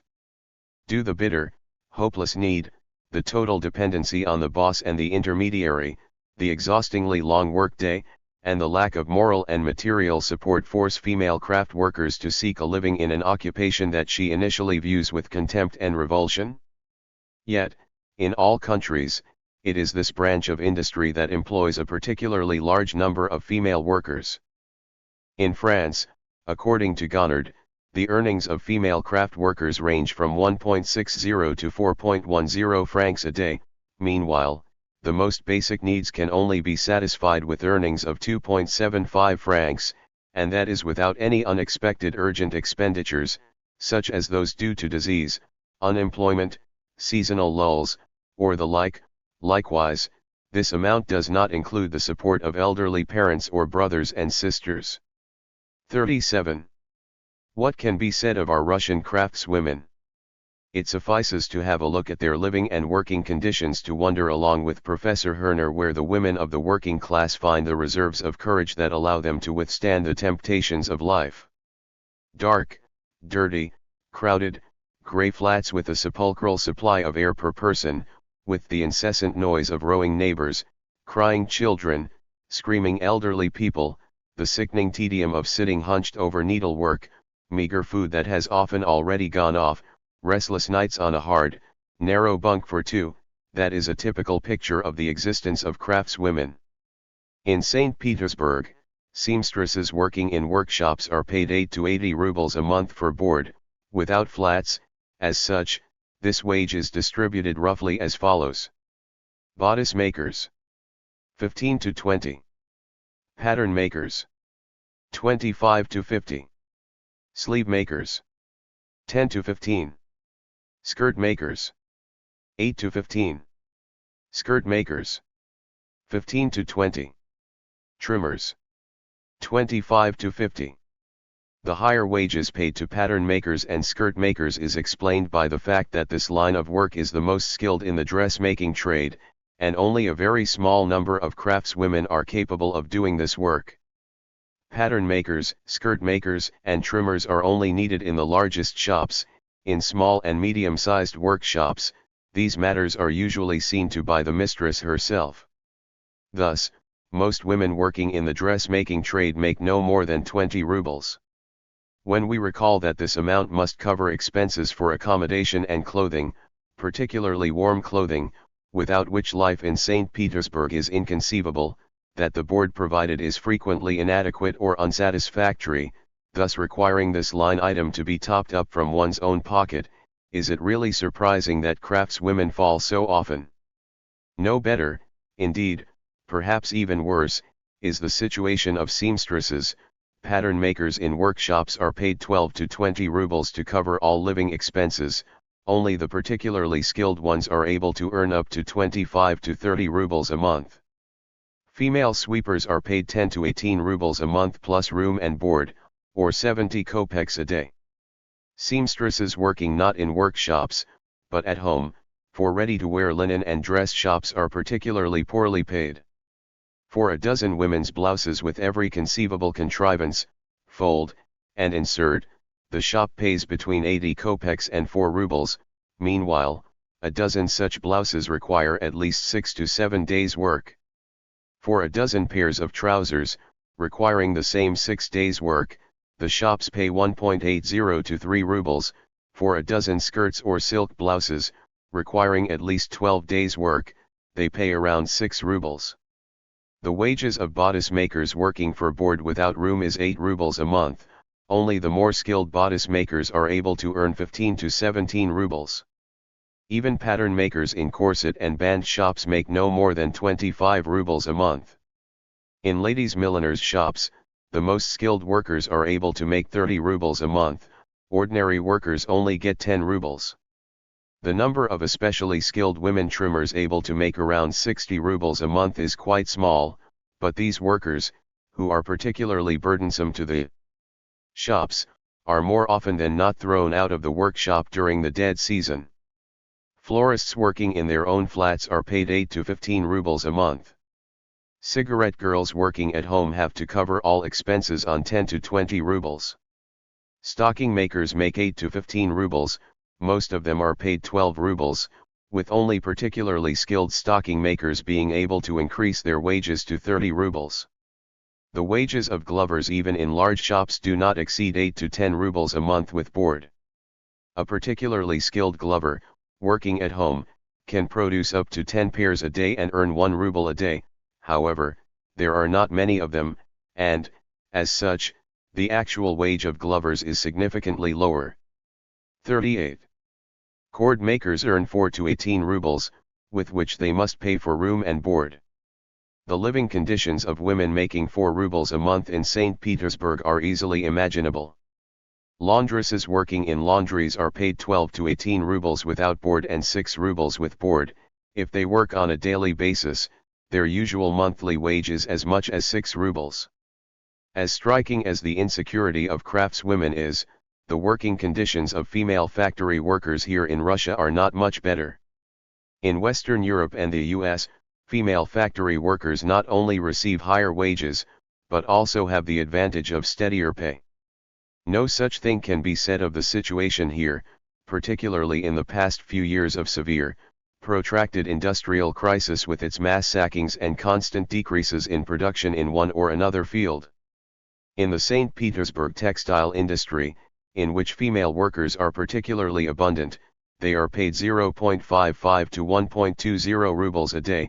Female ring spinners, the most widespread category of female textile workers, mostly get 80 to 85 kopecks a day, i.e., not counting Sundays, about 20 rubles a month. 39. In the tobacco industry, in which women, according to the figures compiled by workers' professional organizations, represent approximately 4/5 of employees, female workers make 40 to 90 kopecks for a workday of 10 to 10.5 hours, but the most widespread wage is 40 to 45 kopecks a day, or 10 to 14 rubles a month. This figure does not take into account fines for absenteeism or tardiness, which are quite common and extremely burdensome for female workers' finances. 40. At sweets factories, female workers get 45 to 50 kopecks for a 12-hour workday, to which only 25 kopecks are added for hot pre-bank holiday workdays that may last until 11 p.m. 41. The adhesives industry also employs a significant number of women. In the factories between Belostrov and Alexandrovskoy, only women work in the sorting department, the department with the worst hygienic conditions, and earn 30 to 60 kopecks for a 15-hour workday. The air of the workshops is full of veritable pillars of dust. The dust on the ceilings, walls, and windows could be shoveled. Workers suffer from eye disorders, and most of them have pulmonary damage.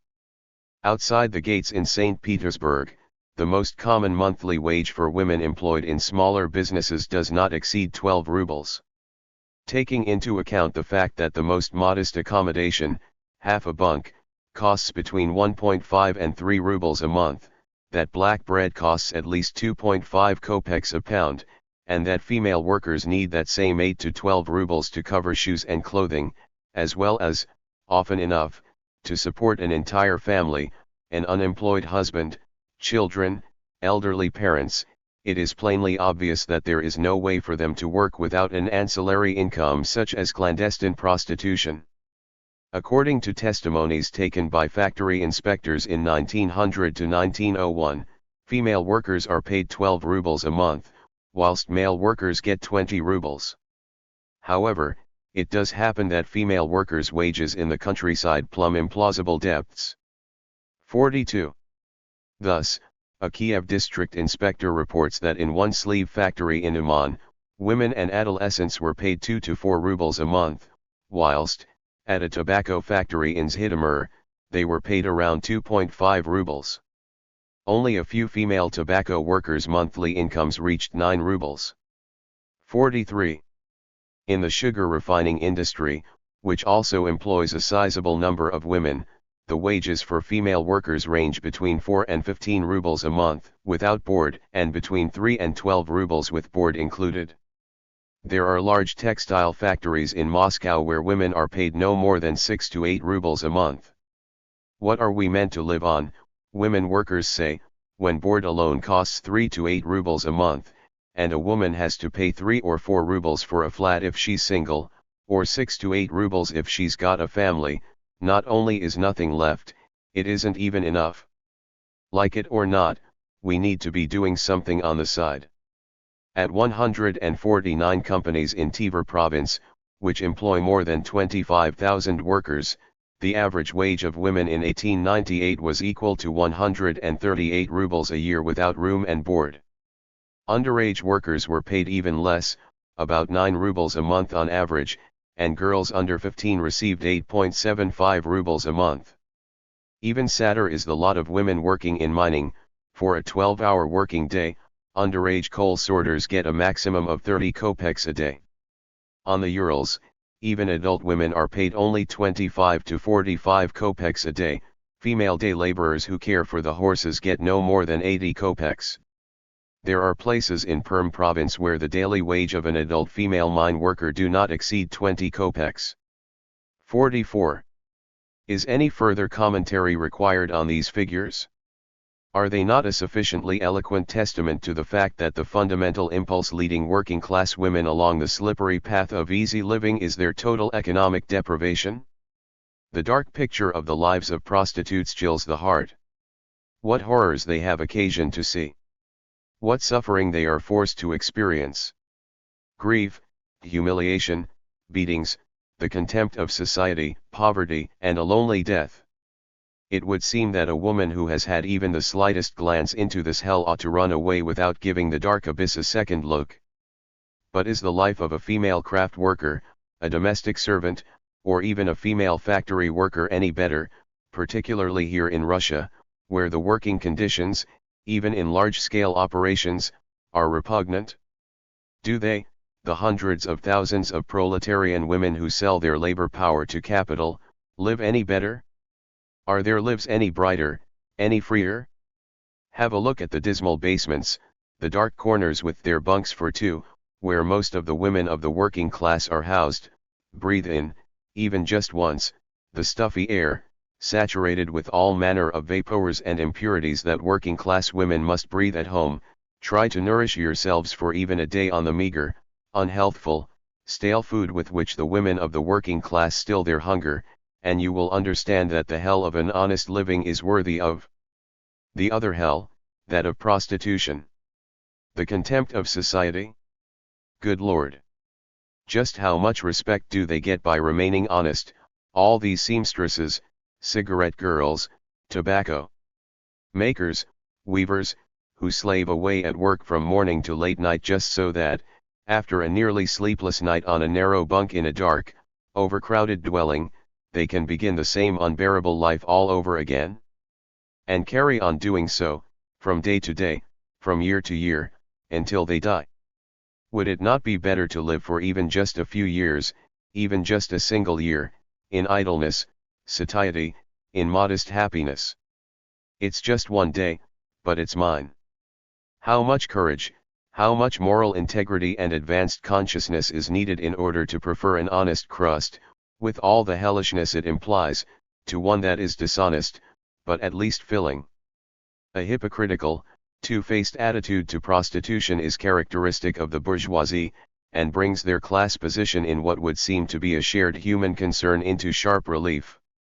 Indeed, prostitution, that inevitable concomitant of present-day class society, this corrective for the obsolete, compulsory family form of our time, is the exclusive burden of the unpropertied classes. Here, in the dark, stale basements, it releases its doomed sprouts, it digs its venomous claws more and more into the proletarian's body and, though its stinking breath poisons the atmosphere of the entire society, it is primarily a scourge for the working class. This is why the bourgeoisie are in no hurry to sound the alarm. If the largest share of women available for sale came from the propertied class, their attitude towards this issue, one must assume, would be different. The solution to the mystery of the ambivalent approach of governments around the world to prostitution must be sought in the class perspective that permeates this social issue. Condemned by religion, persecuted by society and even the law itself, prostitution is nonetheless not only tolerated, but even regulated by the state. Considered necessary in order to satisfy men's natural sexual needs, prostitution has served as a lightning rod of debauchery, a guarantor of the basis of the family and preserver of the purity of honest bourgeois women, from the time class society took shape in one form or another. Not to speak of prostitution in the ancient, pre-Christian world. But even starting from the Middle Ages, states and magistrates, on the one hand, tolerated all these bordellos, women's houses, and girls' houses, etc. 45. Whilst, on the other hand, a whole series of inhumanely draconian laws and ordinances were issued that subjected prostitutes to all manner of humiliations, torments, and affronts. 46. Kings availed themselves of the services of prostitutes, counted them as members of their court, and appointed special officials to supervise them, and this did not stop them persecuting and tormenting women engaged in prostitution and subjecting them to all manner of humiliations, sometimes even murdering them by their hundreds at the same time, under the influence of religious ecstasy in moments of hypocritical repentance. 47. The bourgeoisie and the clergy, who make extensive use of the services of prostitutes and secretly support them, openly whipped and persecuted them. The people, seeing in them the vivid and horribly denuded expression of their own disenfranchisement, hated them with all the power of their impulsive souls and sought by all means to destroy them and wipe them off the face of the earth, swearing at them, throwing stones at them, breaking up tolerance houses, torturing and murdering individual unfortunate victims of the shameful trade. But no matter how much the people combated the sale of women's bodies, the class society that gave rise to the sale of labor power incessantly created ever more new victims of social temperament. Modern society has not moved far beyond the cruelty of the Middle Ages, replacing public torment and periodic beatings of prostitutes with psychological beatings of prostitutes by means of strict legislative regulation. In the age of the consuls, the Third Estate, with their characteristic rationalism and penchant for legislative protection of their interests, first proclaimed the principle of state regulation of prostitution. In France in 1800, medical and police supervision was introduced, and, in 1802, the first yellow card was issued. Prostitution, which, until then, had only been tolerated by the state, became a legislatively regulated phenomenon recognized by the authorities.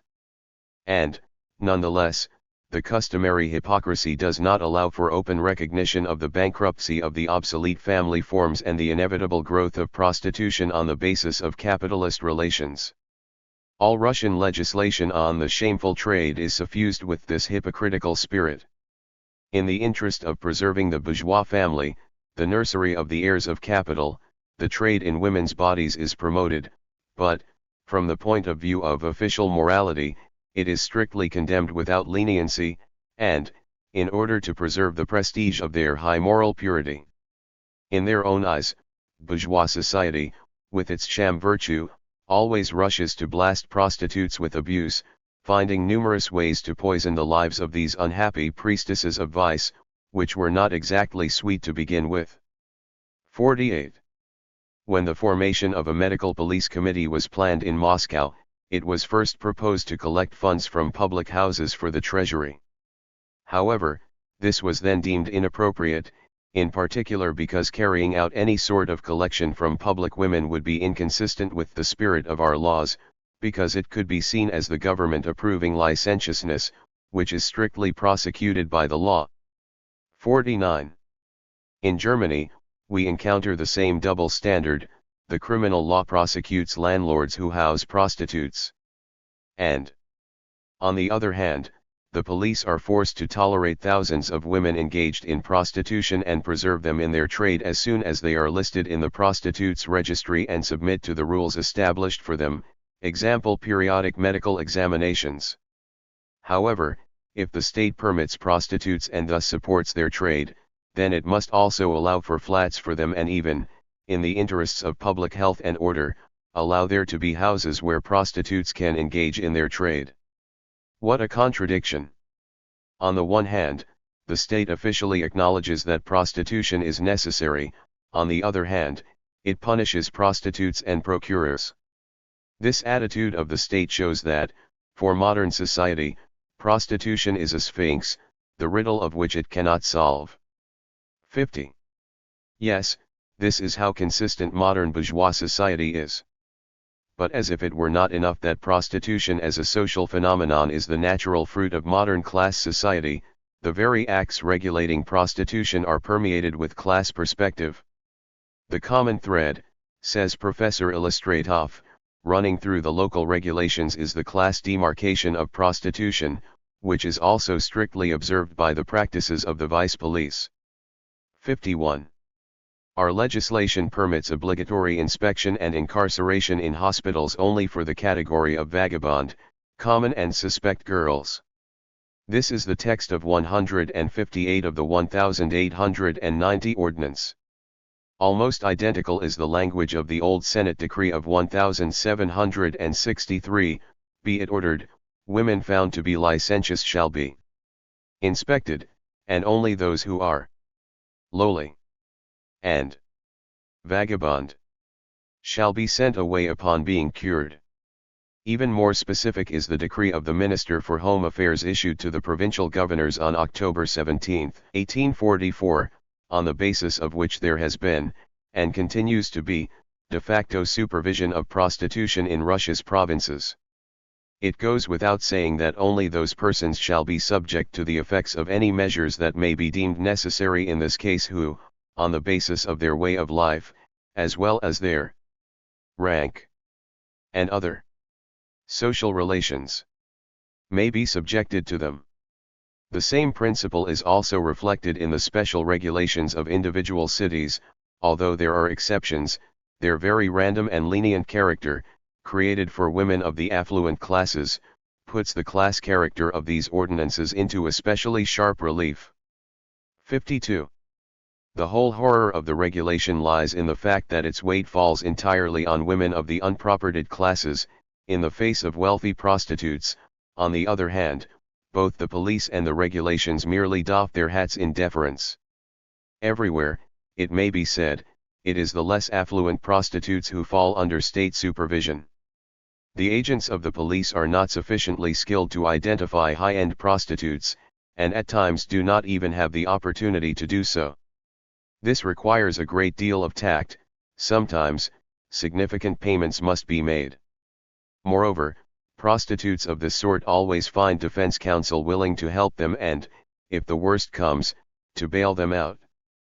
Prostitutes of the lower classes predominate in all cities. The worse the oversight, the fewer the wealthier, intelligent prostitutes. The police, wishing to avoid excessive work and unpleasantness, only go after seedy and vagabond women. 53. Given that high-end prostitutes mostly come from the bourgeois class, the vigilant eye of medical police oversight calmly passes them by and falls with redoubled zeal upon those women whose social position does not inspire the trust of the ruling authorities. In the slums where the women of the working class dwell, misfortune and vice are so intimately intertwined that it is impossible to distinguish between them at a glance. To the contrary, the constable has neither the time nor the desire to give the matter any thought. He resolves the matter rapidly and unappealably. Any woman he arrests on the street, in a corner flat, or a night shelter, is deemed a prostitute. He treats her as a fallen woman, even if there is no suggestion that she is engaged in debauchery other than her lack of a fixed residence and occupation. 54.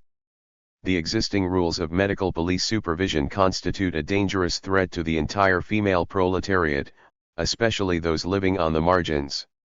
We need not even tarry on periods of acute unemployment, in which women naturally find themselves on the streets without due cause. Proletarian women risk humiliating inspections on any bank holiday. The loss of a passport or another such accident aggravates their already difficult position and often forces female workers to choose between either being sent back to their hometowns on a prisoner transport or submitting to medical police supervision. Of course, this state of affairs exists not only in Russia, but in all bourgeois countries. Not subject to inspection, Dr. Blasko says, are nearly all of the elegant prostitutes, the so-called ladies of the demi-monde, who constitute a sort of nalimi tangeri for the police. The masses subject to inspection almost everywhere consist of the most unfortunate and underprivileged riffraff. Obediently and stupidly, from year to year, over decades, these stepdaughters of fate make their usual walk to the inspection site. 55. Modern class society contrives to divide all women even suspected of prostitution into two classes. The better sort, the more affluent prostitutes, are included within the bourgeois class, serve them, live side by side with them, and, to a certain extent, share in their privileges. The worse sort, flesh of the working class or the poor peasantry, drinks from the cup of disenfranchisement, humiliation, and sorrow down to the very dregs. It is clear that the problem of eliminating prostitution, the problem of fostering healthier relations between the sexes, is a problem of the proletarian class, a problem that is intimately and inextricably intertwined with the conditions of work and production. Whilst for the other classes and strata of the population, solving the marital problem, and thus that of prostitution, is primarily of psychological and moral interest, for the proletariat, it is one of the fundamental problems of life, one of the moments that define the future. The struggle against prostitution and the ugly forms of the modern family, in other words, is a struggle against the class institutions of the modern bourgeois world, and flows directly from the struggle of the proletariat as a whole, constituting an integral part thereof. Hunger and exploitation are the inexhaustible wellsprings feeding prostitution, and class society is the source of the evils accompanying it. Is it really surprising, given that outrages to women's dignity in this area most often fall on representatives of the working class? The sale of women's bodies is intimately linked to the sale of women's labor power. Prostitution can only definitively disappear together with the disappearance of wage labor. But surely there must be ways of mitigating and alleviating the suffering and horror arising both from the very existence of prostitution and its regulation by law within the limits of our exploitative class society. The struggle against prostitution and the hypocritical laws governing it is one of the liveliest aspects of the activities of bourgeois women.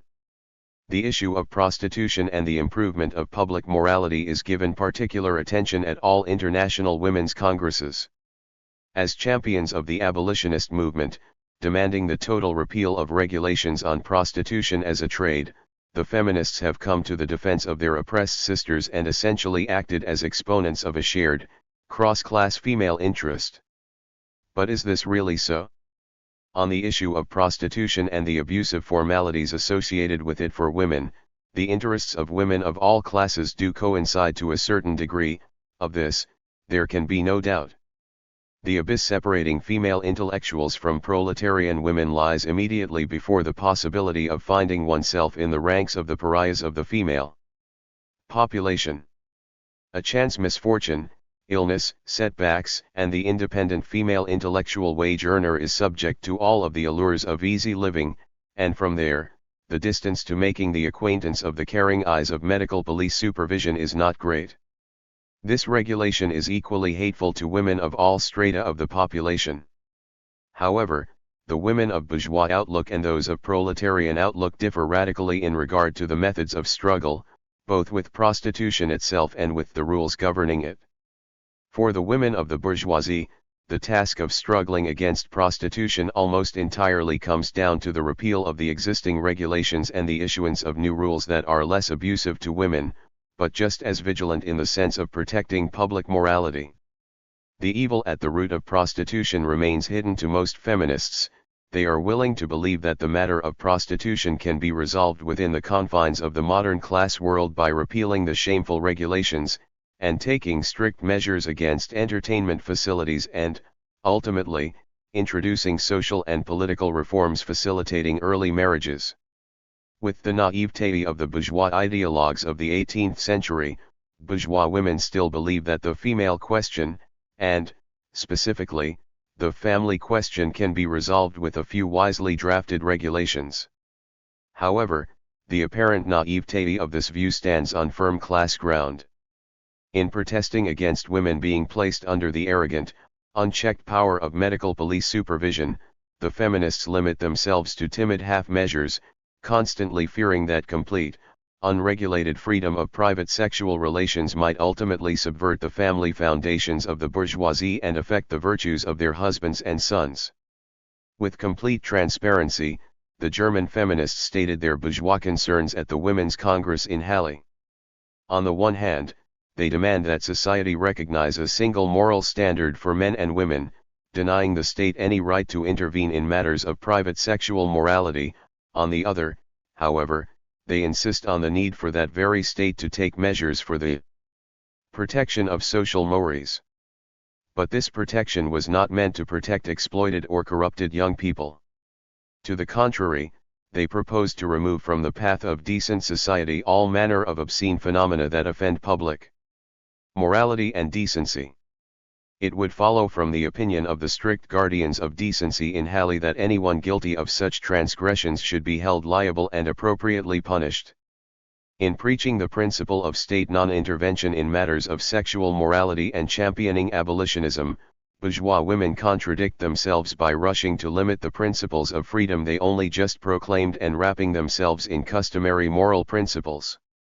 Marriage, the modern coercive union of two individuals, with all its imperfections, remains the most reliable bastion of economic well-being for the average bourgeois woman, causing her to cling reflexively to the preservation of this institute and all its legal inviolacy. On this matter, the German women in Halle issued a resolution that read as follows: all theories proclaiming equal rights for fathers and mothers in marriage, establishing equal responsibility of husbands and wives, etc., but subverting the moral responsibility of the spouses arising from marriage must be considered untenable and thus rejected. Theories subverting moral responsibility apparently refers to the free principles of social democracy, its highly amoral assertion of the inevitability of the decay of the contemporary family, and other such stone-throwing. But in that case, what is the actual position of feminists on the subject of prostitution?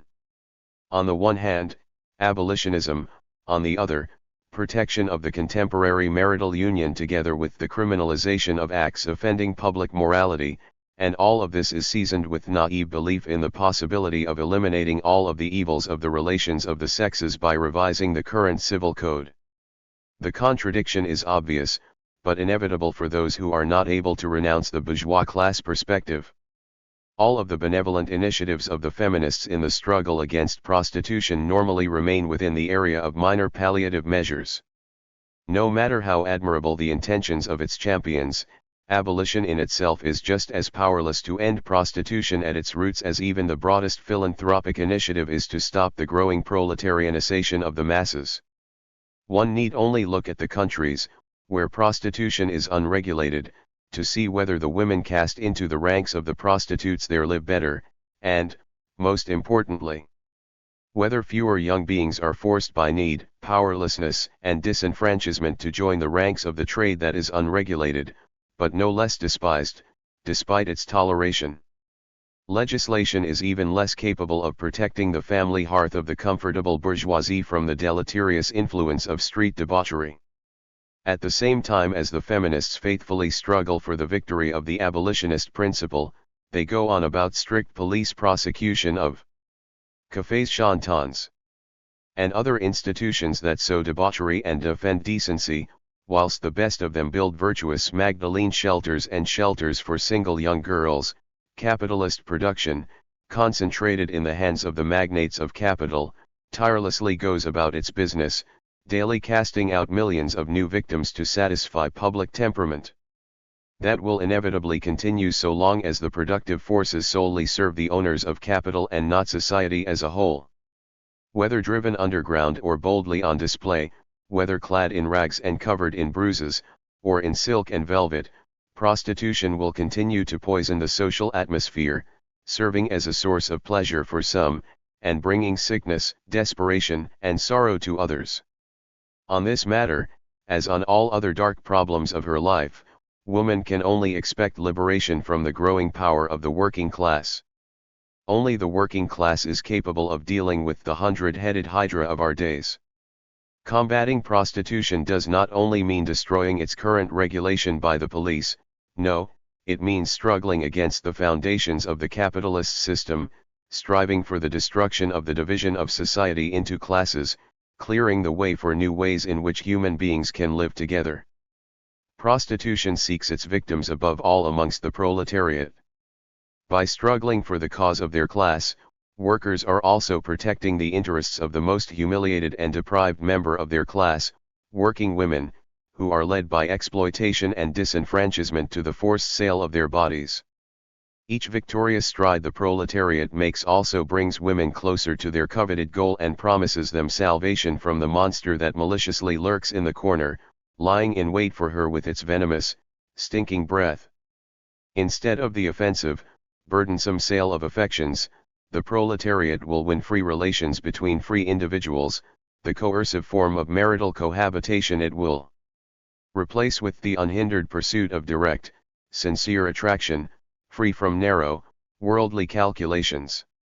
There, in the new word of socialized labor, the hypocritical double standards of our time will disappear, and sexual morality will truly become a personal matter of conscience for each individual. One might think that this would spur the feminists to join the ranks of the supporters of the new social structure. But class instinct is invincible. And the feminists, who push away the ugly specter of women trading in their bodies with one hand, strive with the other to support the very class structure that gives rise to and maintains prostitution. The feminists operate in a vicious cycle, and proletarian women cannot expect liberation from the horrors of forced prostitution from them. Working-class women can only combat this evil with their own means, by remaining on the foundations of the class politics of the working class as a whole. Increasing wages, shortening the workday, greater wealth, and greater leisure to dedicate to wide-ranging intellectual interests, those are the measures that the working class mobilizes in the struggle against the humiliating trade in women's bodies, and that in practice will yield more real results than all the noise made by the feminists around the matter of repealing regulations. Of course, the working class is also a committed champion of abolitionism, but it cannot ascribe to this movement the primary significance that it has in the eyes of bourgeois women. And, practically speaking, the achievements of the feminists in this area are hardly more significant than the gains won by the workers themselves. It is quite doubtful whether the abolitionist movement would have been able to remain standing through its worst times in England if the working class had not risen up in defense of it. The powerful petition movement against the regulation established in England in 1866 was primarily supported by the working class. The proper actions were also taken by the workers' delegation sent to the Home Secretary in 1872 to deliver to him the workers' protest, which stated, inter alia, as follows: "It is regrettable that, despite 1,279 petitions filled with more than 1 million signatures and submitted to Parliament over the past 2 sessions, the laws protested by the people continue to exist." 56. Let the feminists of any country show where their active struggle against prostitution or the evil that makes it worse, legislative regulation, has led to tangible results for women. And here in Russia, what has the bourgeois women's movement done in its struggle against prostitution? Individual voices of champions of women's equality have, to be sure, been raised in defense of the victims of social temperament, with Mrs. Pokrovskaya making a particularly passionate stand in their defense, as she continues to do today. It is also true that shelters for repentant Magdalenes. 57. And societies for the rescue of maidens exist here in Russia, as well. However, the women's liberation movement as a whole has not taken even a single noticeable step in this direction, and we must note that Russian feminists look upon this ulcer on the body of modern society with surprising indifference. The champions of women's equality abroad can at least boast that they, following in the footsteps of Josephine Butler, have everywhere and always energetically and actively supported the abolitionist movement and have, in their own way, combated the causes giving rise to prostitution. There are a number of specialized women's societies that have the objective of struggling in one way or another against the sale of women's bodies. The few attempts that are made here in this area, such as creating cheap hostels for young girls, evening and Sunday entertainment for the daughters of the proletariat, etc., are mere toys compared to such initiatives. To be sure, all manner of cultural and educational activities can be found here, which are all too often subject to arbitrary administrative and police restrictions. However, independently of these purely external efforts, we cannot but observe that neither the women's societies nor the women's parties here in Russia pay this serious issue the attention due to it. One need only have a glance at the reports on the activities of such major women's organizations as the Women's Mutual Philanthropic Society and see whether even a kopeck of their substantial 15,000 ruble budget is dedicated to the struggle against prostitution. To be sure, the society does have a hostel and an office for seeking accommodations, as well as a mutual aid fund, not to mention children's homes, a library, etc. but who is served by all these numerous operations of the first feminist organization in Russia? Not proletarian women, of course. Proletarian women cannot even become members of the Women's Mutual Philanthropic Society, because the high membership subscriptions only open the society's doors to wealthy women. 58. Proletarian women, by the very nature of the first women's feminist organization, were only to be the objects of charity from above. However, judging from the society's reports, the philanthropy mostly goes to women in intellectual occupations. It is they, teachers, office workers, stenographers, etc., who live in the hostels, make use of the information provided by the Accommodation Search Office, and receive benefits from the society's funds. As we have already seen, it is women laborers who are cast onto the market for female commodities, and, as such, all of the mutual philanthropy of the Russian Women's Society, which absolutely does not reach the social strata that provide the constant supply of women for sale, does not combat prostitution directly or indirectly. Another society, the Society for the Care of Young Working Women, which exists in St. Petersburg and a few provincial cities, has the following stated objective in its Articles of Association: to safeguard young girls, overwhelmingly belonging to the working class, such as craftswomen, factory workers, and servants, from the effects of the morally harmful conditions of life in their environment and aid in their moral development. The objectives of this society, thus, completely correspond to the activities of the organizations abroad that have the objective of combating the corruption of young girls. But how exactly does the society put its important objective into practice? With 9 departments in St. Petersburg that are readily dedicated to female factory workers, servants, craftswomen, and female staff in general. 59. The society, in their efforts to raise the cultural interests of the visitors, meticulously protects from every living word and everything that might turn girls to the disastrous path of class struggle. In their most sincere desire to help working women in their daily struggle, this society nonetheless constitutes a living contradiction. On the one hand, they raise the cultural and moral level of proletarian girls, their visitors, and thus increase their intellectual interests. On the other, they place an impenetrable wall between them and the only paths, the only methods and means of struggle with which proletarian women can improve their position. At the lessons given by the society, harmful teachings are meticulously expurgated and eliminated, and neither the professional nor the political needs of working women are discussed within the walls of the society. What exactly can the cultural and educational activities of the society provide? Can mere education and moral training save young women from prostitution, which is unscapable in 50 out of 100 cases? It goes without saying that despite all their best intentions, with these cultural and educational offerings, the society not only fail to accomplish their mission, but doubtlessly cause or worsen the mental tragedy of proletarian girls whose mental and intellectual demands are totally at variance with the sad reality surrounding them. The only real accomplishment of the Society for the Care of Young Girls is the provision of cheap hostels for working-class girls, unlike the aristocratic hostel of the Mutual Philanthropic Society. These hostels at least alleviate the daily struggle to survive for the slaves of labor, and make them more resistant and less susceptible to the temptation of easy income. 60. But even in this area, the inadequacies of the Society's activities must be noted. All its initiatives are based not on the vital principle of self-help or autonomy, but on the principles of philanthropy and charity.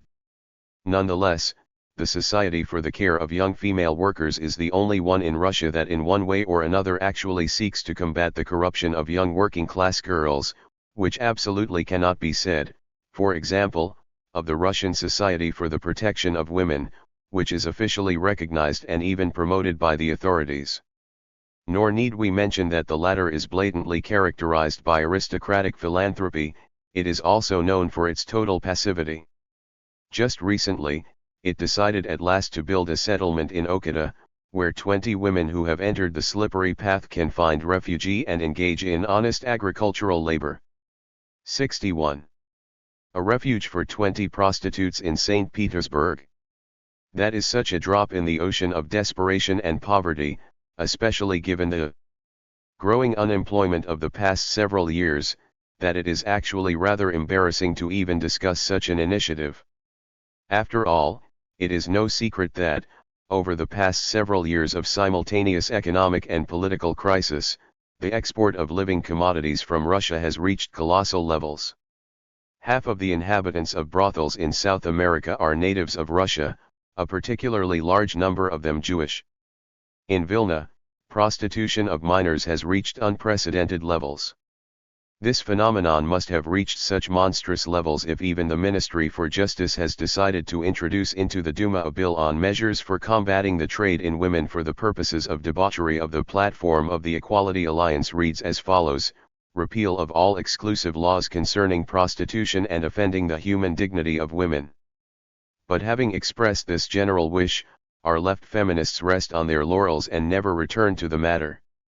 Demands to repeal regulations and other expressions of protest against the trade in women's bodies can be found neither in the resolutions or the numerous decisions, nor in the equality campaigners' house organ. Soyuz-Genshin. Even the left feminists were not active enough to submit a petition demanding the repeal of the regulations to the Duma, as they had done concerning the political equality of women.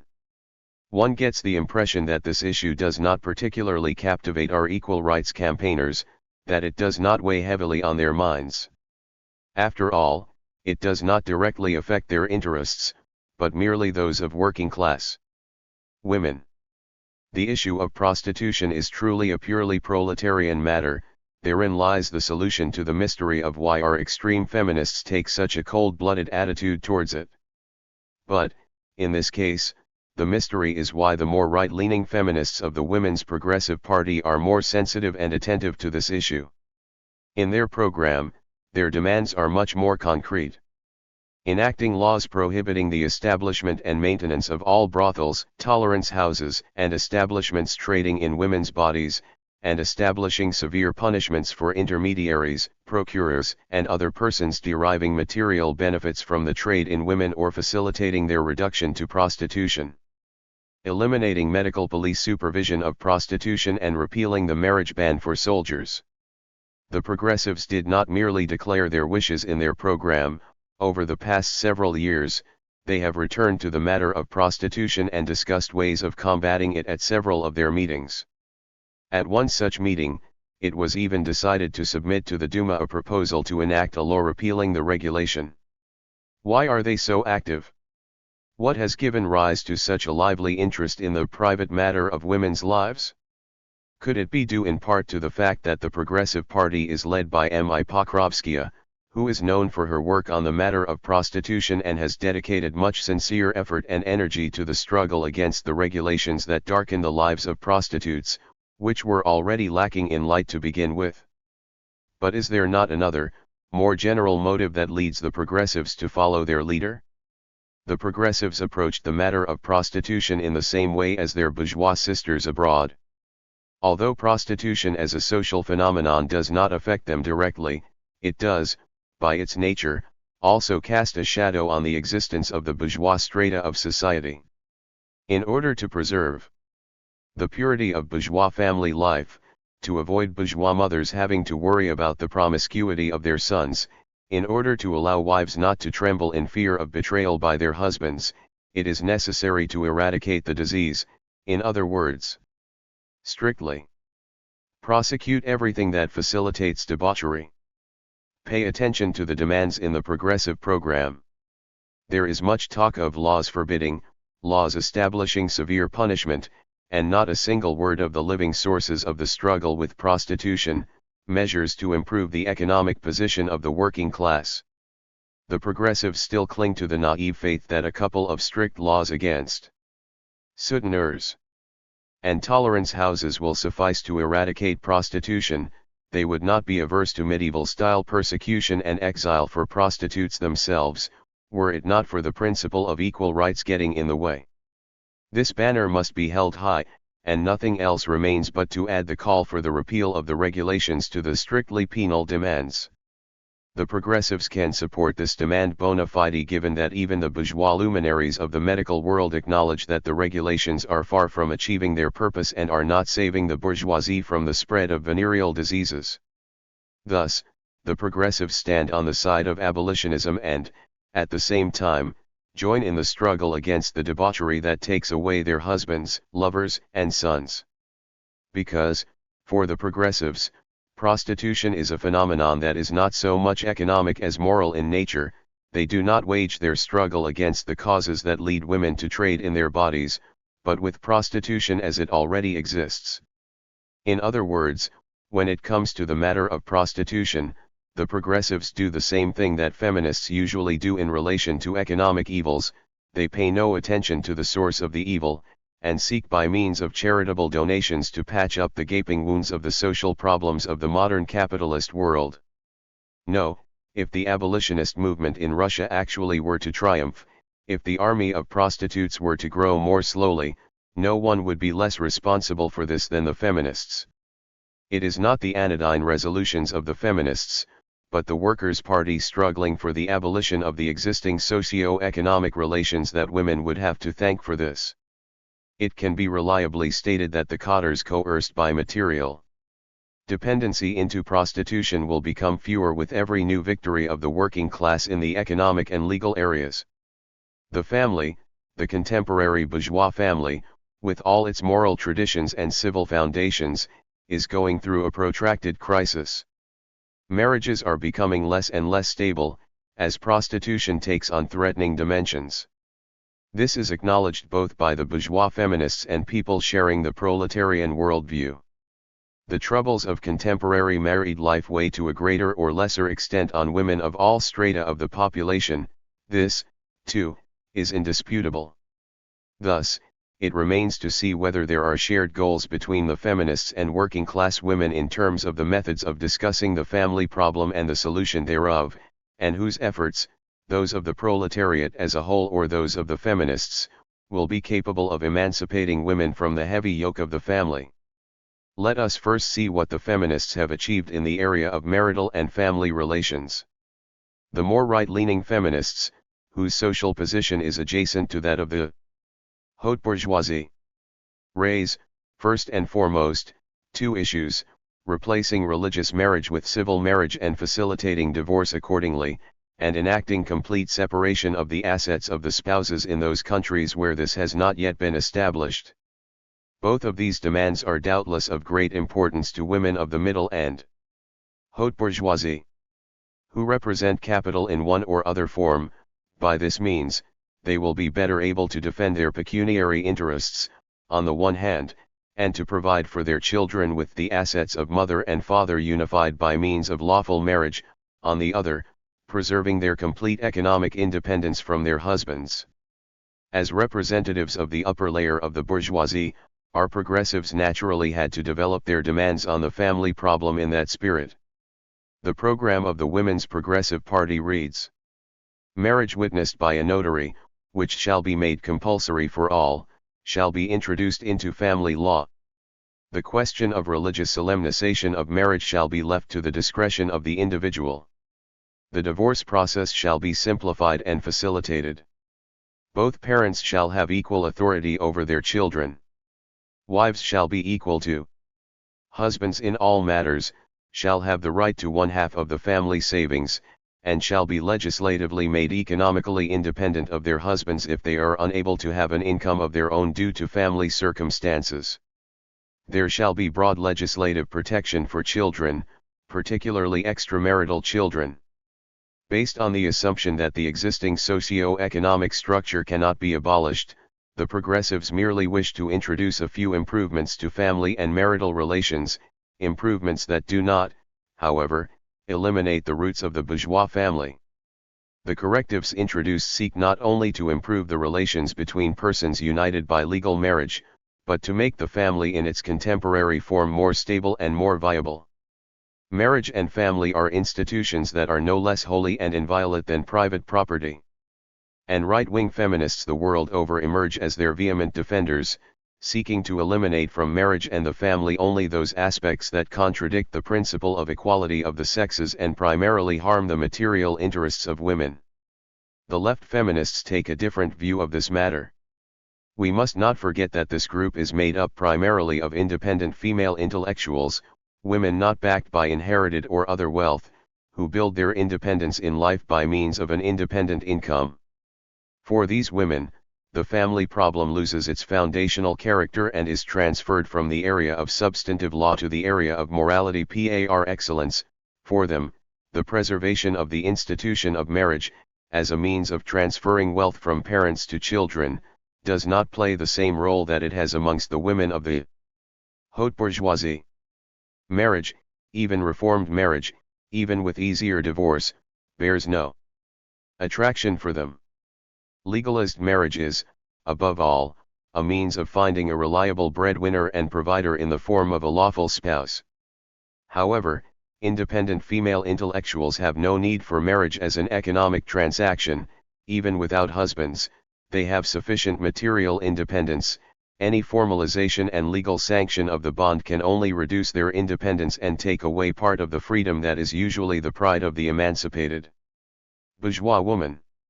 Thus, the slogan of left feminists in relation to the family problem is not reform of marriage laws, but the triumph of the principle of free marriage, free love. This slogan, first coined by socialists in the early 19th century, remains a favorite battle cry of the more emancipated feminists even today. Many of them even make free love the center of the female question. Making a brave stand against the hypocrisy of the double standard, they fearlessly enter the battle against maliciously and venomously seething mobs of bourgeois Philistines. No official formalization of the bond between lovers, no rituals or formalities. A free contract is the panacea for all evils oppressing women. Love is the only foundation sanctifying the union. Let women follow their hearts without having to worry about bourgeois prejudices. This is their most reliable path to moral liberation, the only solution to the family problem. This is the reasoning of the foremost bourgeois women of all countries. Our most emancipated equal rights campaigners are following in their footsteps in practice, in any case, if not in theory. It is, however, of interest to mention that neither the platform of the nor the statutes of these equal rights campaigners say a single word about the necessity of one or the other reform of marital relations.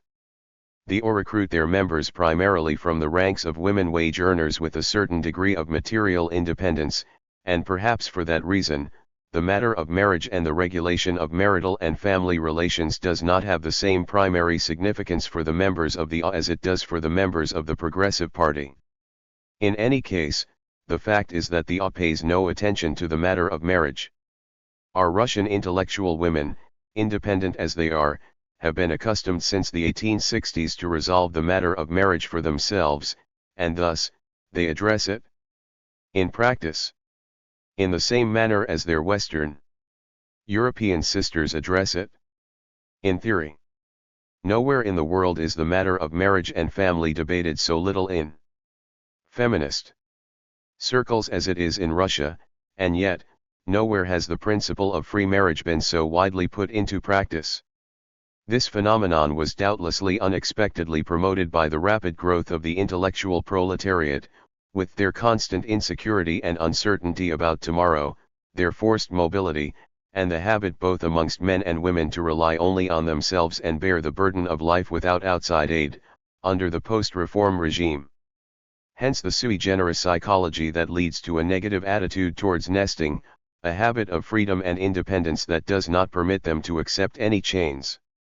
This relative moral freedom, this conscious disregard of bourgeois traditions and prejudices, the extramarital cohabitation that has become customary amongst the intellectual strata is particularly at odds with the bleak, dependent position of women in the peasant and bourgeois milieu, where the old attitudes remain strong, where women are yet to be caught up in the worldwide flow of capitalist production and carried into the broad sea of general human labor and independent activity.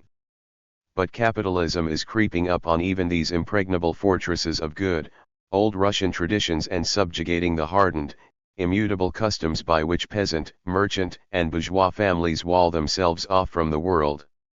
What a curious and beautiful procession of new sorts of women who did the foreign literature of the last 20 years has given us. Here, we find the circumspect heroine of Grant Allen, a principled opponent of legal marriage, and the driven soul of Renata Fuchs, and the youthful and brave Dora Syk. The Dr. Lance Levy. Of Princesses de Science. A woman proud of her independence and full of consciousness of the great value of her rich individuality, that image of the idle woman that is charming in its own way.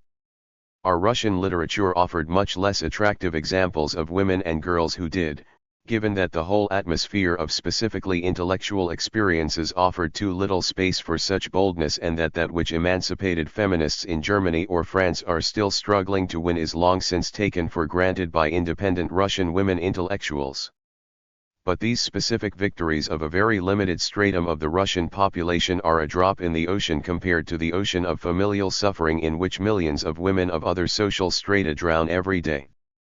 Thus, the indifference of the members of the who would lead a cross-class women's movement in Russia to the reform of family and marital relations is entirely characteristic.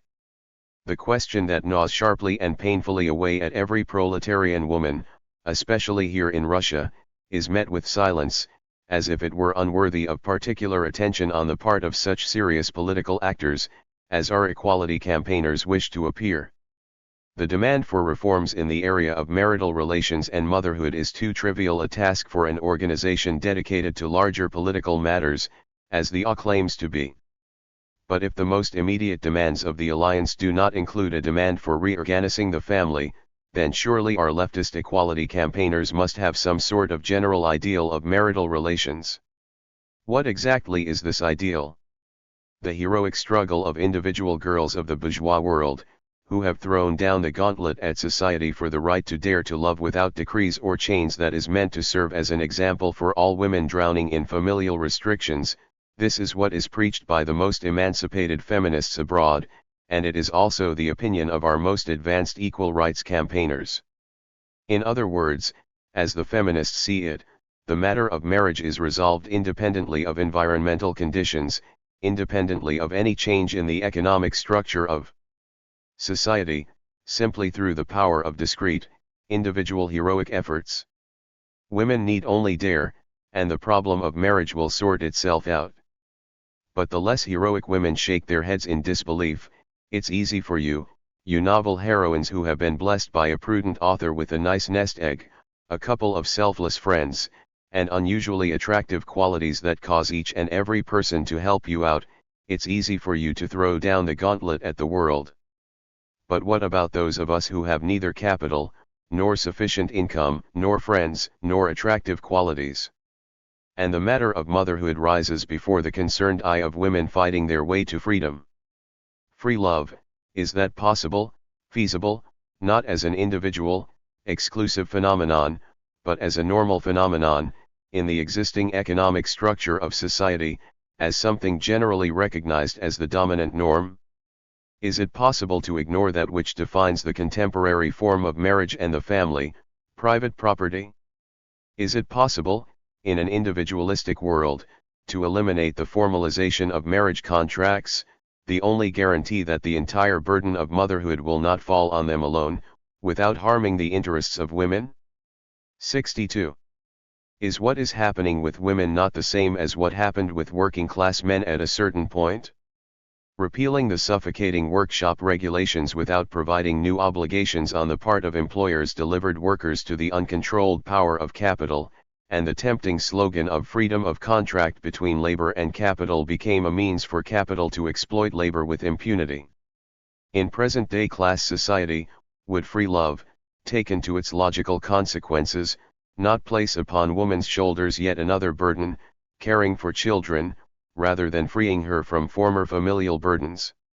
A private contract for women, as Babel correctly notes, would be as insignificant as the fact that women can obtain the means of subsistence in any branch of labor suited to her strength and skills. In both cases, she is oppressed, because not only the recognition of her economic freedom, but even the facility of marriage and its dissolution, cannot protect her from economic and social oppression and exploitation. Until the social position of women is completely independent and equal to that of men, until the political rights of both sexes are equal, the private nature of marriage will be of as little use to her as even the most beautiful constitution can be to a people whose rights and freedoms are at the disposal of the government and the ruling classes, who have in their hands not only wealth, but also physical and intellectual power. 63. Only a whole series of fundamental reforms of social relations, reforms that transfer the former obligations of the family to society and the state, would create the foundation on which the principle of free love could become implementable to a certain degree.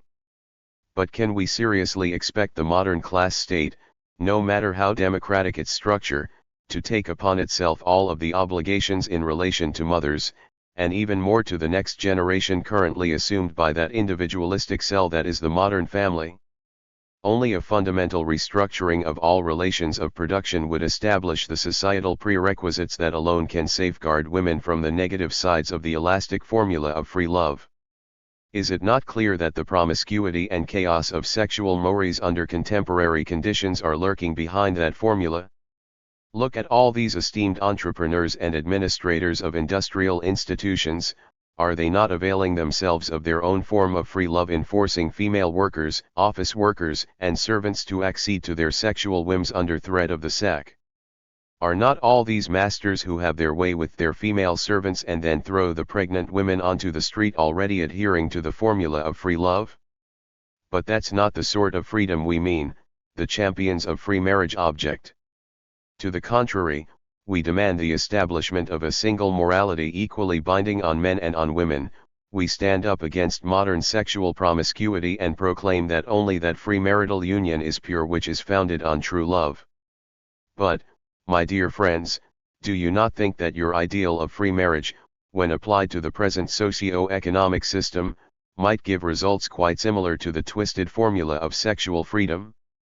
The principle of free love can only be put into practice without bringing more sorrow to women when the material chains currently giving rise to dual dependency, on capital and their husbands, are removed from the last woman.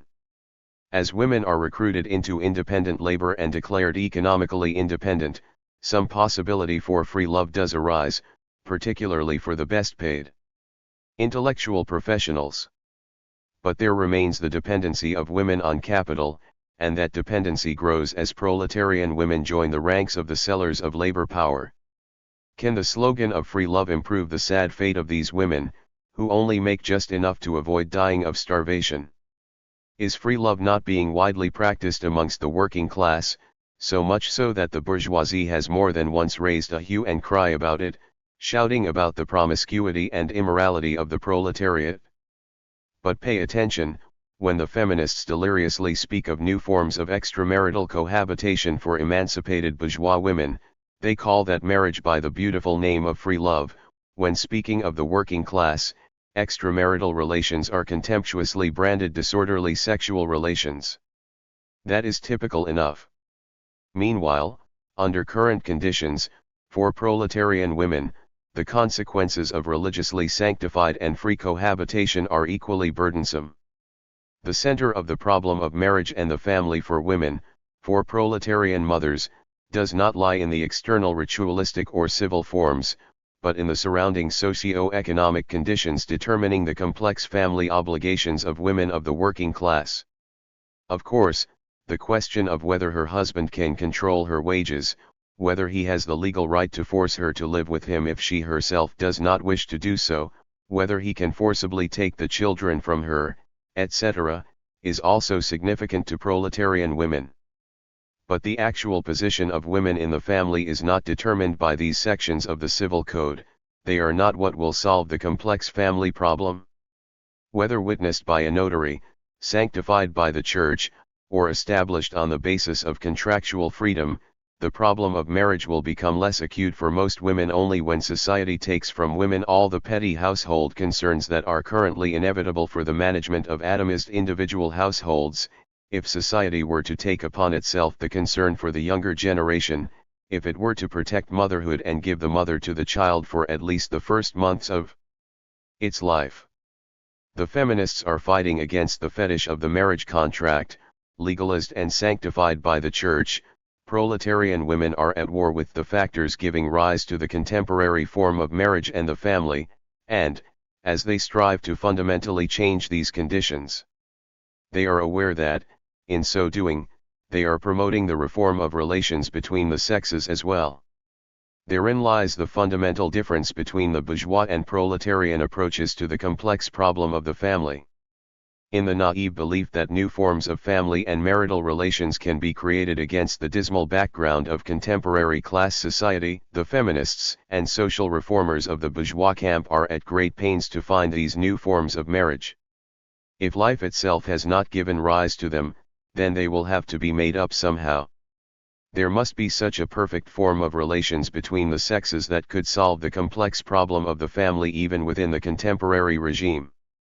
One after another, the ideologues of the bourgeois world, writers, novelists, forward-thinking women, emancipation campaigners, put forward their patent remedy for the family, their new formula for marriage.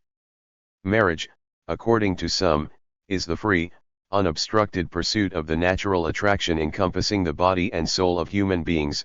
It is a union of two individuals, both free and equal in rights, having no obligations to one another, not being answerable to one another. It is a union that may last for years, but may also last just one short, but bright and ecstatic, moment. The main thing is that there should be no chains, no bonds other than the personal feelings of the parties to the marriage. Marriage, as others would have it, even free marriage, even with no external bonds, must remain a closed familial cell even in the future. Fanning the dying flames of the home fire, that is the goal of the new, free, ideal marital union, based not on unvarnished material calculation, not on external, ritualistic cohabitation of two alienated individuals, but on the harmonious merger of two souls, two bodies, the merger of the spouses in spiritual friendship and physical love. The basis of such a marriage is harmony in physical and moral feelings. Its task is to reproduce a posterity that is healthy in all senses of the word. Marriage, says old man Bjornson, the stringent denouncer of sexual promiscuity, the naive reformer of sexual morality, is the sacred institution which only the pure and sinless must and may approach. Complete abstinence before marriage, preservation of sexual innocence until the age of 25 for men and until the age of 20 for women, followed by strictly monogamous marriage, monogamy in the full sense of the word, without any exceptions or indulgences. This is how Bjornson solves the family problem. This is how, in one fell swoop, he brings light and joy into the marital union and ends prostitution forevermore. But the world of exploitation, a world full of injustice, with its narrow class-based morality and the immeasurable power of capital, must remain whole and intact. Monogamy in our existing system. An end to prostitution. The naive faith that it is possible to simply turn the line of demarcation in the field of sexual morality in the direction opposite the one in which it is, by all appearances, inclined. How utopian all these marriage formulas sound. What bland palliatives they are against the dismal background of our present family structure. Free marriage, free love. In order for these formulas to be implemented, it would first be necessary to carry out a fundamental reform of all social relations between people. Moreover, it would be necessary for the norms of sexual morality, and with them the entire psychology of humanity, to undergo a profound, fundamental evolution. Can the psychology of contemporary human beings really be capable of perceiving the principles of free love? What of the jealousy that eats away at even the best human souls? What of the deeply rooted right of ownership not only of the body, but also the soul of another person? What of the inability to respectfully bow before the expression of individuality in others, the habit of either subjugating or serving one's beloved? And the bitter, fatally bitter feeling of abandonment and boundless loneliness when one's beloved falls out of love and leaves. Where is the head of the lonely person, the true individualist at heart, to turn? The collective with its joys, sorrows, and efforts is, at best, an object on which to expend one's spiritual and intellectual strength. But can contemporary human beings merge with this collective so as to feel themselves realized in it and it realized in themselves? Can the life of the collective replace their minor personal joys? Without the one kindred spirit, even socialists, even collectivists are boundlessly lonely in this contemporary world that is hostile to us, and only in the working class do we catch faint glimpses of the future of more joined, more socially minded relations between people. The family problem is as complex, confused, and multifaceted as life itself, and solving it is beyond the capabilities of our current system. But there are still other marriage formulas. The marital union, some advanced women and social thinkers say, is merely a way of reproducing posterity. Marriage in itself has no particular value for women. Motherhood is its purpose, its ultimate goal and task. Thanks to such inspired champions of motherhood as Ruth Brie or Ellen Key, motherhood is a bourgeois ideal that sees in woman not, first and foremost, a human being, but primarily the female of the species, and it has assumed the special halo of progressiveness. Foreign literature enthusiastically adopted the slogan raised by advanced women. Even here in Russia, in a time preceding the political storm, in examining a number of social values, the matter of motherhood caught the attention of the daily press. The sincere and brave approach taken by Irina D. in her article, "The Right to Motherhood," heralded an entire series of articles dedicated to the matter.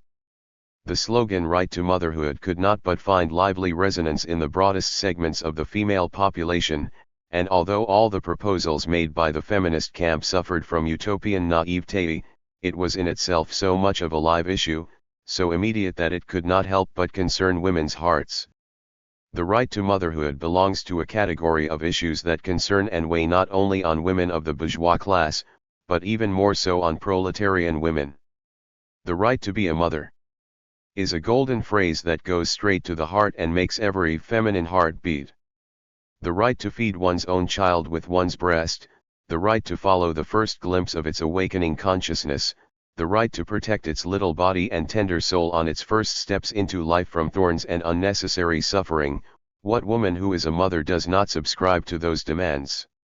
It would seem that we have again stumbled upon a point that might serve to unite women of the different social strata. It would seem that we have at last found a bridge that connects women of two mutually hostile worlds. But let us take a closer look at what these advanced bourgeois women mean by a right to motherhood, how the problem is posed and solved by its inspired champions a la Ruth Brie or Ellen Key. Then, we will make clear to ourselves whether women of the working class agree with the definition and solution of the problem of motherhood proposed by bourgeois equality campaigners. Motherhood, in the eyes of its enthusiastic apologists, has almost sacred properties. In an effort to do away with the false prejudice that brands women for a natural act, giving birth to a child without legal sanction, the champions of the right to motherhood go too far in the other direction. To them, motherhood is the goal of a woman's life. The new mother, she who is to build the world anew, to purify and sanctify the marital union that has been perverted by false ideas, cannot, must not, share her right to a child with anyone. Men, husbands, lovers for her are nothing but passing apparitions, means to achieve her natural purpose, realize her raison d'être. In relation to men, husbands, the fathers of their children, women have no obligations. As for society, her only duty to it is to bear, feed, and raise her child. But surely this transformation of motherhood into an end in itself borders on the truly bourgeois conviction that a woman's only profession is to be a mother. What about the fact that the new woman/mother gives the best of herself, her mind, the strength of her spirit not to the family cell as such, but only to the flesh of her flesh, her child? Will the world be saved by this new, strong mother, who takes responsibility for herself, by raising children on her own in her own spirit, teaching them to clarify their future obligations, and will be closer to them than the mother who was robbed of her greatest achievement? By the stork. 64. What does a woman win by being granted the right to motherhood whilst the present social structure remains intact? Can a woman who has given all of herself to her child remain a free personality under present conditions? Does the child's very existence not wrap her in an entire net of unavoidable, pressing concerns that overshadow all the wide, bright world, with its wealth of experiences with the tiny, selfish little world of her child? In the present capitalist society, freeing women by realizing the slogan of free motherhood is a more naive utopia than the dream of solving the family problem by merely preaching free love. The right to motherhood as interpreted by the feminists already exists, in all of its harsh reality, for the numerically largest class of the population, the proletariat. Look at the long line of unmarried mothers who bear the entire weight of free motherhood on their shoulders, not with their heads held high in pride, but with their backs hunched over. Does this cruel right serve to liberate them? Is it not actually too often the cause that pushes them to crime, or even infanticide? To the contrary, even the defenders of free motherhood as a patent remedy for all family ills and a means of healing the relations between the sexes sense the weakness of their position. Ruth Brie herself, who ecstatically proclaims the eternal, ancient right of motherhood, who wishes to create space for that most ancient and eternal dyad, mother and child, takes her demands to a quite modest and prudent objectives. The free woman, who demands matrilineal marriage, wishes to own her children as her own property.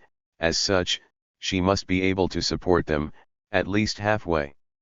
The other half, as well as the expenses of his own maintenance, must be borne by the husband. 65. In other words, half of the responsibility in the marital union, even under free motherhood, falls upon the father. Well, that is quite normal and just indeed. But what of this new, strong mother, who takes responsibility for herself, and must save the world? What of the desire to own her children like her own property?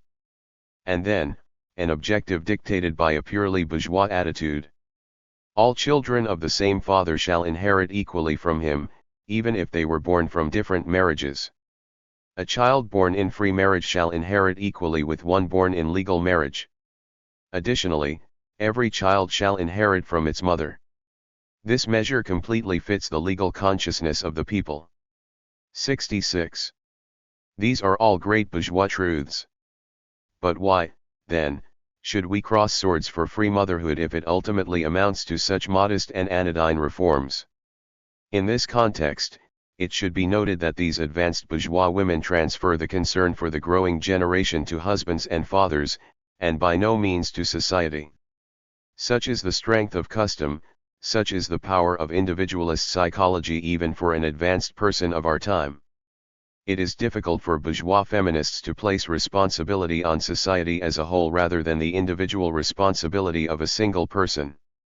Ruth Brie, however, does incidentally mention the state, from the state.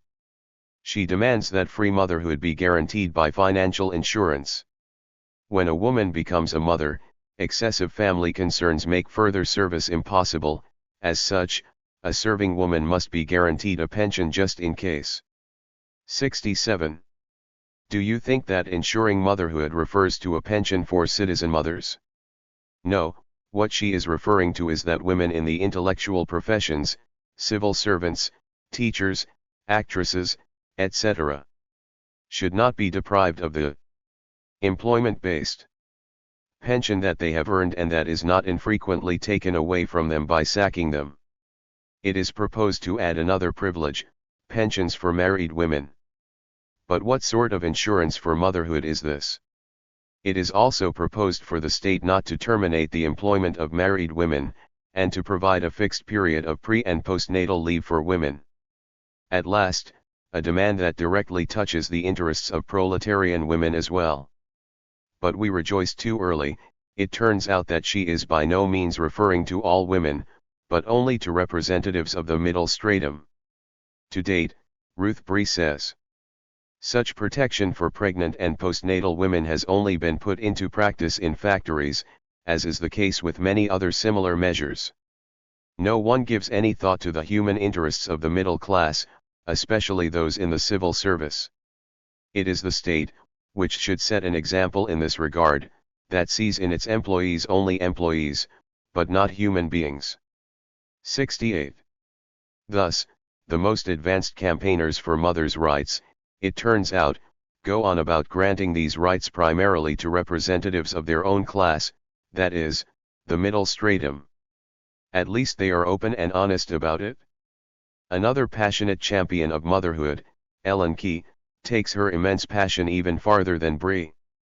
Ruth Brie, no socialist, she is simply an advanced bourgeois woman who has not renounced her class psychology. For her, what is important is to solve the problem of motherhood within the confines of present-day society, and she shows very little hope of transforming the world based on new principles. Ellen Key is a socialist. She condemns the feminists with their narrow class psychology, utilitarianism, and inability to take a deeper, broader look at their own women's cause. Ellen Key strives for a promised land of socialized labor, and warmly greets women's liberation. And yet, the old bourgeois yeast has left its indelible imprint of bias on her fresh, independent, and at times astonishingly healthy judgments. Ellen Key is an exemplar of that sort of reformers of the marital question for whom the solution of the family problem consists of reforming and healing the family. As a counterweight to those feminists who see the center of gravity of the female question in marriage and love, she locates it in motherhood. For Key, marriage and love must become synonyms. The foundation and purpose of marriage itself is children and family. 69. The ideal of a healthy, normal woman should be a home full of bright joys and sunny smiles, a home, in whose center she, the mother, stands. Here, in the foundations of the joined, harmonious family, children are raised lovingly and attentively by father and mother. By no means impervious to the relatively dark sides of the modern family structure, she demands its fundamental reform from within that much more insistently, but, despite all Key's radicalism, the family is just as sacred for her as it is for any bourgeois Philistine. Of course, Key is a fervent opponent of socialized child rearing. Do not take from all children their lawful birthright, familial feelings and family memories, family sorrows and joys, all that which gives human nature its special tone, color, and scent. Do not destroy the most important of all systems of joint education, the system of children raising parents and parents raising children. 70. With her characteristic passion, she defends the contemporary closed cell of the family and calls not for its destruction, but for its transformation. Rather than destroying the family, family law should be transformed. We should not move away from child rearing by parents, rather, we must introduce education of the parents themselves. We should not destroy the home, but eliminate homelessness. 71. Contemporary economic conditions diverted women from the home, took them away from their primary duties. Now, humanity must consider how to return mothers to children and the home. 72. Women joyfully take the opportunity to serve society as mothers and carers. After all, children are the purpose of a woman's existence. Through the child, she must give all the wealth of her individuality and the individuality of her beloved to posterity. She must give her developed personality and the independence that she has won through work wholly over to the raising of the child. 73. Of course, women should be granted the freedom to choose the purpose of their lives themselves, whether to become a professional or a mother and carer, but woe betide those mothers in whom social instincts, love for scholarship and the arts block their natural calling and kill the passionate desire to give the world a child and dedicate themselves to it. 74. Professional women, women who expend their mental strength outside of child rearing, do great evil to humanity. Many women, in recognizing the need to select one or the other, a profession or motherhood, opt for the former and completely avoid or limit the latter, because they believe that they are obliged to make another, richer contribution to the cause of culture.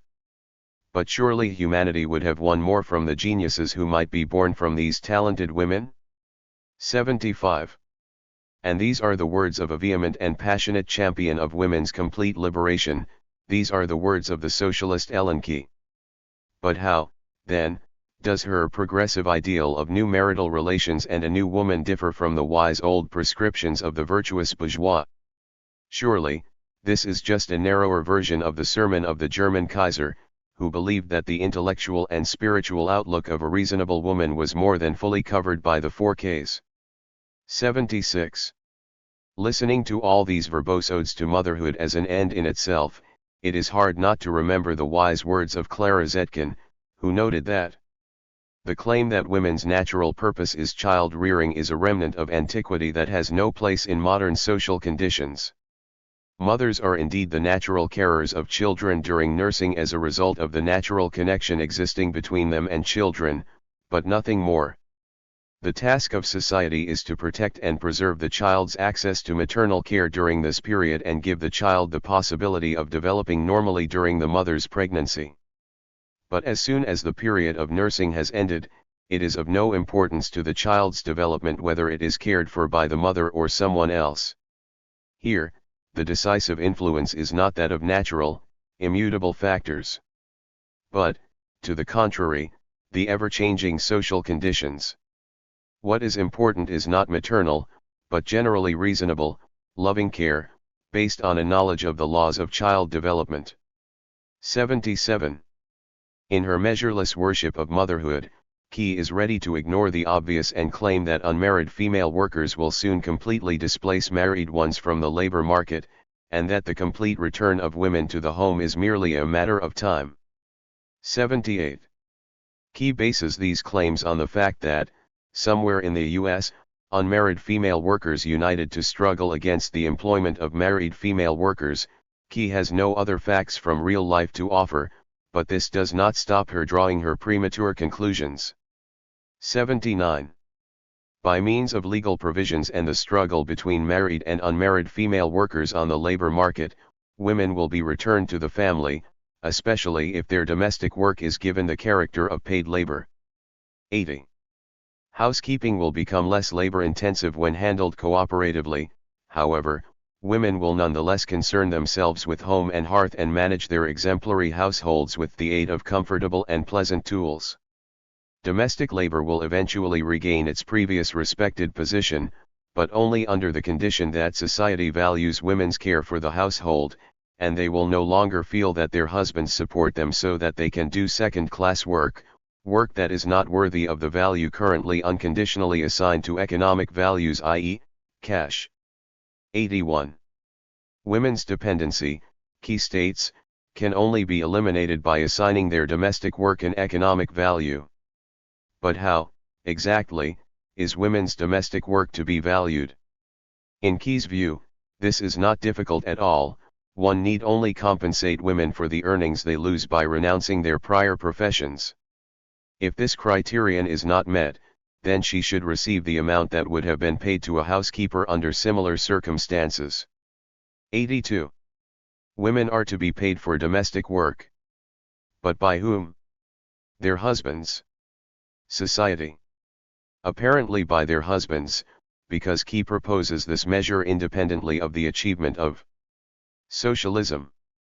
Also characteristic is the following caveat from Key: those women who have assets or dowries and can cover their portion of the household and child care expenses from their own pockets are not required to dedicate themselves exclusively to their households. Accordingly, they retain the right to opt for a profession outside of the home without any particular compensation. What a conceptual mess! How narrowly bourgeois these quasi-reforms are! In order to rehabilitate the foundation of the family, Key additionally considers the following immediate measures necessary: above all, of course, complete division of assets between spouses, obligatory transfer of 1/2 of the responsibility for children to the father, who is obliged to care for them and cover 1/2 of the maintenance of his posterity until they reach the age of 18. But here, Key also mentions a role for society. It's not for nothing that she's a socialist. Enter maternity insurance. At one time, this principle was only advocated by socialists, but these days, this demand has found a home in the broadest segments of the female population. Women, Key proposes, who are doing their female version of military service, that is, due to looking after children, and, if possible, looking after the sick, has learned public hygiene, and has neither personal assets nor sufficient income to cover her half of the child's expenses, shall receive from society a subsidy for a period not to exceed the first 3 years of the child's life. In this context, there is to be a special children's inspectorate that distributes the subsidies and oversees the care of infants and children. 83. And these half-socialist half-bourgeois demands Ellen Key proposes as a panacea for the ills of modern marital relations. And whom does she give the responsibility for carrying out these measures? Contemporary class society. Key's commitment to the duties of motherhood and the foundation of the family causes her to declare with certainty that the closed-off family cell will continue to exist within a society transformed on the basis of socialist principles. The only changes to be made in this area amount to excluding any rational or material calculation as a motive for marriage, with the marital union being concluded based on mutual affection without any rituals or formalities, so that love and marriage become synonymous. The closed-off family cell is a creature of the contemporary individualistic world, with its merciless battle for survival, its atomist and lonely souls. It is a creature of the monstrous capitalist system. And this Key hopes to bequeath intact into the socialist society. But will there then be a moral and social need for such blood and kinship-based ties that, in the current state of fragmentation, often act as the sole bastion in life, the only refuge in moments of great adversity? Key has no answer to this question. Too great is her love for the ideal family, this egoistic cell of the middle class upon which the female champions of the bourgeois social structure look with hope and awe. But it is not just a few erratic, albeit talented, minds like Key who get caught up in social contradictions in their efforts to solve the family problem. It seems there is not a single question in the field of the mutual social relations of people that evinces such divergence of opinion even amongst socialists as that of marriage and the family. If we were to try to organize a survey, the results would likely be quite interesting. Is the family in decay, or is there reason to believe that the current family troubles are merely a temporary crisis that the family is undergoing? Will the present form of the family be preserved in the society of the future, or will it be irrevocably buried under the rubble of the contemporary capitalist regime? These are questions that might yield the most divergent answers. As recently in 1869, at one of the conferences of the German trade unions, the socialist Bracke submitted a motion calling for a ban on professional labor by married women as distracting them from the home and causing the inexorable decay of the proletarian family. The conference, aware that no legislative regulation could save women from exploitation by capital under the contemporary relations of production, immediately rejected Bracke's proposal. The workers understood perfectly well that banning work outside the home would not give children their mothers back, that capital, inventive as it was, would find a cunning way into the proletarian home, and would continue to drain them of their vital juices in the guise of domestic industry. Surely this is not unknown in the annals of female labor. It is worth remembering the late Middle Ages, when women were forced to return home by the exclusionary rules of the workshops after widespread female participation in the trades. The ban on open work in workshops would have increased the labor burden tenfold for women, and would not have helped them escape the web of capital. Isolated and disconnected from their workplace comrades, women would once again bow down under the oppression of increasing exploitation, and instead of light and relief, the ban on working in the factories and workshops would have merely resulted in new suffering and sorrow for women with children. But the gravitational force of the customary family hearth is so strong that it forces even socialists to raise their voices in defense of the contemporary family structure. Almost simultaneously with Bracke's proposal, at the Second Congress of the International, in 1868, during the discussion of female and child labor, the French socialist faction pronounced themselves in favor of returning women to the family. Kollontai, in support of the memorandum of the Proudhonists, sang a pretentious hymn in praise of women's emancipation, but his eulogy ultimately led to Philistine praise of women who remained at the hearth. Some of the French delegates even introduced a resolution declaring women's place to be in the family as mothers and carers for children, condemning female labor and proposing a protest against it, the evil that results in physical, moral, and social degeneration. 84. Karl Marx took a completely different approach to the matter of female and child labor. Protesting against the barbaric exploitation of women's and children's labor in contemporary capitalist society and speaking in favor of the need for broad legislative protection, Marx did, however, welcome women's entry onto the path of social production. Only work could free women from the suffocating atmosphere of family life, only work could make whole human beings about of them. Work in hygienic conditions was not only not harmful to women, to the contrary, it would facilitate the development of her physical strength and help her become an independent, autonomous personality. The International immediately adopted a resolution in the spirit of Marx's proposal, and yet, again and again, we hear voices in the socialist world raised in defense of women who live at the family hearth. A few years ago, an article by Fischer appeared in the Sozialistische Minutschrift that basically reiterated the argument made by the Proudhonists at the congresses of the International. Female industrial labor was an unalloyed evil against which it would be necessary to struggle actively unless the tendency of capitalist production itself did not show any favorable signs in this regard and did not promise the disappearance of this evil in the future. Fischer seeks to prove that the decay of the working class family is merely a temporary phenomenon brought about by the specific relations of production of our days, primarily low wages for fathers making it necessary for women to earn an ancillary income. As the degree of organization and significance of the working class grows and the scope of social legislation increases, wages will gradually increase, and may reach a level at which women will leave the factories of their own volition in order to once again become good wives, attentive mothers, and dedicated housekeepers. The customary picture of the comforts of home of the German Bürgertum is painted before Fischer's enchanted eye. The husband, the sole breadwinner of the family, returns tired in the evening to his attractively glowing hearth, where his family waits to welcome him affectionately, well-dressed, healthy little children and the caring housewife, proud of her culinary skills, with hot soup already steaming on the table. Yes, for the contemporary proletarian man, who, day by day, has to eat dried food, hot soup doubtlessly is occasionally the subject of secret sighs. But why must he imagine this hot soup on his table, in the tight circle of his blood heirs? How far is the psychology of contemporary people, the entire structure of their souls, from the collectivist consciousness in which, one must think, they will be re-educated by different relations of production? But let us return to Fischer's argument. What is the standard of wages that could be considered sufficient to cover all of the most urgent needs of a proletarian family? Where is this limit of material well-being, at which a working-class man can, with full conviction, tell his wife, "Now, I'm earning for two, so you go back home and handle your domestic matters"? Do the needs of the working class not grow as their income grows?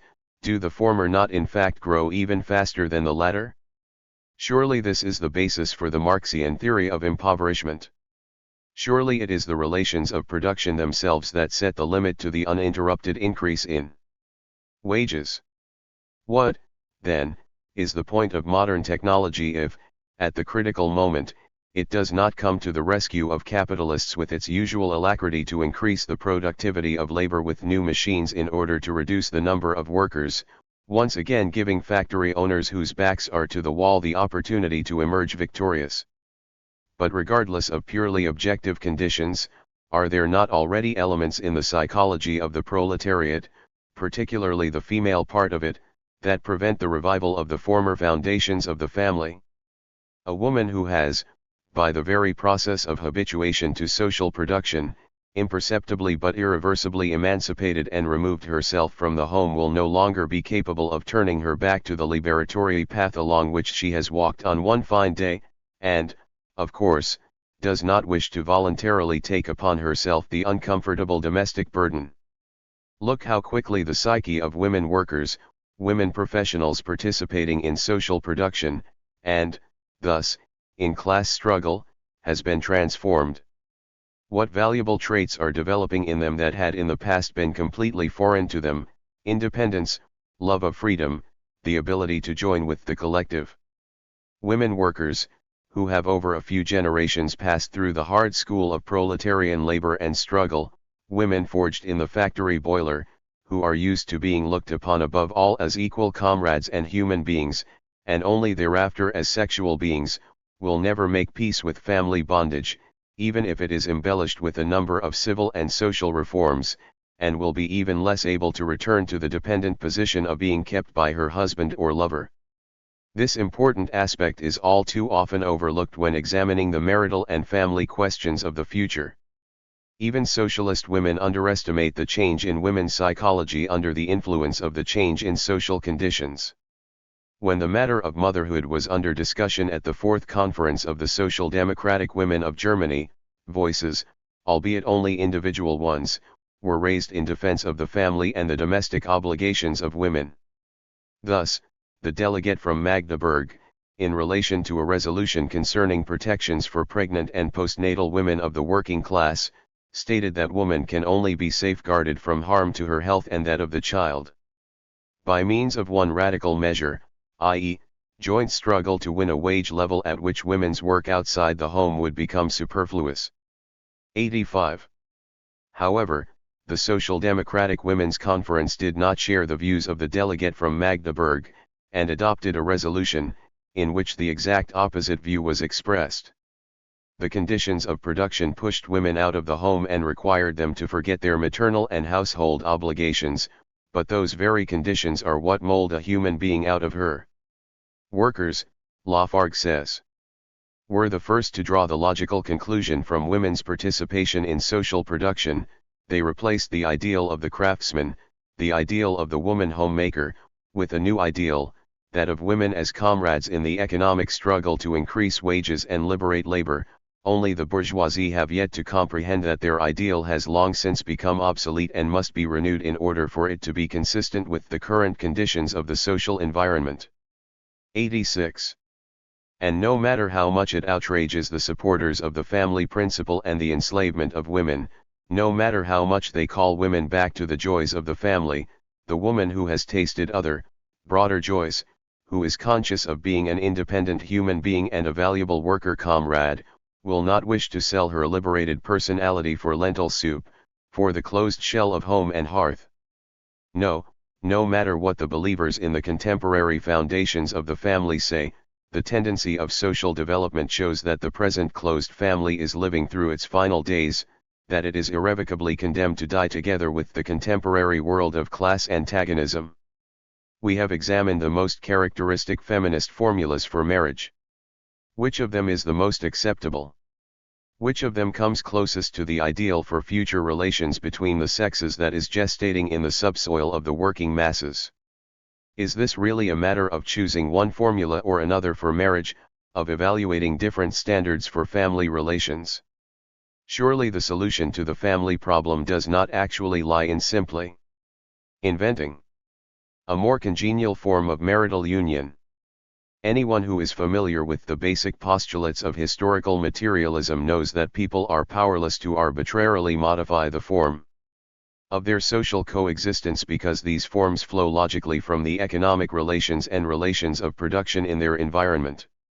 All that they can do is detect the tendency of the evolution that is already occurring in the social organism and accelerate this often painful process of transformation. Anyone who wishes to get a sense of what marital relations will be possible in the future must, first and foremost, carefully follow the evolution of the foundations of the contemporary family. Capitalism is breaking up the family, but the further process of socialization of production is facilitating the creation of new forms of social coexistence. Slowly, but inexorably, one obligation after another is being transferred from the family to society and the state. Those functions of the family that, just recently, appeared inextricably tied to the family cell are gradually becoming the tasks of one collective or another. The separate, closed-off individual households are giving way to grandiose cooperative enterprises where, together with collective heating and lighting for scores of individual households, There are also shared kitchens, dining areas, and restaurants. 87. Creches, kindergartens, and primary schools will take the heavy task of the rational, healthy education of the younger generation off of the overburdened shoulders of the working mother. In the smiling, hygienic, moral environment of creches and kindergartens, under the supervision of professional teachers and carers, kids will be free of the infectious air of contemporary working-class neighborhoods, from chewed-up crusts instead of milk, from cold, hunger, fighting, and the other unavoidable attributes of the contemporary child rearing that is loudly referred to as being raised under mother's eye. Of course, today, all these creches, kindergartens, and primary schools in the hands of charity from above, rather than the class of the population served by them, are full of inadequacies and shortcomings. Therefore, they can be viewed only as the pale prototypes of the forms of social coexistence that not only will be created in the future, but in which a new humanity will likely be able to breathe in new content, a new spirit. In these nurseries of the growing generation, the little forming souls will be instilled from the first years of life with the precious abilities of solidarity and community, the habit of looking at the world through the prism of the collective, rather than that of their own solitary, selfish ego.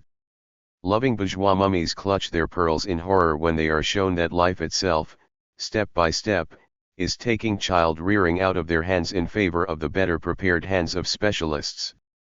In order to stitch boots, one must go through an apprenticeship, but in order to lead such fragile creations as the souls of children, maternal instinct is supposedly enough, Zetkin exclaims.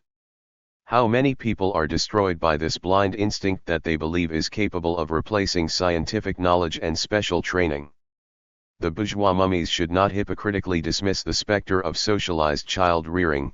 Let them tell us whether it is in fact their shoulders that bear all the burdens of contemporary child rearing. What of the omnipresent governesses, tutors, nannies, and even nurses? With an easy heart, bourgeois women throw all the burdensome concerns of having children onto women of another, lower, class, even going so far as to offer the greedy mouths of their babies another woman's breast, that of a proletarian woman. Socialized child rearing is the constant bugbear of bourgeois women, when the future society comes up for discussion. As if it did not exist even now, albeit in a monstrously distorted form. But bourgeois women do not want to acknowledge the insignificance of their role in the modern family. They understand all too well that, if they openly acknowledge how little actual content lurks behind the grand phrase maternal duties, there will no longer be any moral justification for the lives that these days are proudly led by the bourgeois matrons kept by their lawful husbands. With the transfer of the child-rearing function from the family to society, the last of the foundations of the modern closed family cell will disappear, the old bourgeois family will begin to break apart even faster, and the vague silhouettes of the marital relations of the future will become ever more clearly visible through the surrounding atmosphere. What are these vague silhouettes that hide behind the fog of contemporary influences? Need we repeat that the coercive present-day form of marriage will be replaced by a free union of free individuals? The ideal of free love that is painted by the starved imaginations of women fighting for emancipation will doubtlessly correspond to the norm of relations between the sexes that will be established by a collectivist society. Societal influences are so complex, their effects too diverse for anyone now to be able to clearly imagine the form that marital relations will take after the entire structure has fundamentally changed. It is currently impossible. However, the slow evolution in relations between the sexes is a clear testament to the fact that ritualist marriage and the forcibly closed-off family are doomed to disappear. The feminists are ready for their victory celebration. After all, without their ideal of free love and free marriage, we never would have managed it. But is this really their ideal? Surely it came into the world and matured in the very foundations of the working class under the influence of sad necessity and the oppressive force of the all-powerful economic conditions. Slowly, but continuously, without noise or slogans, familial norms are evolving in the proletarian milieu day by day, clearing the way for a viable principle, that of the free union. Proletarian men are necessarily deprived of the option of an early marriage, If their wages aren't enough for their own maintenance, how can they possibly think of starting a family? But the heart refuses to wait. It begins to express its demands independently of wage levels. The result of this is free intercourse in which, under current conditions, the full burden of the consequences fall upon the woman, but which give proletarian women at least the satisfaction of knowing that her husband will not gain the power of lord and master over her. And proletarian women, who have learned to cherish their independence, value their relative freedom, are increasingly reluctant to submit to family bondage and cherish marriage only as a means of transferring part of the cost of maintaining their shared child to their husbands. As cohabitation based on cooperative principles becomes more widespread, the economic functions of individual families will become less and less significant, facilitating the transformation of marriage into a purely moral union. Under the influence of changing economic conditions, the psychology of the working class will fundamentally change. If any class is able, under the current economic regime, to perceive the as yet barely recognizable norms of the sexual morality of the future, it is, of course, most likely the proletariat. Despite being poisoned by widespread prostitution, relations between the sexes in the proletarian milieu come substantially closer to the psychology of future humanity that paints itself in our imaginations. Here, the double standard that poisons so many women's lives no longer plays the decisive role that it does in the bourgeois milieu, and no longer distorts and mutilates so many young existences. Do unwed mothers really see themselves as the despised, rejected beings that they remain even today in the eyes of the hypocritical morality of the bourgeoisie? The innocence of a girl, a quality necessary for a husband as owner, a guarantee that the woman will not bring into the family elements of strange blood, is losing its significance in the working class, where the question of inheritance is of no importance, and girls with a past marry as easily as girls without one, as long as they do not bear the mark of legalist prostitution. In the working class, Dr. Blasco notes, men and women between 18 and 25 years of age mostly enter into sexual relations without concerning themselves with marriage. This class never considered free love a great sin. In the proletarian milieu, where there is no inheritance to be found no matter how hard one looks, there is no need for lawful heirs. In cases where people are united not by financial or other calculations, but the pure attraction of the heart, people naturally are less worried about whether a marriage is real. And were it not for the existence in the present day of the simplified form of civil marriage and, on the other hand, the difficult position in which society places extramarital children and unwed mothers, who knows? Perhaps the institution of marriage would be even weaker. 88. Infidelity by one's wife, that source of intense drama and mandatory grounds for separation amongst the bourgeoisie, is not seen by workers as an indelible stain on the honor of the husband. Industrial workers find it much easier than peasants to make their peace with unfaithful wives, as only moral aspects matter in evaluating this fact. For peasant men, on the other hand, with their owner's psychology, infidelity on the part of their wives is further exacerbated by additional, unconscious economic calculations.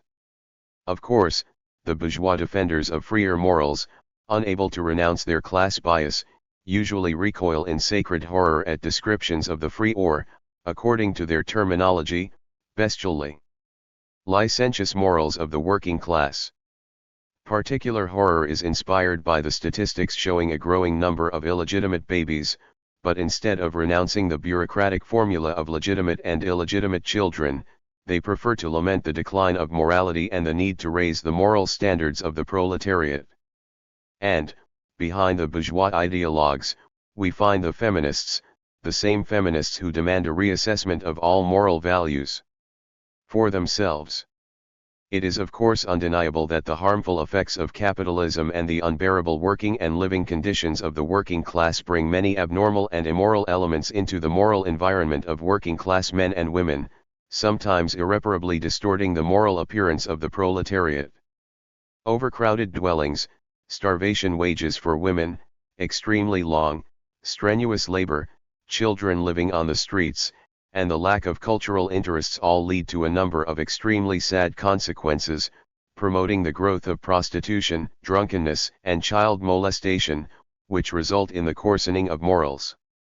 But even in this poisoned atmosphere, there is doubtlessly a more favorable basis for the development of the psychology of the future than in the bourgeois milieu. It is only here, in the working class, that the young seedlings of the future, freer relations between the sexes, can sprout even weakly. The proletariat is the only class for whom economic calculations are excluded to a greater or lesser extent from the marital union, and for whom marriage is the very psychophysiological act the feminists would like to see it as. However, they would hardly agree. Why? Surely they, the emancipated women, are the bearers of the new morality, surely they are the vanguard, on the front lines of the struggle for women's liberation from familial oppression. It is difficult, very difficult for bourgeois women to imagine that the bearer of the new social and moral truth is not they, but that proletarian little sister to whom they have made an incorrigible habit of patronizing and condescending to. The new moral standards taking shape in the working class under the influence of the process of socio-economic transformation are spreading to the other strata of the population.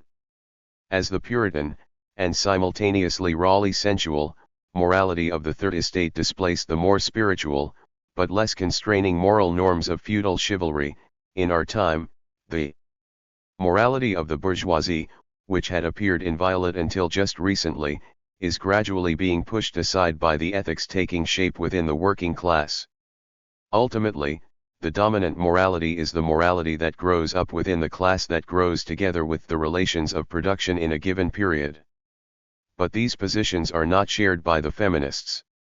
After all, it is their firm conviction that the torch of women's liberation is in their hands.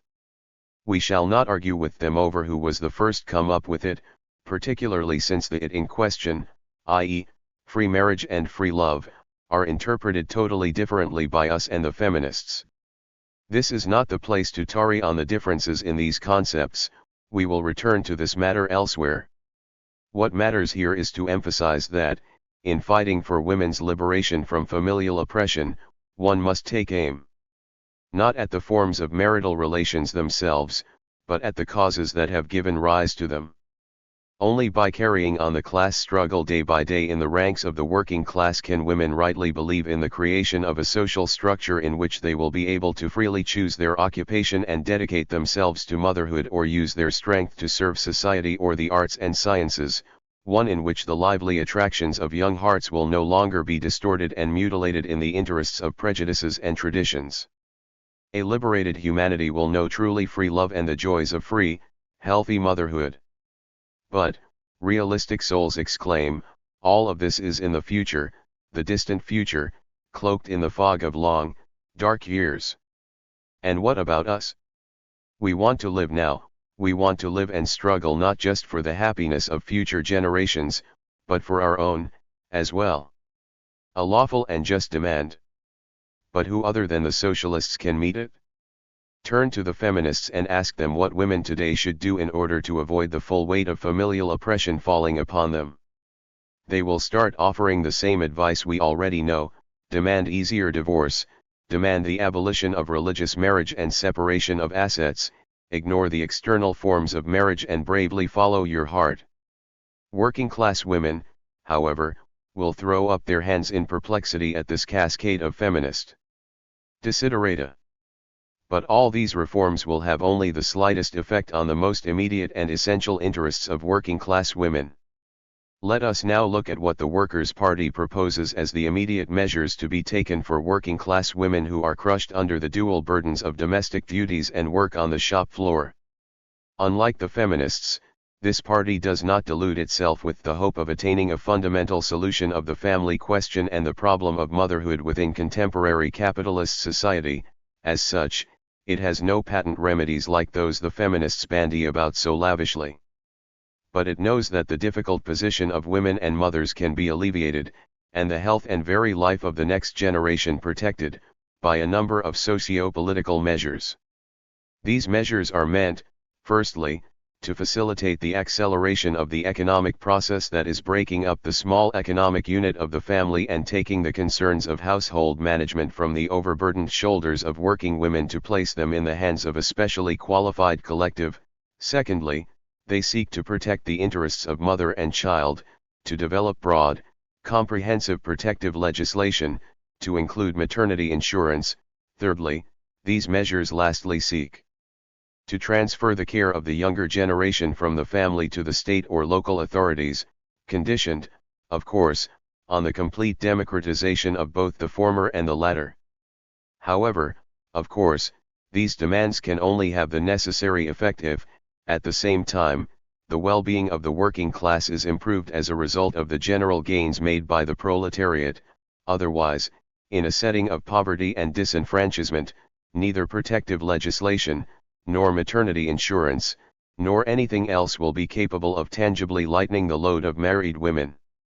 The protection of motherhood and the defense of the interests of mothers and children are constant concerns of socialists. At the Fourth Social Democratic Women's Conference in Mannheim, particular attention was given this matter. The resolution set forth below, which was unanimously adopted following heated debate, may serve as an indicator of the most immediate, minimal demands of social democracy on the matter of the protection of motherhood. Protection of women in pregnancy and after childbirth. As women's participation in economic life grows, the question becomes more urgent: how can women's industrial labor be made compatible with motherhood? Proletarian women and their children suffer particularly under this dual burden: gynecological diseases, complicated pregnancies and deliveries, stillbirths and premature births, as well as infant morbidity and mortality are caused by the unfavorable conditions under which women work. The path of restricting or even forbidding work by married women is unacceptable for us. Working women do not turn to wage labor for pleasure, but under the influence of economic need, and making work outside the home difficult, or banning it outright, would result in significantly greater numbers of women being forced into the unprotected zone of working from home. Moreover, unwed mothers and their children, who are even more likely to be exposed to the risks set forth above, would have no protection at all. Lastly, we are by no means in favor of such a restriction on women's labor because we see it as the only path to women's liberation. For us, the matter comes down to the following: I establish working conditions for women that do not prevent them becoming healthy mothers of healthy children. And 2. Create institutions that would alleviate the burden of motherhood for women. In order to meet the first of these two objectives, we demand the introduction of an 8-hour working day for all female workers over the age of 18, the introduction of which may be prepared by means of a gradual shortening of the existing working day to 10 and 9 hours for a brief transition period to be established by law. Because all monotonous work is harmful to health when it lasts long. A ban on women working in industries that are especially harmful to maternal and child health. Above all, we are referring to the following: trades involving the risk of poisoning, industries in which lead, mercury, phosphorus, sulfur, and similar poisons are used, as well as lifting and carrying heavy objects and other activities particularly harmful for the female body and the health of posterity. A ban on methods of work that are dangerous for the female body, and, above all, the replacement of pedal-driven machines with mechanically driven machines. Where this demand might serve to promote home industries, example in garment production, this must be counteracted by a duty on the part of employers to establish special workshops. To meet the second objective, we demand, in the area of legislative workplace protections, a right to leave in the 8 weeks prior to childbirth. A ban on working for women for 8 weeks following childbirth when the child is alive, and for 6 weeks in the event of a miscarriage or stillbirth, or when the child dies during this period.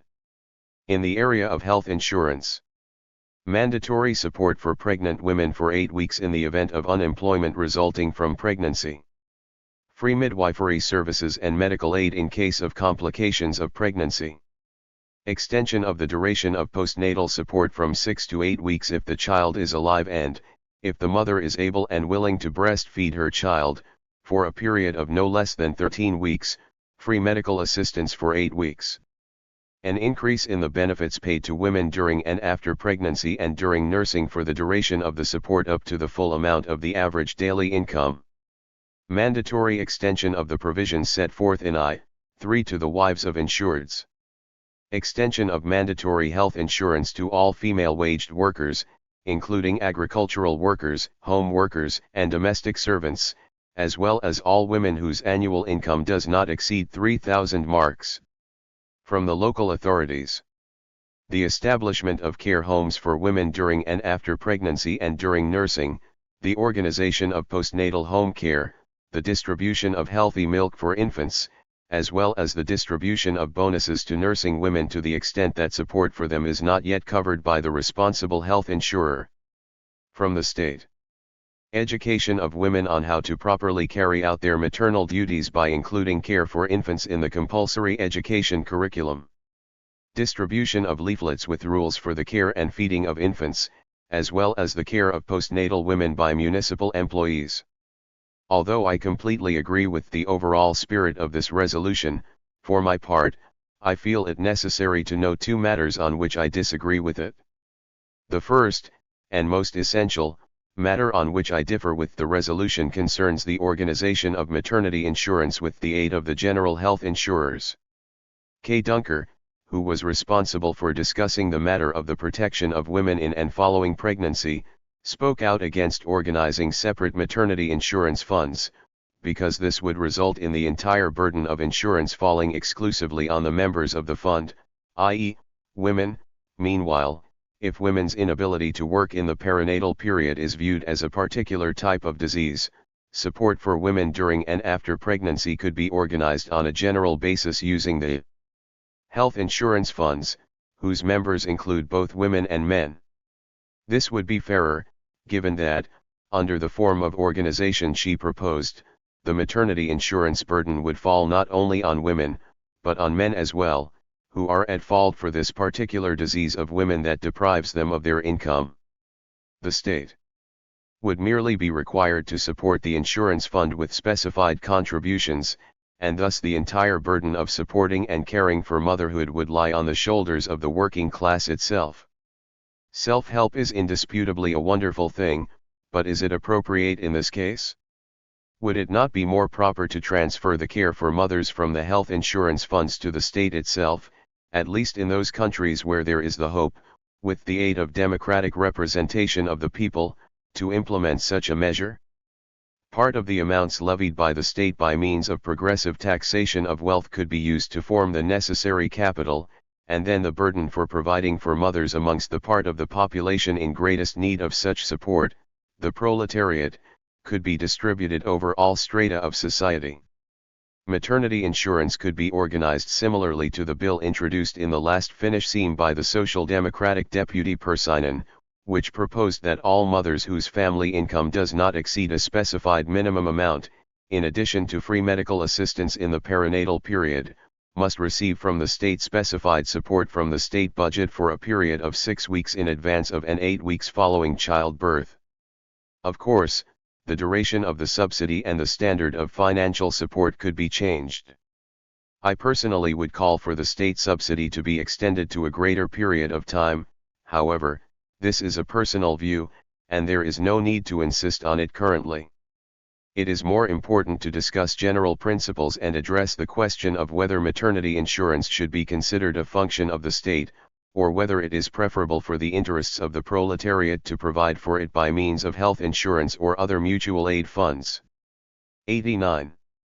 Another observation that must be made in relation to the resolution quoted above concerns the means by which leave in the last weeks of pregnancy is determined. The resolution speaks of the provision of a right of working women to stop working for 8 weeks in advance of birth without notice. The reason given by Dunker for this provision was that a ban on work for 8 weeks in advance of childbirth would result in a penalty in the form of a fine for non-compliance. Meanwhile, who would bear the burden of this fine? The worker? Given how easy it is to make mistakes and miscalculations when determining the perinatal period, This would be unjust and would only further burden the already modest budgets of working women. The employer? The notion that employers would willingly grant working women leave significantly before time, of course, has no sufficient basis. Meanwhile, replacing a categorical ban with the provision of an elastic right would, were this demand to become law, mean that, for most working women, leave during the last weeks of pregnancy would, in point of fact, remain a pious wish. What does the right to stop working mean for working women under the current conditions?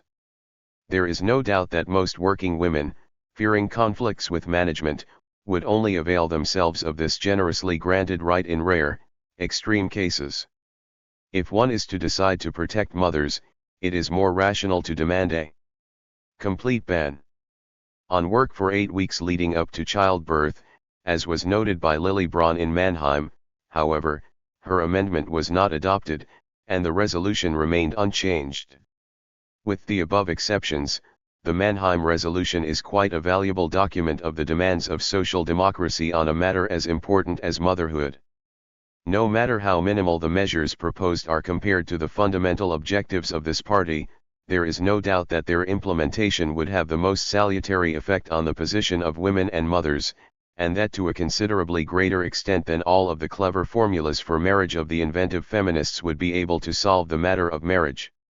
Not deceiving themselves with the hope of fundamentally solving the family problem within the confines of our class society, the followers of scientific socialism take up only a modest task, showing women the path to their full liberation.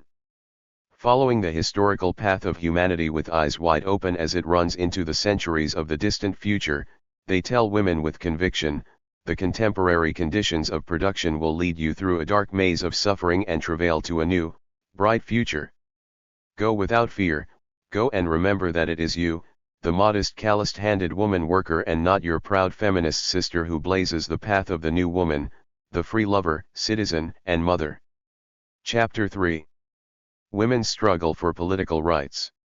The emancipation of proletarian women cannot be the task of women of all classes. This task can only be achieved by the combined efforts of the entire proletariat without distinction as to sex. The Gotha program, as quoted by Lily Braun. Without a doubt, the issue of political equality for women is a matter of cardinal importance for the bourgeois feminist movement. In its urgency, this demand overshadows even the complexities of the family issue and the difficulties of the everyday struggle of women for their economic independence, forcing them to recede to the background. Surely, political equality, access to the ballot box and seats in parliament on the basis of equality with men, is the culmination of the feminists' aspirations. As more and more women join the ranks of the independently employed population, this demand becomes more and more vital for women. As one of the greatest obstacles on the road to women's emancipation, political disenfranchisement overshadows all other phenomena, which are no less burdensome for women, of the contemporary structure of society. All feminist literature primarily revolves around the demand for political equality, seeking to offer a logical rationale for the right of women to participate in the political life of their countries. The feminists seek to bolster the legitimacy of their demands with a series of ideological premises that were already widely used in the days when the Third Estate were struggling for their emancipation. Forgotten arguments of bourgeois ideology, long since consigned to the very bottom of grandmother's jewelry box with references to natural law, innate concepts are once again being dragged back to the light of day by feminists. The feminist movement, as accurately defined by Clara Zetkin, is the last echo of the Third Estate's struggle for emancipation. Is it not natural that the contemporary successors of the best traditions of the bourgeoisie would seek to use the same means and deploy the same tools of struggle, albeit somewhat rustier, as were repeatedly used by their class comrades? According to the feminists and bourgeois defenders of women's equality, the reason for the gradual entry of women into political life is not the fact that economic relations are changing in real life, but the intellectual insight of a society that has realized that women are people, too, and that higher justice and humanity compel contemporary civilized humanity to recognize women as having the same rights as men. Feminists indifferently pass by the data accumulated by socio-economic scholarship on the role of the economic factor in the gradual emancipation of women, and continue to cling to purely idealistic evidence for the equality of the sexes. What arguments will the ideologues of women's equality not deploy in support of their argument? What will they not use to defend the legitimacy of their demands? Here, we find the principle of justice and good conscience, and the vitalizing influence of culture and knowledge, and the evaluation of the moral qualities of the sexes, and the likening of women to lower races to whom legal scholarship does not deny rights, whether civil or political. An economic basis for women's equality is either not provided at all, or offered in a distorted form. When the declaration of the newly formed International Woman Suffrage Alliance was drafted at the 1904 Feminist Conference in Berlin, the feminists decided to rely on the economic factor in order to give their arguments greater weight. But what a unique use they made of it! The feminists derived their demand for women's suffrage from the fact of the growing prosperity of that part of the female population that is gradually joining various fields of labor. How typical! The true, principal foundation of the demand for suffrage cannot be found in the growing prosperity of a negligible stratum of the female population, but in the poverty, misery, and exploitation of the broad masses of women. Clara Zetkin correctly observes. We vehemently protest the aforementioned basis provided by the feminists for women's suffrage. In this form, it is a mere variation on the old liberal theme of national wealth and political rights delineated by property. 1. Of course, it is not just the feminists abroad who rely on purely ideological premises for their defense of political equality for women. Just open any resolution adopted by our equality campaigners, any article concerning the matter of women's suffrage, and you will find the same familiar principles of law and justice that so abound in the feminist agitprop of the West. The champions of women's equality hope to convince contemporary class society of the legitimacy of their demands not with factual data from the social and economic sciences, but with ardent, heartfelt speeches.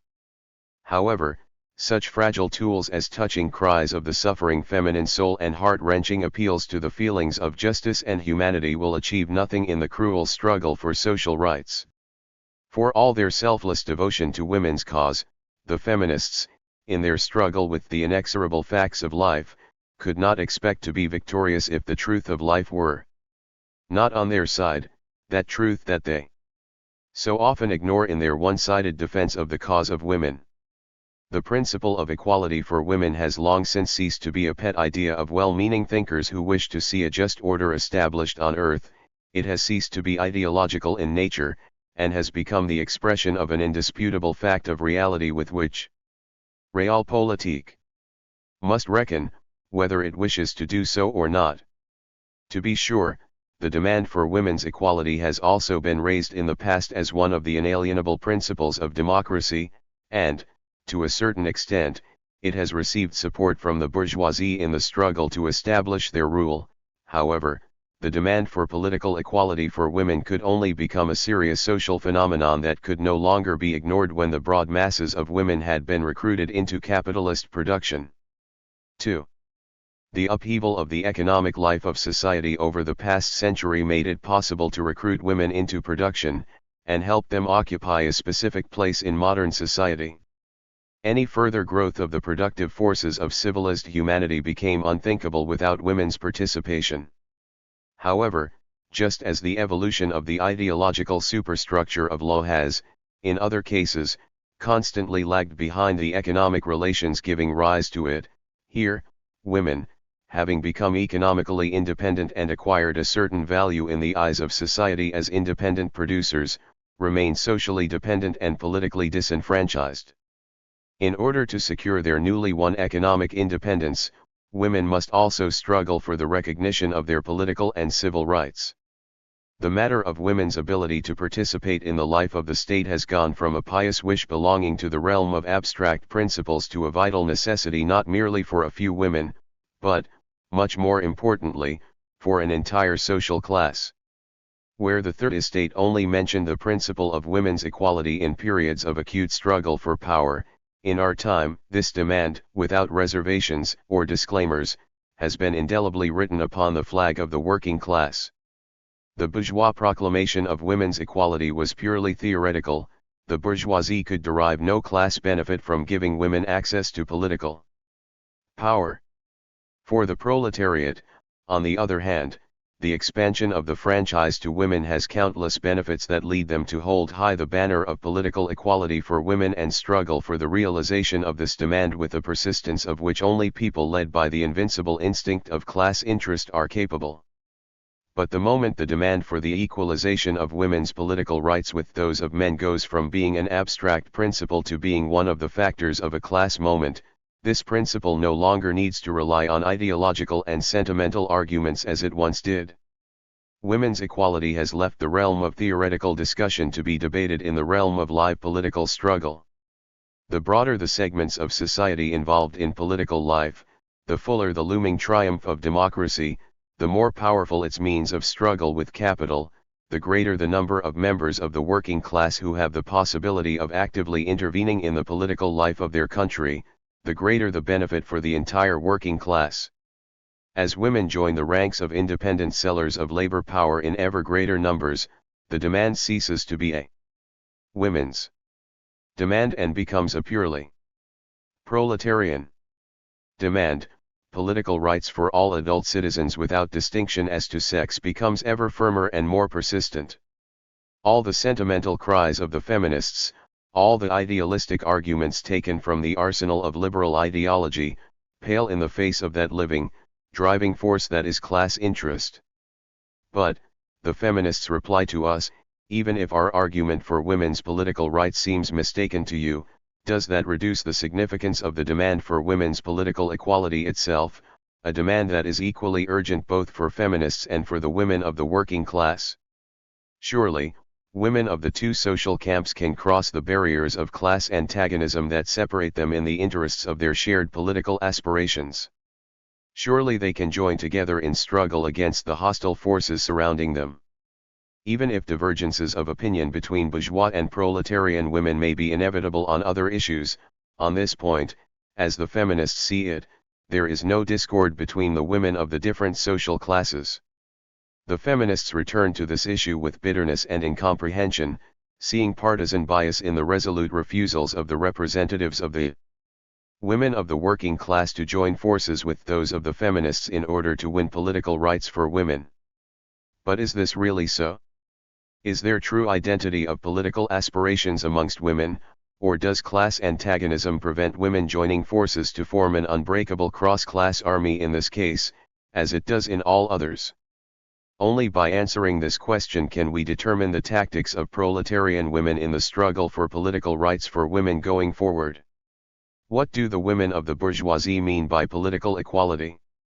Political equality is a means of sharing with the men of their class the class privileges and benefits of life that currently are exclusively enjoyed by the latter. More accurately, it is a way to consolidate the advantages that currently are the exclusive province of the men of the bourgeoisie. Where, for proletarian women, political rights are merely a tool in the struggle with the existing capitalist system, for bourgeois women, on the other hand, they are a new way of affirming their class dominance. The women of the bourgeoisie do not intend to abolish contemporary class society with the aid of the rights they expect to win, but to further strengthen it. Indeed, the bourgeois champions of women's equality, no matter how radical their outlook, have ever stated that they need political rights for the same objective as proletarian women. Never and nowhere have the feminists stated that they intend to use the rights they win as weapons in the struggle for a more perfect social structure, for the fundamental restructuring of economic relations.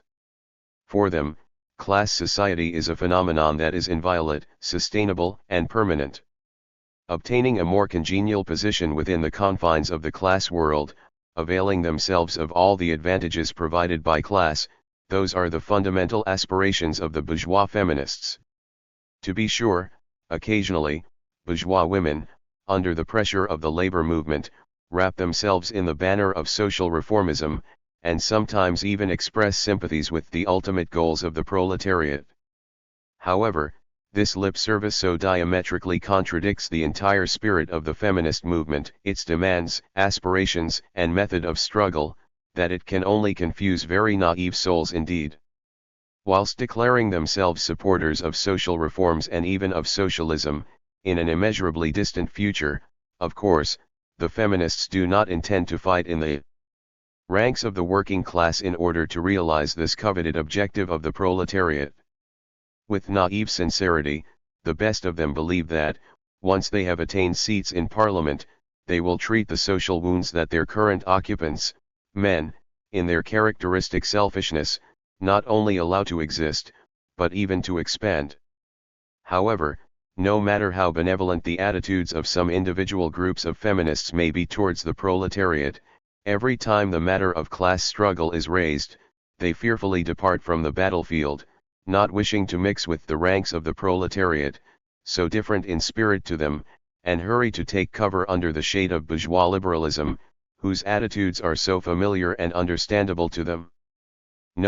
No matter how much the bourgeois feminists seek to obscure the actual goal of their political desires, no matter how much they reassure their little sisters that their entry into political life also promises immeasurable benefits for women of the working class, the class spirit of the bourgeoisie, which permeates the entire feminist movement, paints their class colors even on such an apparently universal demand of women as equality in political rights with men.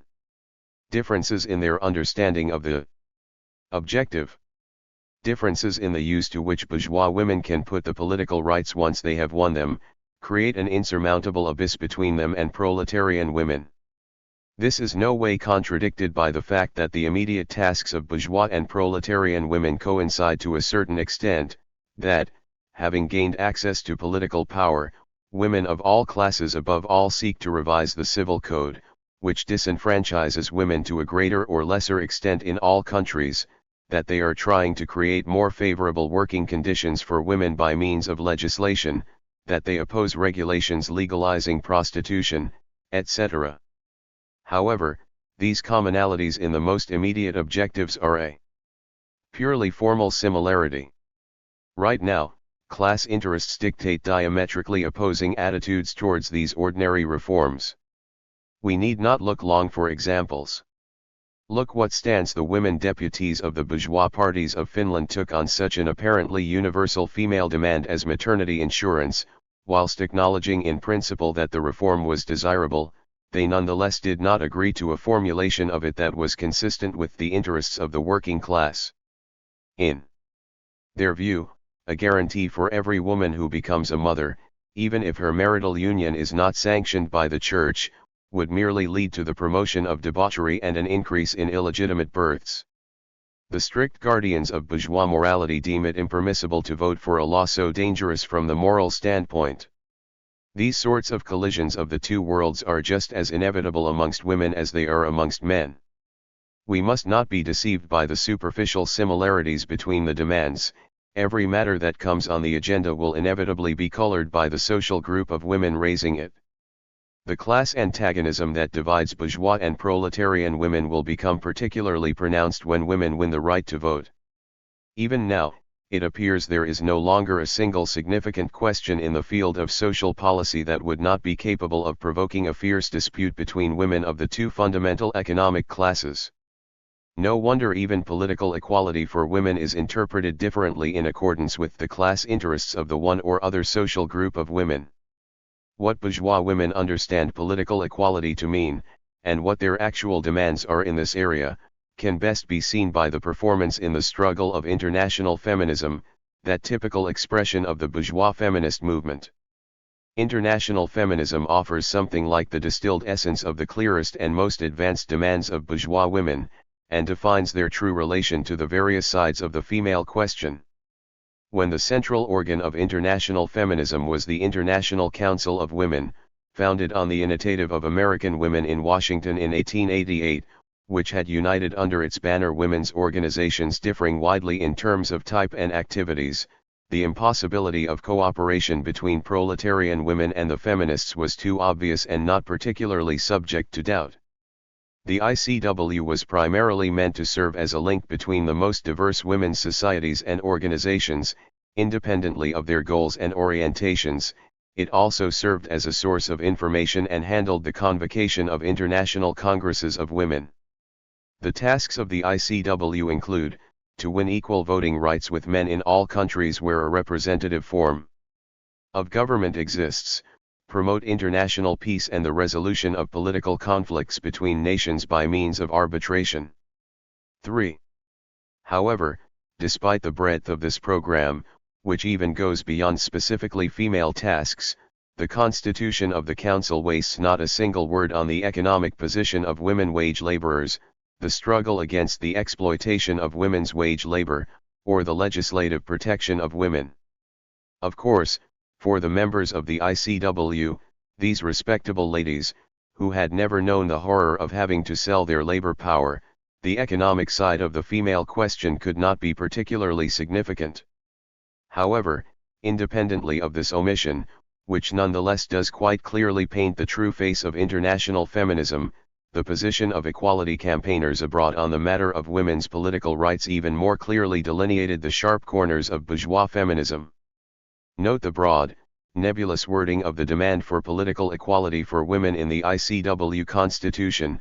Of course, in so doing, the International Council intended to facilitate the broadest possible segment of the female population joining the International Feminist Organization, to win the greatest possible number of women's hearts regardless of their political and social views. However, the international feminists lost sight of one circumstance: the caution with which they approached one of the most essential demands of women. Their hesitance to take on an obligation vis-a-vis female democracy clearly showed what an unreliable ally the ICW was in the struggle for full political rights for women, and how little they had to offer women of the working class. The primary formation of international feminism, up until the more radical elements split off in 1902, bore such a clear ladylike imprint that there was no question of proletarian women joining in the first place. To be sure, even then, the feminists spoke often and passionately about their forgotten and oppressed sisters, and promised that, by struggling for their rights and privileges, they would pave the way to political rights for all women. However, at the same time, they themselves were so careful to shun representatives of the working class, these women whose spirit was so alien to them and who constantly spoke of the need to restructure the contemporary, civilized, enlightened, and pleasant world, that it was completely impossible to reach an agreement. At the very first International Women's Congress in Chicago in 1893, 4. Called by the ICW, the absence of any commonality in the interests of women of the bourgeoisie and the working class could be clearly felt. To be sure, the feminists did dedicate time to the problem of poverty, but this fundamental social problem of our day, refracted through the prism of the bourgeois worldview, lost all of its truly tragic character. The problem of poverty was entirely positioned within the framework of ladies' philanthropy. At the next International Congress, in 1896 in Berlin, the well-meaning feminists even more meticulously sought to circumvent any thorny questions that might touch on class antagonism, and avoided anything that might indicate the demoralizing and harmful influence of the capitalist structure of society. When Social Democrat Lily Braun dared to disrupt the harmonious mood of the ladylike gathering by touching on the class antagonism existing within the world of women, the participants in the Congress exacted their own style of revenge on this disruptor of ladylike joy. They did not include her harmful speech in the proceedings of the Congress. 5. This fear of class hatred stirred up by the party goals of social democracy was so potent in the bourgeois women that, when the feminists met the next year in Brussels, the organizers of the Congress, in their official message to the delegates, stated that they warmly welcomed all participants with the exception of those who advocate class struggle.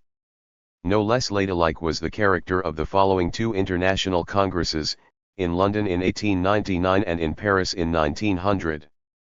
6. At least as much time was dedicated to philanthropy, art, and housekeeping as to the matter of women's civil and political equality. 7. All 5 sections of the London Congress were dedicated to ladylike interests, the difficulties of making a career in the arts, discussions of teaching and child-rearing methods, particularly sex education, suitable only for respectable families. Much was said about the spirit of purity that should permeate women's art, and the influence of this spirit on the well-being of nations. The matter of patronage for young female travelers was hotly debated, etc. Only in passing, in the section on industry, was the position of women workers in industry touched on. Of course, at the same time, in the same section, another groundbreaking question was discussed, that of the unpaid work of housewives and the need for bourgeois matrons to have their own pocket money.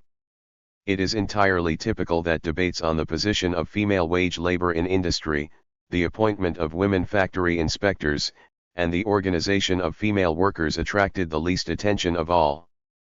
Feminist correspondents have sought to explain this fact by noting that the sessions of the industrial and arts sections coincided. The participants of the Congress with refined artistic tastes preferred to take part in the latter. However, this excuse shows us the true character of the Congress, and allows us to judge the actual demands of these bourgeois fighters for women's equality. The characteristic attributed to the participants in the Congress by these feminist correspondents is entirely confirmed by the work of the Congress itself. Just listen to the good advice the respected participants gave each other, eloquently demonstrating the utility of the applied and decorative arts that offered salvation from idleness and boredom, recommending artistic enameling, porcelain and glass painting, photography, artistic printing, etc. There was even a prescription for nerves frayed by a life of idleness and satiety.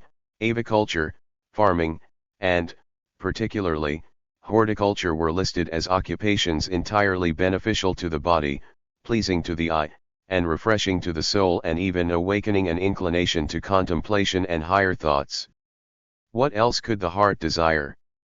The more mercantile souls were advised to breed ostriches, given that the sale of ostrich feathers is quite a profitable endeavor these days. All these examples smack of caricature, but they are indeed listed in the proceedings of the Congress. 8. Particularly enlightening is the performance of our Russian women's equality trailblazers at the London Congress. 2 women physicians reported, with amazing naivete, on their attractive position in Russia. Women physicians are not only allowed in the civil service, they even receive a pension in the event of marriage, and, after death, even if their father is still alive, the children are not deprived of this pension until they reach the age of majority. Such idyllic conditions in Russia, nothing like the decadent West. The third Russian representative, a delegate of the Russian Women's Mutual Philanthropic Society, painted a similarly rosy picture of the position of Russian women from the standpoint of civil law. She was able to show the representatives of other countries how much they were lagging behind Russia and how much better off Russian women were, in terms of property and marital relations, than even the female citizens of free republics. All the bitterness of women's fate, all the horrors of the household oppression of Russian peasant women, women workers, saleswomen, and even noble women, all the disenfranchisement and oppression of the people were somehow obscured, just beyond the horizons of the feminists, who were breathless from joy at the thought of these advantages enjoyed by bourgeois women in Russia. Of course, the participants of the London Congress did not miss the opportunity to visit Windsor Castle, that favored residence of the Queen, where they were served, by the special order of the highest person of female sex. A luxurious breakfast that the participants mentioned with affection even long thereafter. The London Congress played a major role in the bourgeois women's movement. It not only distinguished itself by the unusually large number of participants, but also attracted particular attention from society and the press. Though the London Congress dedicated only minimum attention to the matters of female labor, the economic position of women, sexual morality, and prostitution, this omission was made up for by the Paris Congress that took place in 1900. Socio-economic matters were given priority in Paris. We have already mentioned, in the chapter on the economic position of women, the conclusions that were reached by the Paris Feminist Congress of 1900 on the matter of protections for women workers. In Paris, the hostile overtones that could already be heard in London transformed into a proper chorus of hostile voices. The matter of legal standards for female wage labor was barely raised. 9. In the name of the principle of equality of rights, the bourgeois women denied the need for specific protection for female laborers. The French women and English women defended this view with particular verve. The complete incomprehension of the interests of working-class women, the complete ignorance of their economic demands, are characteristic of the work of the Paris Congress. The Paris Congress eloquently showed that the feminist movement by no means includes the entire women's movement. The great masses of women remained on the margins, it was unable to understand their essential, vital interests. Even women employed in intellectual labor found no satisfaction. Feminism remained, as ever, primarily a representative of women of the bourgeois class. 10. This testimony must be taken even more seriously, coming, as it does, from a person not infected by the deleterious influence of the one-sided social democrats. Indeed, women of the working class were given neither space nor attention in Paris. To be sure, they were frequently mentioned, mainly in order to express parental concern about these unfortunate creatures, who were chosen as objects for the dissemination of bourgeois morality or for insulting charity from above. As the bourgeois women's movement has grown, as more and more women intellectuals have joined the ranks of independently employed women, the feminist movement has grown out of the nappies of ladies' philanthropy, decorative arts, and exemplary housekeeping. The chaotic bloc of the IWC has ceased to satisfy the left wing of feminism, which has grown beyond the charitable phase. Political disenfranchisement weighs heavily on independent bourgeois women, who have felt on their own backs the many dark sides of modern exploitative labor relations. Ever more persistently, bourgeois women have felt the need for socio-economic reforms that promise to lighten the load of female intellectual workers by fundamentally revising the civil code, repealing the disgrace to women that are the prostitution regulations, etc. Women have felt the need to join the life of the state. They have become aware that, without their direct involvement, these reforms will not happen. Political equality acquired primary significance in the eyes of bourgeois women.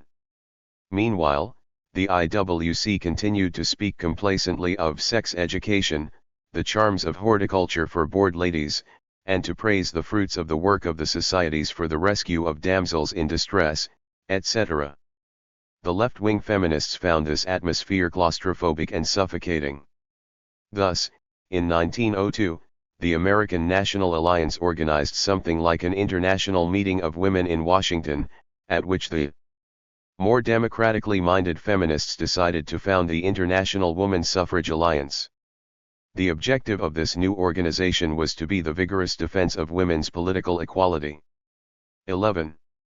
The young IWSA differed fundamentally from the IWC in that it brought together feminists who were more united in their attitudes and views. The declaration adopted by the Alliance at the Feminist Congress in Berlin in 1904 was a testament to the fact that this organization had set itself a specific, defined goal, dismissing all of the Council's sentimental attempts to renew the world with the aid of ladies' societies. Where the previous type of feminism had nothing in common with working-class women, now, on the contrary, the objective put forward by the IWSA coincided with a purely proletarian demand, political rights for adult female citizens. This shared objective seemed naturally to raise the issue of cooperation between worlds of women that, until then, had been alien to one another. What, indeed, prevented women of different classes joining forces, when differences in nationality had been no barrier to unification?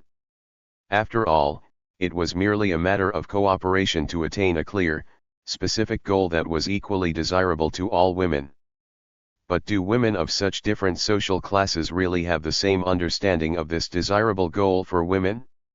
The declaration of the IWSA states: men and women are born equally free and independent, equally endowed with intelligence and ability and equally entitled to develop freely.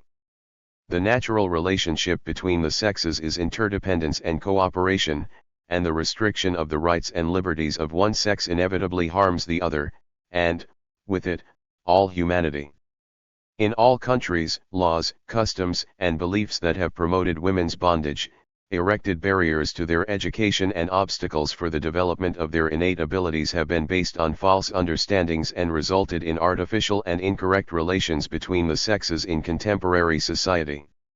Autonomy in the family and the state is the inalienable right of all normally developed adult persons, and its denial to women has resulted for them in social, legal, and economic injustice and caused the existing economic disarray throughout the world.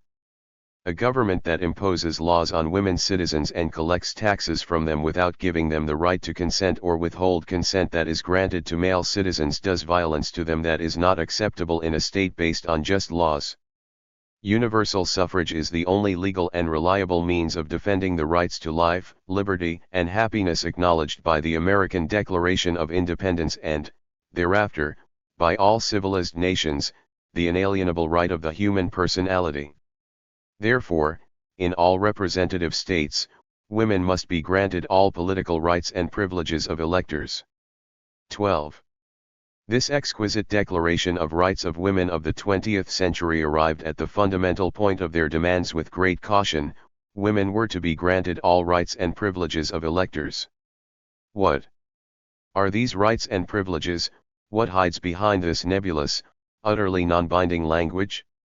Are these rights linked to a property or other qualification? Are they only privileges of the ladylike strata, or are they extended to all women, even those who do not meet any property qualification? The fact that the IWC expressed its views on women's political rights only in the most general way can be explained by this all-encompassing organization's efforts to include under its maternal wing women of every imaginable social stratum and political stripe. However, it should be recalled that the IWC did not set itself any specific goals. Its role was and remains even now primarily an organizational one. On the other hand, the IWSA had an entirely specific political goal from the first moment of its existence. As such, we would be entitled to expect greater clarity and specificity in the formulation of their program. However, the Big Tent principle the Alliance inherited from the Council hindered this radical feminist organization's efforts at self-definition to a great degree. It must indeed be taken into account that bringing together the most widely varied female elements, from women of the haute bourgeoisie to the women in the liberal professions and even semi-proletarian women, made it extremely difficult to offer any further specificity on this fundamental point in the program of the Alliance. It would seem as if merely asking what the foundations of women's political rights were meant to be is enough to put an end to all the vaunted strength and unity of the Alliance. The matter of the property qualification, and that of direct and equal suffrage, would inevitably drive a wedge into the closed ranks of the feminists and sow dissension and discord where harmony and unity now hold sway thanks to the broad, nebulous language of the demands. 13. In itself, the declaration of the Alliance arguably fails to offer a sufficient basis to suspect the organization of being purely bourgeois in its inclinations. However, there are other objective indications of its true face. Observe the composition of the Alliance. Its core consists of the same well-known representatives of bourgeois feminism who had just recently been united under the banner of the well-meaning Council. Of course, they include quite respected feminist campaigners, whose contributions to the bourgeois feminist movement are undeniably great. However, giving them their due and even admiring their individual qualities does not mean deluding oneself into believing that these women could rise above their class interests to realize the idea of cross-class unity for the first time in history within their own organization. The bourgeois class spirit that invisibly hovers above the drafters of the declaration can already be seen from the fact that point 6 specifically states, women should be vested with the same political rights as men where a representative form of government exists. Why do the radical feminists not say that, where the people do not yet have any representation, or where they are represented on an undemocratic basis, the members of the Alliance will fight to democratize the structure of the state in order to attain the greatest possible political rights for women, as well? Surely, the democratization of the state is one of the main conditions for the expansion of political equality to broader segments of the female population. The question of the form of the representative system loses its primary significance only if the members of the Alliance approach the matter of women's equality from their narrow class standpoint, if they are on about bringing not all women, as they say, but only representatives of a certain privileged social stratum, into political life. Can posing the question in this way inspire confidence in the women of the proletariat? Perhaps it is useful, in the interest of preserving the alliance, to phrase fundamental principles cautiously in the feminists' declaration, but it is utterly worthless for attracting working-class women to the ranks of the alliance. If the radical feminists dared to pronounce themselves in favor of a complete, detailed electoral formula, an additional question would also arise, not that of uniting proletarian women with them, but of optionally collaborating with them. At the moment, given the deliberately nebulous phrasing of the demands, this question completely and irrevocably disappears. The attitude of the left wing of feminism towards the matter of universal suffrage is instructive. When language on the foundations of political equality for women was discussed at the IWSA conference in Berlin in 1904, only a few individual voices were raised in defense of universal suffrage, but these voices were immediately drowned out by the chorus of opposition to any detailed formula. Is it not poignant that the representative of the recognized General Alliance of German Women has taken a more radical stance this time than the left wing of the equality campaigners who had defended the principle of political equality for women at the International Congress? 14. However, the radical feminists also did not return to the matter of universal suffrage at their next Congress, in Copenhagen. The Congress took place at a time of heightened interest worldwide in matters of popular representation. The revolutionary storm in Russia had not yet died down, and, by disturbing the equilibrium of European social life, placed a number of mass political demands on the agenda. It would seem that this was a particularly opportune moment for a careful review of this fundamental point in the program of the IWSA. The demand for an unlimited, universal right to participate in elections and legislative institutions, as well as local government, practically wrote itself. However, the Congress remained deaf to the effects of major political events outside its walls, and, with amazing persistence, avoided this netlessome point in its program once again.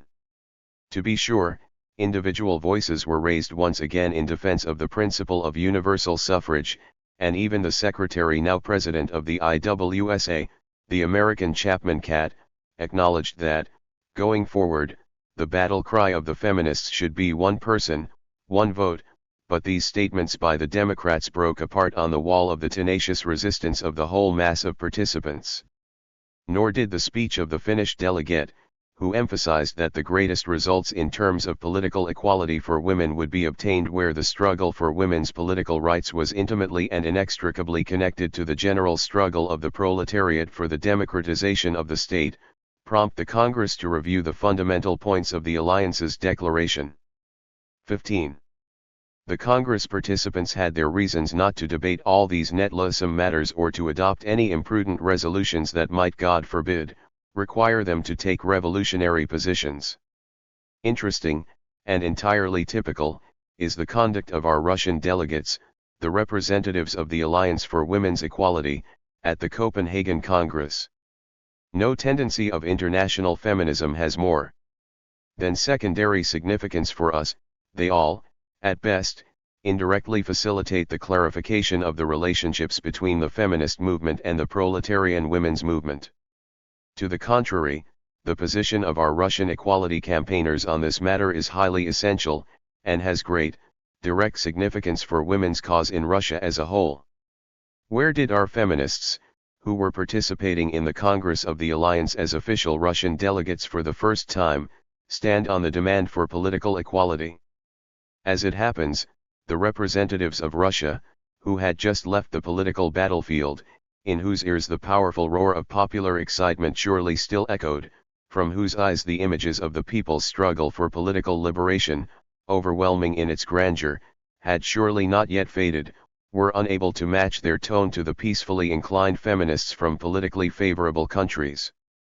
One would think that the Russian delegates at the Copenhagen Congress could not help but bring with them echoes of the revolutionary storm they had experienced, and express a particularly democratic attitude capable of bringing along the rest of the Congress participants, if only on the matter of the foundation of political equality. In point of fact, however, nothing of the sort happened. Mrs. Morovich gave a very detailed account of the fruitful activities of the Alliance for Women's Equality, commended the First State Duma for its sympathetic attitude towards matters of women's equality, and painted a sunny picture of the touching sympathy for the female question with which all opposition elements of Russian society were brimming. However, by some strange oversight, she did not mention the greatest phenomena of the revolutionary period the country had just experienced. She did not display for the delegates of the entire civilized world the imposing picture of the mass participation of working class and peasant women in the strike and agrarian movements, nor did she mention the enormous, thankless labor women and men had shouldered equally in the struggle not just for the rights of women, but for those of the people as a whole. Proletarian women, their living and working conditions, their objectives, aspirations, their constant participation in the liberation struggle somehow escaped the attention of the Russian representatives. This at a time when the eyes of the entire proletarian world were on Russia, when Democrats in all countries rejoiced in every victory of the Russian proletariat, sympathetically following all the vicissitudes of the political drama playing out on Russian soil. One got the impression that the only people fighting for women's political rights were the members of the Alliance for Women's Equality, and that it was only thanks to this active and energetic organization that Russian society had at last turned its attention to women's demands. The members of the Alliance for Women's Equality did not tarry at all on the basis of the political rights of women. At this critical moment, they could not bring themselves to stand in defense of unlimited suffrage and make clear to their sisters abroad that this demand is the conditio sine qua non of their participation in the international feminist movement. It would have been particularly easy to raise this demand given that the principle of universal suffrage is included in the platform of our Alliance for Women's Equality. However, this aspiration must be one of those goods for display that decorate the windows of cheap shops in order to deceive the naive and inexperienced shopper. Mrs. Folkenstein spoke in general terms of the need and utility of democratizing the women's movement, but neither she nor any of the other Russian delegates felt it necessary to introduce a proposal at the Congress to state the demands of the IWSA in greater detail and specificity. The point concerning political equality for women remained as is in the declaration of the IWSA, in all its murky inviolacy. Nor did the Third Congress of the IWSA, which took place in that year in Amsterdam, make any further strides in this regard. In vain, Mrs. Morovich speaks in lofty tones in her correspondence in the speech on radicalism at this Congress, stating that the Amsterdam Congress was another step forward in the history of civilization. All governments that recognize the principle of universal suffrage without distinction as to sex bear witness to the results of this reform for the entire world, and all experience speaks in favor of extending political rights to women. Of course, if we count as a great victory the fact that bourgeois governments sent official delegates, then Mrs. Morovich is quite right. However, from the standpoint of the political interests of women, it would be a significantly greater step forward for the IWSA to take a clearly defined position on the matter of women's political equality. However, the well-attended Amsterdam Congress was perhaps even more circumspect than the Copenhagen Congress. It began on a remarkably poignant and instructive note. At one of the Protestant churches, a woman minister said Mass. Then, during the grand opening of the Congress, a cantata, specially composed for the occasion, in praise of the sovereign of the Netherlands, Queen Wilhelmina, was sung, and the chorus was also conducted by a woman. Not one of the democratically minded feminists raised her voice in protest at this manner of opening the Congress, the stated objective of which was persistent and firm struggle for women's democratic rights. Also typical was the following incident that took place at the Congress. In her speech, the representative of Finland, Mrs. Furuhelm, again emphasized the intimate connection between the liberatory current in Finland and the struggle for women's political equality. Her presentation aroused the interest of some individual Congress participants, and threatened to move the debates in a dangerous direction. The Congress hastily ended the debates on the grounds that Finland is a revolutionary country. Note that it was not police repression that forced the Congress participants to issue this verdict, but the feminists' own rampant aversion to anything smacking of struggle. The central question, that of women's suffrage, was postponed to the last day by the Congress. This was likely not unintentional. Efforts to define the basis of women's political rights always threaten to yield conflict and discord. The following resolution was submitted for discussion. The Congress resolves that the immediate duty of women in the present moment is to ensure the support and cooperation of all social forces that sympathize with women's suffrage, regardless of their political and religious views, to avoid the diversion of forces to extraneous questions, to demand suffrage for women on the same basis on which they are enjoyed, or can be enjoyed, by men, and that any further expansion of the electoral system is decided jointly by men and women when both sexes have equal voting and representation rights and equal political influence. 16. Thus, the matter of universal suffrage for women was postponed until such time as those feminists who are included in the legislature, together with their bourgeois comrades, see fit to democratize the electoral system. It would seem that bourgeois women have inherited from the men of their class the technique of kicking things into the long grass. The third secretary of the IWSA, Mrs. Kramer, decided to insert into the proposed resolution an amendment stating as follows: the International Woman Suffrage Alliance, acknowledging the existence of class struggle, firmly states its desire to unite women of all the world in order to attain political equality of the sexes by demanding the suffrage for women and equality with men as regards all other rights. 17. However, this amendment was met with such protest that Mrs. Kramer had no choice but to withdraw it from the agenda. Particular concern and protest came from the representatives of England, the United States, and the Netherlands. They convinced their sisters to be circumspect and not make demands that could harm the cause of including women in the class-based right to suffrage. In England, a reform in favor of political equality for women meeting the property qualification is entirely possible. It could ruin the entire thing to come out with new slogans in this critical moment. The proposed resolution was adopted with no amendments by 28 votes to 11.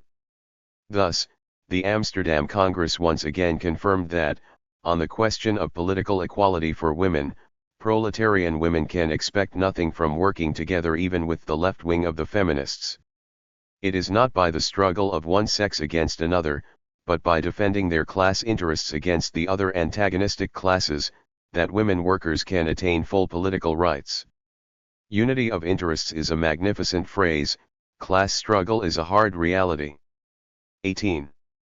Over the last years, the feminist movement in England has distinguished itself by its intensity and vitality. Here, women are displaying remarkable energy in the struggle for political equality. With their self-sacrifice and enthusiasm, the British feminists are attracting the attention of the whole world. Street demonstrations, a number of loud meetings, the attack on Parliament, delegations that besiege ministers, and other militant methods of awakening British society from its complacency have doubtlessly helped draw attention to matters of political equality for women. Two massive demonstrations, one after another, in June of this year had the same purpose, arousing interest in the demand for an electoral reform for the benefit of women. 19. However, the sympathy engendered by the energy of the British women in their struggle for women's cause cannot help but be cooled when one takes into account the goal pursued by the British suffragists and suffragettes. The rallying cry of the British feminists is currently, extension to women of the same voting rights enjoyed by men under British election law. In this regard, we must not forget that, in Britain, to this day, there are restricted voting rights even for men, that the right to vote is enjoyed only by a man, who is an independent householder paying no less than 4 shillings a week in rent. In demanding equal political rights with men whilst preserving the existing electoral system, the British feminists are advocating a property-based system of representation. Indeed, they do not even dispute this. The British suffragists base their demands on the old British formula: no taxation without representation. This slogan is shared by both of the main feminist organizations in Britain that are fighting for women's political rights, both the moderate wing of the suffragists around the National Union of Women's Suffrage Societies, a solid and already old organization that brings together women of the upper strata of the bourgeoisie, and the new Women's Social and Political Union, founded in 1905 and comprising more democratic elements. 20. Until recently, the NUS shunned all unconstitutional methods of struggle, limiting themselves to the constant submission of petitions to Parliament and exercising indirect influence on members of Parliament, in private meetings, mediation by respected ladies, etc. The League, on the other hand, adopted militant tactics from its very foundation, taking the view that the noisier they were, the more attention they would direct to women's demands, both from society and the government. The League preaches active influence on the government by means of non-payment of tax. 21. Organizes demonstrations in front of, or even in, Parliament, discredits political parties hostile to the issue of women's political equality, disrupts their meetings, and agitates against them during election campaigns. 22. After Prime Minister Asquith stated to a delegation of suffragettes that the government could not currently take the initiative to carry out such a fundamental reform as including women in the political life of the country, the League decided to register their protest through action. They conducted energetic agitation against the candidates of the Liberal Party during the parliamentary by-elections, and, to a certain extent, facilitated the victory of the Conservatives, to spite the Liberal government. Of course, the prison terms, fines, and government persecution to which the suffragettes are subjected merely increase their popularity and are the best possible propaganda for the idea of political equality for women. However, these militant tactics are met with harsh disapproval by the right-wing feminists. The hostility of the suffragettes to the Liberal cabinet is particularly disliked by the NUS. However, the discord between both wings of British feminism does not go beyond matters of tactics and methods of struggle. The tasks and objectives of the two wings are entirely coextensive. In the United Movement organ, Women's Franchise, the suffragettes, that revolutionary and democratic segment of the feminists, to quote the IWSA, indignantly denied the false accusation that they wish to link the matter of women's equality with that of universal suffrage. 23. The members of the WFL do not admit to this sin. They by no means wish the opponents of universal suffrage, i.e., the bourgeoisie, to confuse the interests of women with those of the rabble. To the contrary, it is useful for the bourgeoisie to learn to strictly distinguish between feminist demands and proletarian demands. This will allow the cause of bourgeois women to be all the more successful. The unwavering position of the WFL on the matter of property-based suffrage allows the moderate suffragists to make their peace with the anti-constitutional and unfeminine methods of struggle of the suffragettes, to such an extent that, in the words of Mrs. Morovich, a sort of tacit agreement has been reached between the two feminist organizations. This touching unity of the suffragists and the suffragettes confirmed that, no matter how revolutionary and militant the methods of struggle of the left wing of the feminists may be, they are fundamentally just as much a bourgeois class organization as the NUS. 24. The class position of the feminists can be particularly acutely felt when their demands come into direct conflict with those of the proletariat. Of two bills seeking to expand voting rights to the female population that were introduced in Parliament in 1907, one came from the ranks of the bourgeoisie and was introduced by Liberal MP Dickinson, whilst the other was introduced by Sir Charles Dilke, and responded to the demands of the working class. Dickinson's bill merely modified the existing electoral system in Britain, without touching its foundations, by calling for the franchise to be extended not only to male ratepayers, but to female ratepayers as well. Dilke's bill, on the other hand, called for a fundamental change in the electoral system, granting every adult citizen, male and female, both active and passive suffrage. It was something to behold, the noise made by all British suffragists and suffragettes in defence of Dickinson's bill, and the passion with which they defended it against Dilke's bill. Their rationale for this approach was that it is always easier to make amendments to an existing system than to replace the system itself, and they promised that linking the matter of political equality for women with that of universal suffrage would surely scupper the former, easier, reform. In support of their arguments, the feminists always offer highly problematic figures that supposedly show that, by expanding the franchise in Britain to women, even on the basis of the existing property qualification, 80% of women voters would belong to the working class. They constantly talk about how the most important thing is the victory of the principle, how it is merely necessary to open a breach in the wall separating one sex from the other, that as soon as property qualified women have entered Parliament, they will carry out further reforms in the interests of their little sisters. Our Russian equal rights campaigners completely sympathize with the British women's struggle for property qualified rights.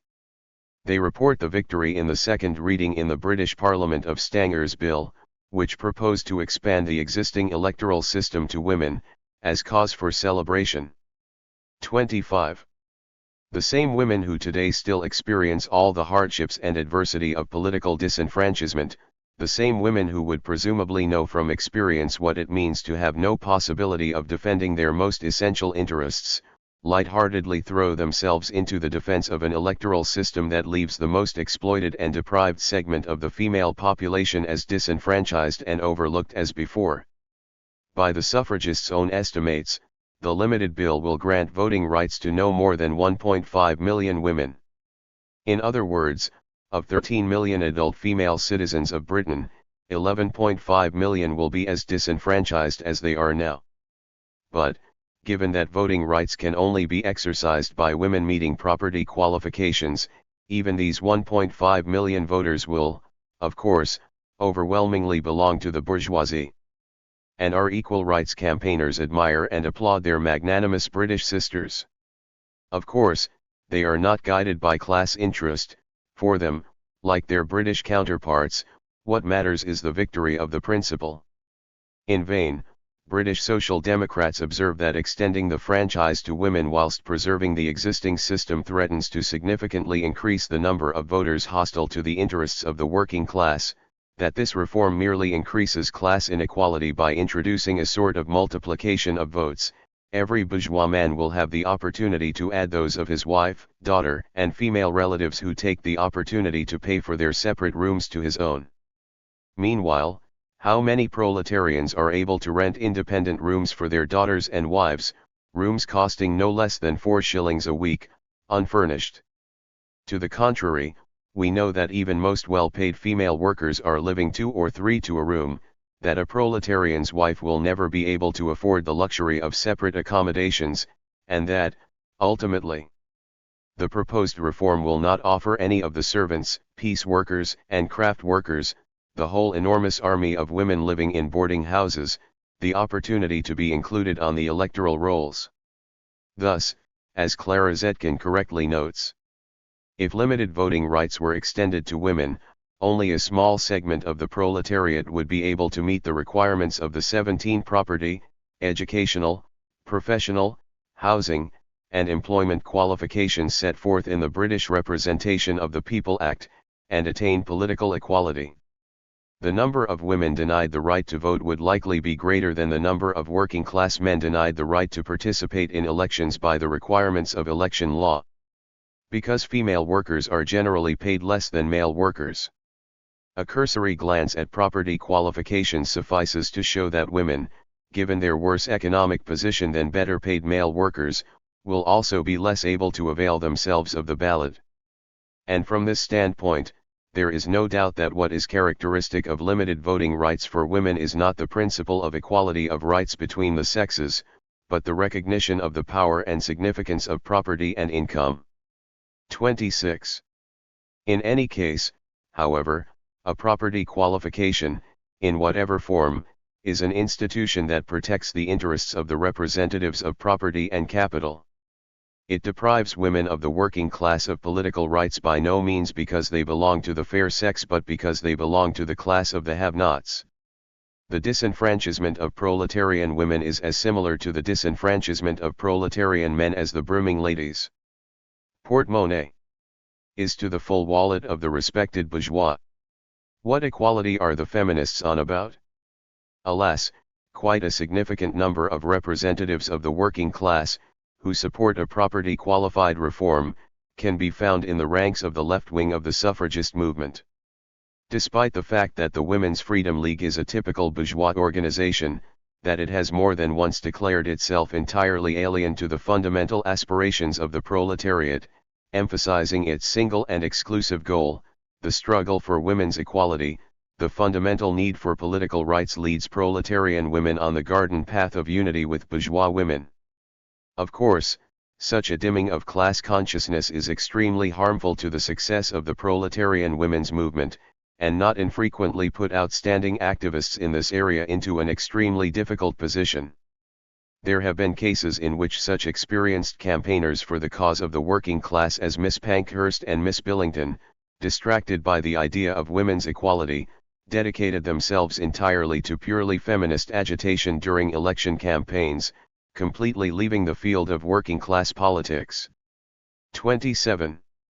The defense of property qualified voting rights for women in Britain was also taken up by the representative of the Independent Labour Party, Keir Hardie, MP. 28. At the 7th Conference of the Labour Party in Belfast, Keir Hardie warmly supported a resolution in the sense of property qualified representation for women. The conference expresses its support for suffrage for all adults and for the recognition of equal rights for the sexes. It calls for the existing electoral system to be extended to women on the same basis as men. This formula was opposed by a resolution of Quelch, a member of the Social Democratic Federation. The conference recognizes, first, that the time has come to extend the suffrage to all adult men and women, second, that any bill on the subject of voting rights that rests on a property qualification, and thus includes only a limited part of the population, must be viewed as a reactionary measure. This second resolution was also warmly supported by the representatives of the trade unions. A bill in the sense of the first resolution would not serve the interests of working-class women, declared Mabel Hoop, the delegate of the Postal and Telegraph Clerks Association.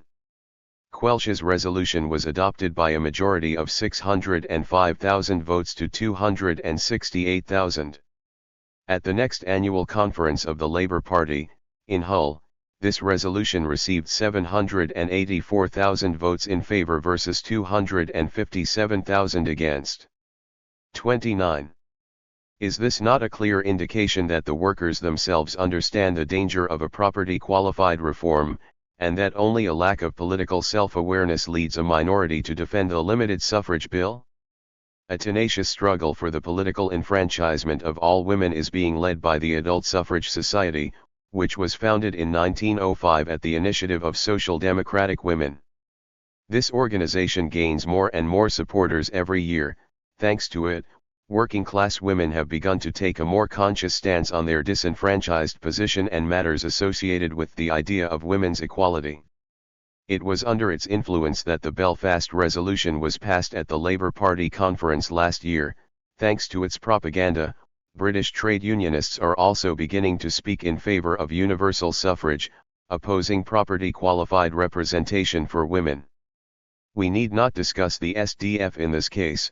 Their position is clear, and only the Independent Labour Party continue to defend a limited suffrage bill. The Independent Labour Party emphasised their position at the last conference by adopting the following resolution: the conference is in favour of the equalisation of political rights for both sexes, and calls for the suffrage to be immediately extended to women on the same basis as men. 30. It is necessary to dedicate somewhat more time to the women's movement in Britain, because it is in that country, with the energetic struggle of the feminists for the suffrage, and, particularly with the opening of the possibility of the practical realization of this desirable demand, that the line separating the women of the two different social groups is rather blurred, making it possible for proletarian and bourgeois women to act jointly.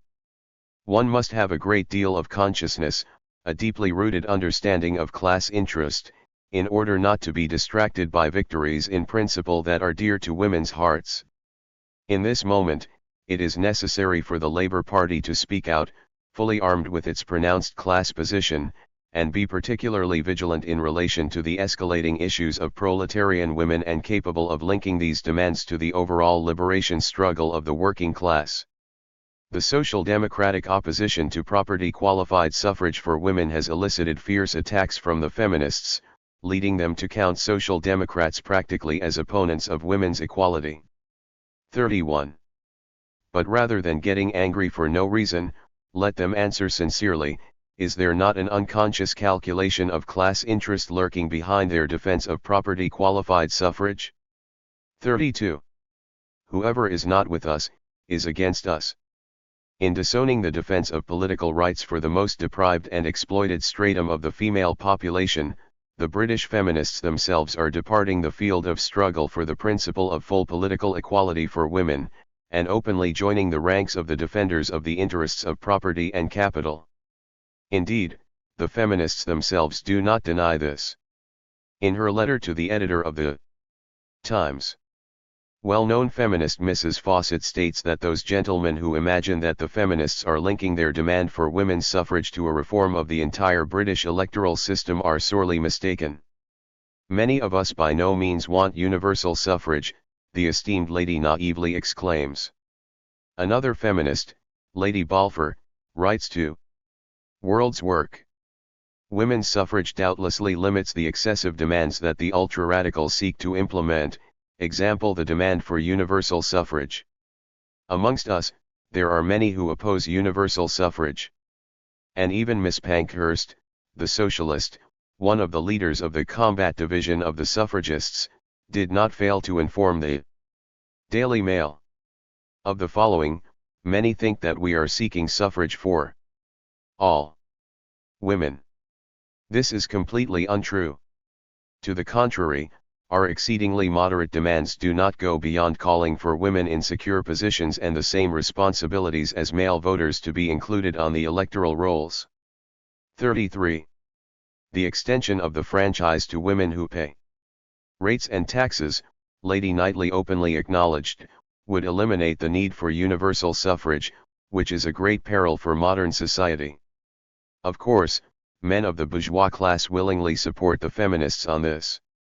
Dr. Stanton Coit, at a meeting in the Queen's Hall, in a paean to the principle of property qualified representation for women, noted, limited suffrage eliminates the danger connected to the extension of the franchise to ignorant persons of the female sex. 34. Property qualified representation, extended to women, is viewed by many known parliamentary identities as a means to consolidate the class power of the bourgeoisie. Limited suffrage for women is an example of a purely class-based electoral system.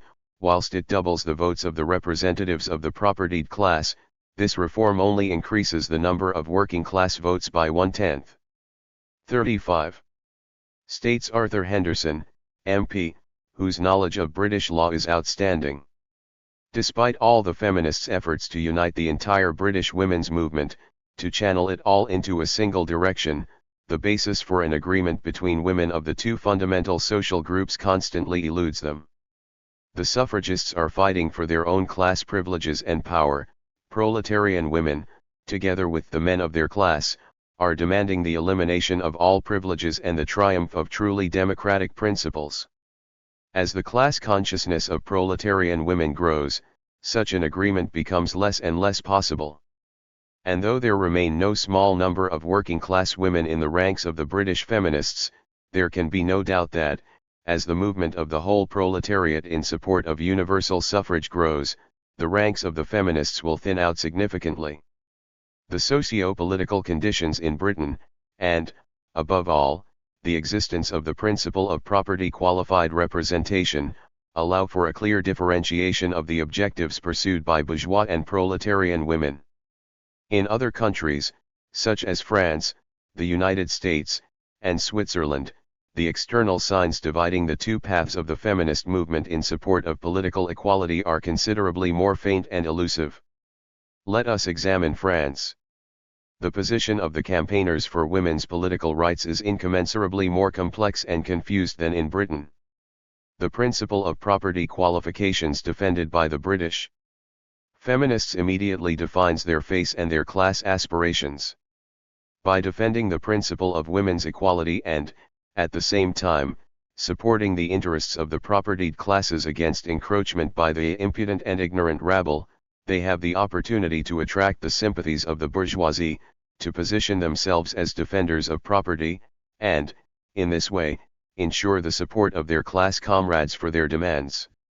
In France, where all adult men are enfranchised, the feminists, in struggling for their own political equality, have no other choice but to proclaim this democratic principle for themselves, as well. In this way, independently of their will, their demands are more democratically minded than those of their British comrades.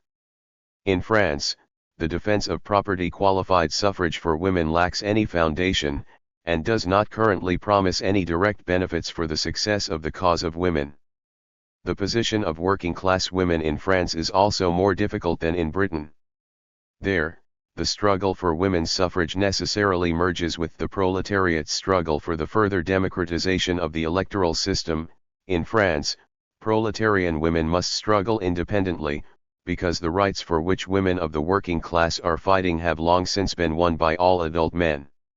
One must have a great deal of class consciousness and be deeply permeated by class interest in order to be aware of the intimate connection between the efforts of proletarian women for full political rights and the democratic demands of the working class as a whole. Though the most advanced champions of the proletariat are permeated by this consciousness, it, of course, is yet to develop in the broad masses. French social democracy has a great deal of work before the broad masses of the working class can be convinced of the existence of an unbreakable link between the general democratic aspirations of the proletariat and the demand for women's political equality, before the proletariat becomes aware that, in fighting for voting rights for women, they are simultaneously defending the interests of their class as a whole. The fact that the female proletariat in France must share the same political slogan with bourgeois feminists harms the liberation movement of proletarian women. Distrust in the ladylike endeavor that is bourgeois feminism casts a shadow on the independent actions of proletarian women. This results in a complex position that is considerably more difficult than that obtaining in Britain. However, greater attention should be paid to the bourgeois feminist movement in France in order to discern a number of contradictions that draw a marked line between them despite the shared political slogan of two social groups of women in struggle. It can be said with certainty that the feminist movement in France, even by the feminists' own account, is typically bourgeois in character. French feminism is one of the most moderate and retrograde feminist movements in Europe. Charity is its principal arena. To this day, most French women's societies and unions have limited their activities to educational and philanthropic activities. 36. In the area of social policy, the French feminists are concerned only with reforming the civil code, which, as is known, is extremely unfavorable to women, particularly married women. Bourgeois women have also struggled for access to the liberal professions and the right to attain academic degrees, but the matter of political equality has only come on the agenda with particular persistence for French women in recent years. The demand for political equality has escalated as an ever greater number of women of the middle and petite bourgeoisie in France have joined the ranks of the independently employed. The impetus for bourgeois women to organize around this demand was, of course, given by the international feminist movement. In 1900, the first organization in France to have the stated goal of winning political rights for women appeared. This is the left wing of the French feminists, the heart and soul of which is the energetic and talented Hubertine Auclert. The right wing, which is grouped around the National Union of French Women led by the cautious and moderate Sarah Monod, only has the stated goal of fundamentally reforming the civil code. This division of tasks amongst feminist organizations is entirely natural, if one recalls that the right-wing organization primarily unites under its banner women of the haute bourgeoisie, ladies in the fullest sense of the word, for whom the reform of the civil code is their boldest wish, whilst the left-wing group, which makes elements of bourgeois democracy the cornerstone of their demands, naturally calls for political equality for women.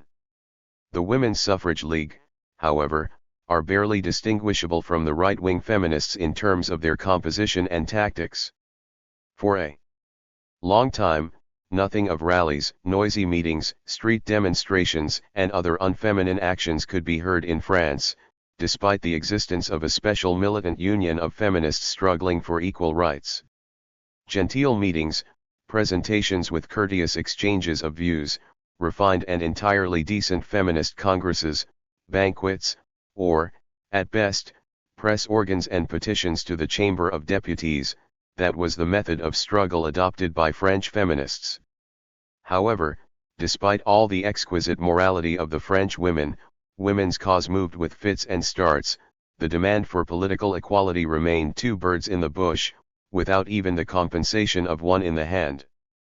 It seemed that the ladylike method of struggle did not promise any heartening results. Proletarian women shunned the feminists, and bourgeois women themselves made a wide berth around their little sisters with their alien souls. It is in this sad manner that the bourgeois women's movement in France has eked out its humble, inconspicuous existence. However, efforts to gain political rights have not only grown amongst independent bourgeois women, the need to defend their own interests as women and as a class has also grown amongst the more democratic part of the female population of France. Without a doubt, the attempts of Dr. Madeleine Pelletier, a socialist, to rally democratic women, primarily of the proletariat, around the slogan "Suffrage for all adult female citizens of France" have met with success. The new organization, Solidarité des Femmes, decided to employ militant tactics and contrast their revolutionary method of struggle with the salon tactics of the bourgeois feminists. The demonstration organized in front of the National Assembly in 1906 was the work of Solidarité des Femmes. The direct engagement with the Socialist caucus in the Parliament to support women's equality. 37. The demonstration organized by women for July 14, 1907, these were all new methods of struggle brought into being by the young organization in order to draw the attention of society to the demands of women. Of course, the French suffragists borrowed these militant tactics from their British counterparts. However, the organization, Solidarité des Femmes, differs significantly from the British League. Socialists are at the core of this organization. The initiator of the Solidarité Club, Madeleine Pelletier, seeks to maintain close links to the Workers' Party. Under the influence of this new women's organization, the French socialists came out in favor of the need for practical struggle for women's suffrage in France at their 1907 Congress in Nancy. This unanimously adopted resolution is of great significance for female workers in France, who have thus far only been involved in the overall labor movement to a very insignificant extent. No more than 50,000 female workers are organized in the French unions, a negligible percentage of the women employed as industrial workers. Women workers in France, perhaps to an even greater degree than proletarian women in other civilized countries, have generally remained indifferent to politics, due on the one hand to the influence of syndicalism, which belittles the significance of politics and parliamentarianism, and, on the other hand, to the inadequate development of specific propaganda for the female proletariat by the socialists. 38. Solidarité des Femmes has shaken proletarian women out of their indifference. Their militant tactics, carried out in the special organ, La Suffragiste, has won over the hearts of democratic women. Of course, right-wing feminists, led by the National Union, shun this revolutionary organization, which shocks them with its behavior, but the Suffrage League, on the other hand, has been completely won over by the efficacy of these public appearances, and willingly supports the young democratic organization. The political instincts of the leader of the left wing of bourgeois feminism, Hubertine Auclert, tell her that the new method promises greater results than the old peaceful one. At the suffragist demonstration in May that caused such a stir in Paris, where the candidacy of the independent socialist Jean Lalo for the Paris municipal elections was announced.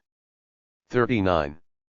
Both women's organizations, the Feminist League and the Proletarian Solidarité, worked together hand in hand. Although this demonstration did not yield any practical results, it was nonetheless extremely significant from the propaganda standpoint. Without a doubt, the existence of the Women's Proletarian Organization, with its decisive and energetic tactics, has had the effect of moving the entire French feminist movement to the left. At the very least, the tone of the resolution on women's political equality that was adopted at the Congress of the French Feminists, the Congrès National des Droits Civils, Et du suffrage de femme. In the summer of 1908, is decisive for women of the French bourgeoisie. 40. Below is the text of the resolution, which was adopted unanimously. Whereas, in the Ancien Regime, in France, women who owned fiefs had always had the same voting rights in communal and provincial councils as men. Women who independently owned assets also had the right to vote for deputies to the États Généraux. From 1302 to 1789, in accordance with the customs and statutes of the provinces. These rights were taken from women at the time of the Revolution and not subsequently returned to them. In 1848, when so-called universal suffrage was given to men, women advocated in vain against this law, which deprived more than half the nation of any participation in social activity and voting on taxes. The Congress resolves that the suffrage, which is described as universal, shall be enjoyed by all French citizens without distinction as to sex. However, leaving aside the achievements of the Young Democratic Women's Organization in relation to agitation and propaganda in the interest of women's political rights, can we say with any certainty that Solidarite is a reliable bastion of the female proletariat? To be sure, its core membership is made up of socialist women. Likewise, it has not broken off ties with the Socialist Party, and employs combative tactics that have led bourgeois suffragists to act more decisively in defense of political rights for women. However, there are circumstances that should give us pause and lead us to approach this organization, which is yet to fully define its position, with a certain degree of caution. On the one hand, there is too strict a separation of women's demands from the struggle of the proletariat for general democratic ideals, too clear a detachment of the activities of Solidarite from the general struggle of the proletariat as a class. On the other, Solidarite works much too closely with typically bourgeois organizations like the League, distinguishing the liberation struggle of the female proletariat as a specific, to a certain extent independent, branch of the general class struggle of the proletariat. Not only does not conflict with the interests of the cause of the workers, but, as can be seen from practice in those countries where the separation has already taken place, it offers invaluable benefits to the general struggle of the proletariat. It can be said with conviction that, only when the Workers' Party dedicates specific efforts and specific concern to the practical struggle for voting rights for the female half of the working class, will this demand have any chance of being satisfied. Until then, the principle of women's equality will remain a dead letter, preserved in the papers of the party. However, distinguishing any part of the workers' program in the context of general class politics in order to wage a more successful struggle for its realization is quite far from the division and complete separation of work related to that demand. Having technically emphasized work related to the struggle for women's suffrage, Solidarite must be all the more explicit in their propaganda about the intimate link between the general democratic demands of the socialists and the matter of political rights for proletarian women. These questions should not be separated, but united. Efforts should be made to merge the struggle for women's suffrage with demands for the further democratization of the state structure in France, with fairer allocation of electoral districts, the abolition of the requirement to register one's residence at least 6 months before the elections, the introduction of referenda, etc. Meanwhile, by concentrating all their activities, all their forces, on the matter of political equality for women, Solidarite themselves narrow their objective and, like the feminists, necessarily convert the demand for women's suffrage from a tool, a means of class struggle, into an end in itself. Given that state of things, there is the risk that this young French democratic organization may follow in the footsteps of working-class suffragettes in England, and, as a result of their close collaboration with bourgeois women, begin to engage in feminist politics rather than working-class politics. If this risk should become a reality, proletarian women will no longer have any place in the ranks of Solidarite. and the Workers' Party will then be obliged to make a clean break with this women's organization and take the struggle for the political interests of working-class women into their own hands. Our Russian equal rights campaigners, of course, explode with indignation at this opinion of the Council. Even Babel acknowledges that, although the bourgeois and proletarian women's movements must each follow their own line, it is highly useful to join forces in order to attack the enemy. Getrennt marschieren, zusammenschulagen. And only his intolerant Russian pupils do not wish to acknowledge this rule and constantly put forward their intransigent convictions. But is it true that even Babel recommends this collaboration between women of the bourgeoisie and the working class for which our feminists so long? Joint attacks on the enemy are not only permissible, but even quite desirable, under one condition, that joining forces does not require proletarian women to soften their demands or modify their class politics in any way. If proletarian women's organizations are marching under the unfurled banner of their working class program, if they are engaging in class politics not sporadically, but in a sustained manner, and nonetheless do not scare off the feminists, that would be a welcome development indeed. In that case, joint actions by both social groups of women can only be beneficial to the cause. But is this fundamental condition feasible? Will the feminist organizations agree to walk side by side with the proletariat? When collaboration, unification, etc. are under discussion, the feminists usually mean that the conductor's baton will remain in their hands, that the tone of women's actions will not be set by the semi-literate, ignorant little sisters, but by themselves, the fines fleurs of the female bourgeois intelligentsia. If we are unsettled by the close collaboration of Solidarite with the feminists, it is because this organization, in itself, is still too weak to impress bourgeois women and force them to come to terms with the class demands of women workers. Even if we allow that Solidarite will help to move the suffragists to the left, that, in certain cases, they push them to take a more active role, we cannot help but notice that, on the other hand, the feminists also have an influence on the proletarian organization, gradually, inconspicuously painting it in blander tones. To avoid this danger, which arises wherever the attempt is made to make peace and blur the existing, irreconcilable class antagonism by means of compromises, the matter of agreements must be approached with great caution. Of course, it is always the feminists who benefit from this agreement, but since it does not concern them, wariness on the matter of agreements does not particularly bother proletarian women. Whilst in Britain, the two fundamental currents in the women's liberation movement, the bourgeois and proletarian currents, can compete head to head, and in France, the feminist movement, quite weak in and of itself, nonetheless prevails over the first, modest attempts of proletarian female elements to stand in defense of their rights. In Germany, on the other hand, the proletarian women's movement, with their excellent organization and the clarity of their objectives, is leaving behind the relatively backward feminist movement. The German feminists are no less dedicated to the interests of their class than their French or British counterparts. The respected ladies are not inclined to fall for the charms of socialist teachings, they harbor no affection for social democracy, and, indeed, express their hostility to it quite clearly and vividly. Nonetheless, in Germany, more than in other countries, the feminists are under its secret spell.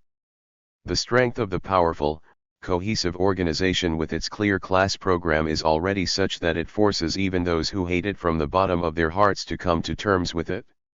The leftward drift of the politics of the German feminists is happening before our very eyes. Just 5 to 6 years ago, even the radical wing of the German feminists approached the question of women's political equality with great apprehension and caution. At their congress in Wiesbaden, they formulated the following demand: it is entirely desirable for the associations to use all means to facilitate the dissemination of the idea of women's suffrage. 41.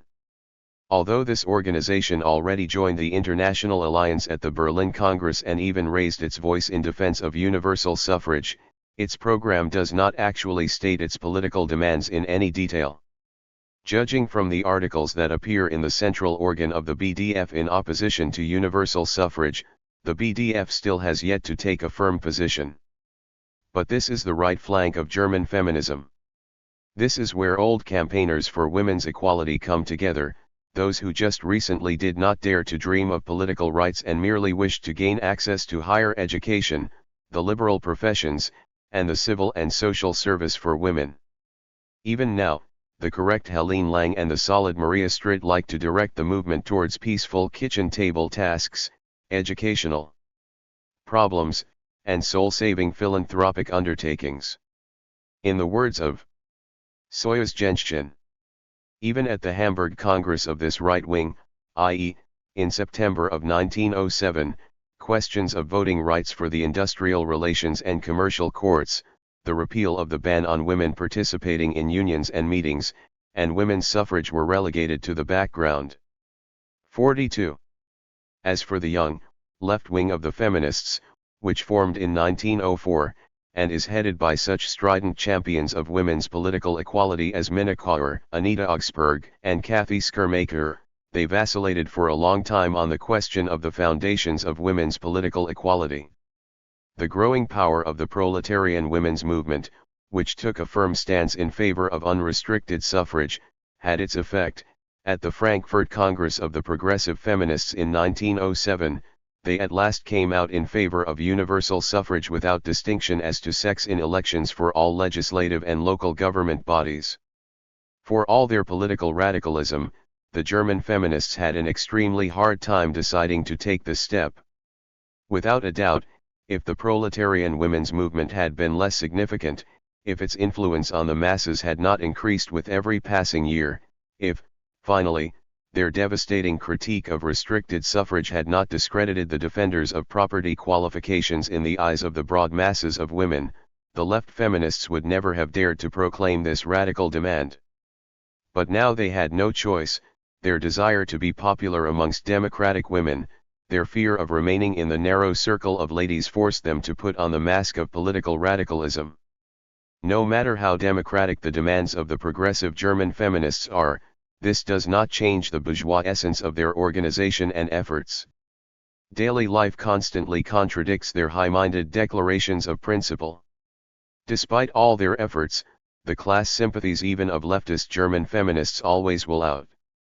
In talking about granting women the right to vote for the Prussian Landtag, the progressive women did not forget to make their demands subject to the matter of a small property qualification. Only those who had lived in the same place for more than a year and paid the applicable direct taxes would be granted the right to vote. During the 1903 election campaign, the radical wing of the feminists declared that, this time, they intended to agitate not only in support of those candidates who promised to defend women's political interests, but also those who stood for freedom, justice, and progress, in other words, bourgeois liberals. The feminists even took care to put out a circular on the subject to related organizations. Their class interests proved stronger than their sex interests. Whatever happened to all those beautiful words about how feminists are cross-class defenders of the principle of women's equality? The apostasy of the feminists was brought into even sharper focus by the fact that most of the candidates of the liberal bourgeoisie were either hostile or indifferent to women's political demands. But these men were class comrades, their slogans were easily understood by and dear to the hearts of bourgeois women, and they defended the interests of property and capital against the unprincipled inroads made by the Social Democrats. This was enough for feminists to back liberals who opposed women's emancipation against social democratic candidates who supported it. There are data showing that the feminists supported the liberal candidate even against Bebel himself.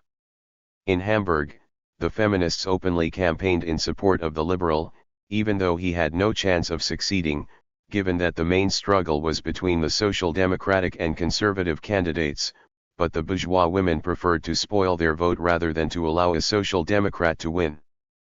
43. Before the last Prussian Landtag elections, the Breslau Local Committee of the Woman Suffrage Alliance asked the 3 prospective candidates of the Conservative Party and 3 candidates of the Free-Minded People's Party whether they intended to stand in defense of passive and active suffrage for women in all legislative bodies. The response of the conservative candidates was, of course, completely negative.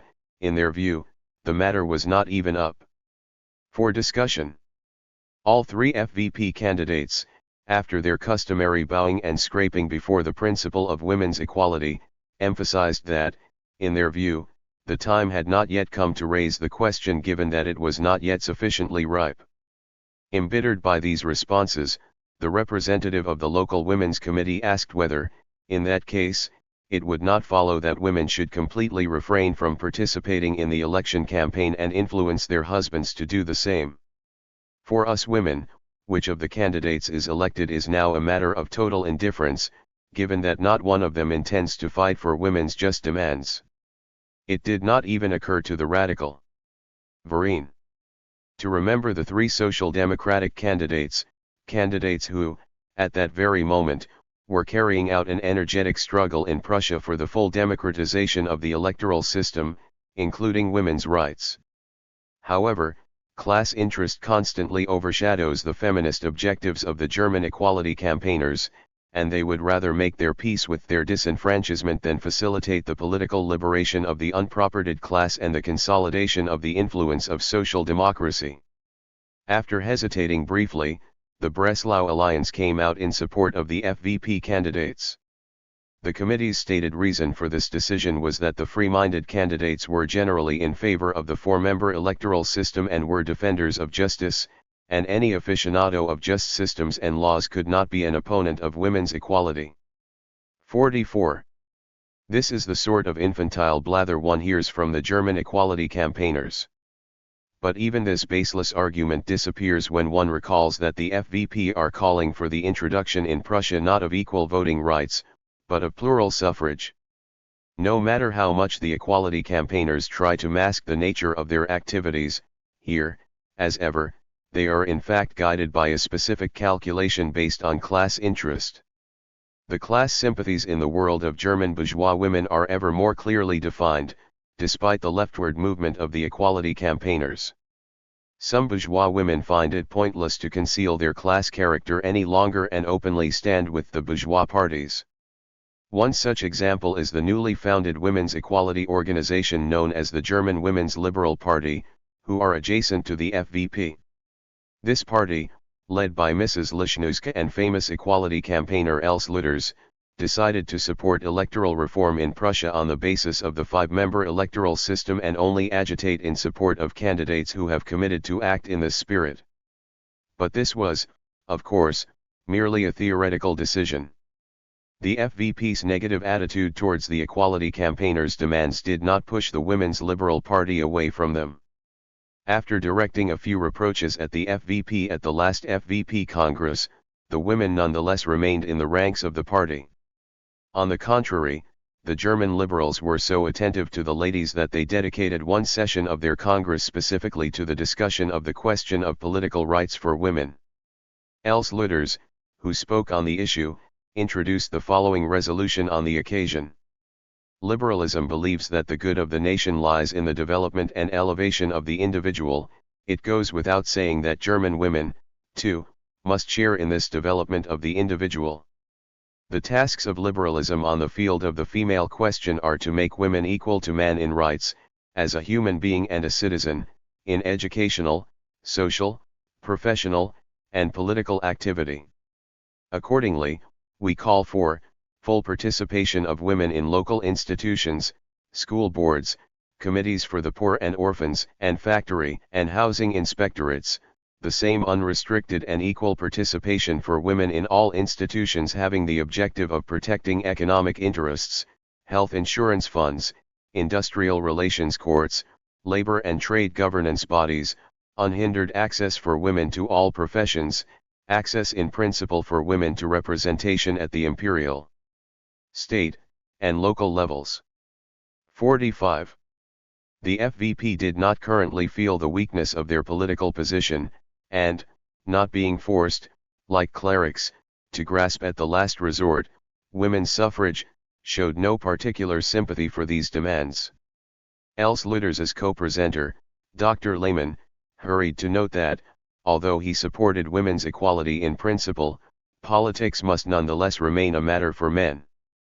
Furthermore, he went on, there are more women on earth than men. If we give them the suffrage, they will be the majority in parliament. That cannot be permitted. Without seeking to offer a practical solution for this issue, the presenter thinks that, over time, it would be possible to divide Germany into 400 male and 100 female electoral districts, such that, for 400 male deputies in the Reichstag, there would be 100 female deputies. We might further provide that women lose the right to vote upon marrying, just as men lose it upon joining the military. 46. Of course, the conference could not take Dr. Lehmann's proposal seriously. However, Pastor Naumann's speech, which took an even more negative stance on the matter of political equality for women, doubtlessly resonated with the hearts of those present. Naumann argued that the most suitable solution would be to divide the program of the FVP into two parts. Like the program of the Social Democrats, the first part would contain all the desiderata that do not commit the party to take practical action, and the second would contain the most immediate tasks and demands. Women's political equality should, of course, be included in the first part. God forbid the party should now join the struggle to change the Prussian system of representation with a demand for political equality for women. That would be an enormous mistake on the part of the FVP. The liberal feminists were extremely disappointed and outraged. They did not expect to meet with such resistance from their chosen comrades, their favorite allies. One could not help but be reminded of an example of another party, a working-class party, to be sure, that took an entirely different approach to women's demands. Why, the equality campaigners complained at the conference, do women hold a totally different position in the Social Democratic Party than in the FVP? Because that is where they can mount a joint struggle with men. We should learn from their example. The outraged equality campaigners even threatened to leave the FVP if they insisted on ignoring the demand for women's suffrage, and go if not to the center, then to the Social Democrats. Of course, this threat, too, will remain a threat in principle. It was unthinkable to reach an agreement on one, single, joint demand with the Social Democrats, if for no other reason than that the Women's Liberal Party, despite its brief existence, had succeeded in showing the public its true face without any radical mask. We need only remember that, at one of the meetings of the Women's Liberal Party, during a debate on the expropriation of Polish land holdings and the strengthening of German culture in Posen, it became clear that the sympathies of the liberal equality campaigners were with the propagators of Prussian culture. 47. No matter what dulcet tones the Women's Liberal Party might sing, no matter how much they emphasize their sympathy with unrestricted political equality for women, there is not, and never can be, any basis for an agreement between them and a workers' party. Looking at the three countries with the most typical forms of women's movements, we find that feminism everywhere maintains its narrow class imprint, and even the most radical wing of the bourgeois women's movement is never able to rise above unconscious class calculations. If women of the working class actually wished to join international feminism, the first thing they would have to do is to hide their own programs in their pockets. The history of the feminist movement in the West teaches us that, even in such an apparently shared point as the demand for political equality for women, the interests of the representatives of the various classes do not coincide. For proletarian women, political equality is merely the first step on the way to further gains. Its goal is not rights and privileges for women, but the liberation of the working class from capitalist oppression. In raising the banner of women's equality, proletarian women do not intend to bring harmony and justice to the existing old world, but, to the contrary, to hasten its fall. It is hard not to recall the words of Clara Zetkin in a polemic with the feminists: it is not us who do not want what little you, the women of the bourgeois class, attain, but rather you, who do not want the greater attainments for which proletarian women strive. However, it may be that all of our conclusions on the impossibility of close collaboration between the bourgeois women's movement and the proletarian movement are based on an erroneous analogy with Western feminism. Unlike most feminists abroad, the banners of our equal rights campaigners bear entirely democratic demands, up to and including the 5-member electoral formula. The smaller degree of differentiation between the social strata of the population, the need for the entire political opposition to coordinate their activities in the struggle against hostile forces that are nowhere near defeated, perhaps all this, taken together, creates a more favorable basis for agreements and collaboration between all social elements struggling for political equality for women.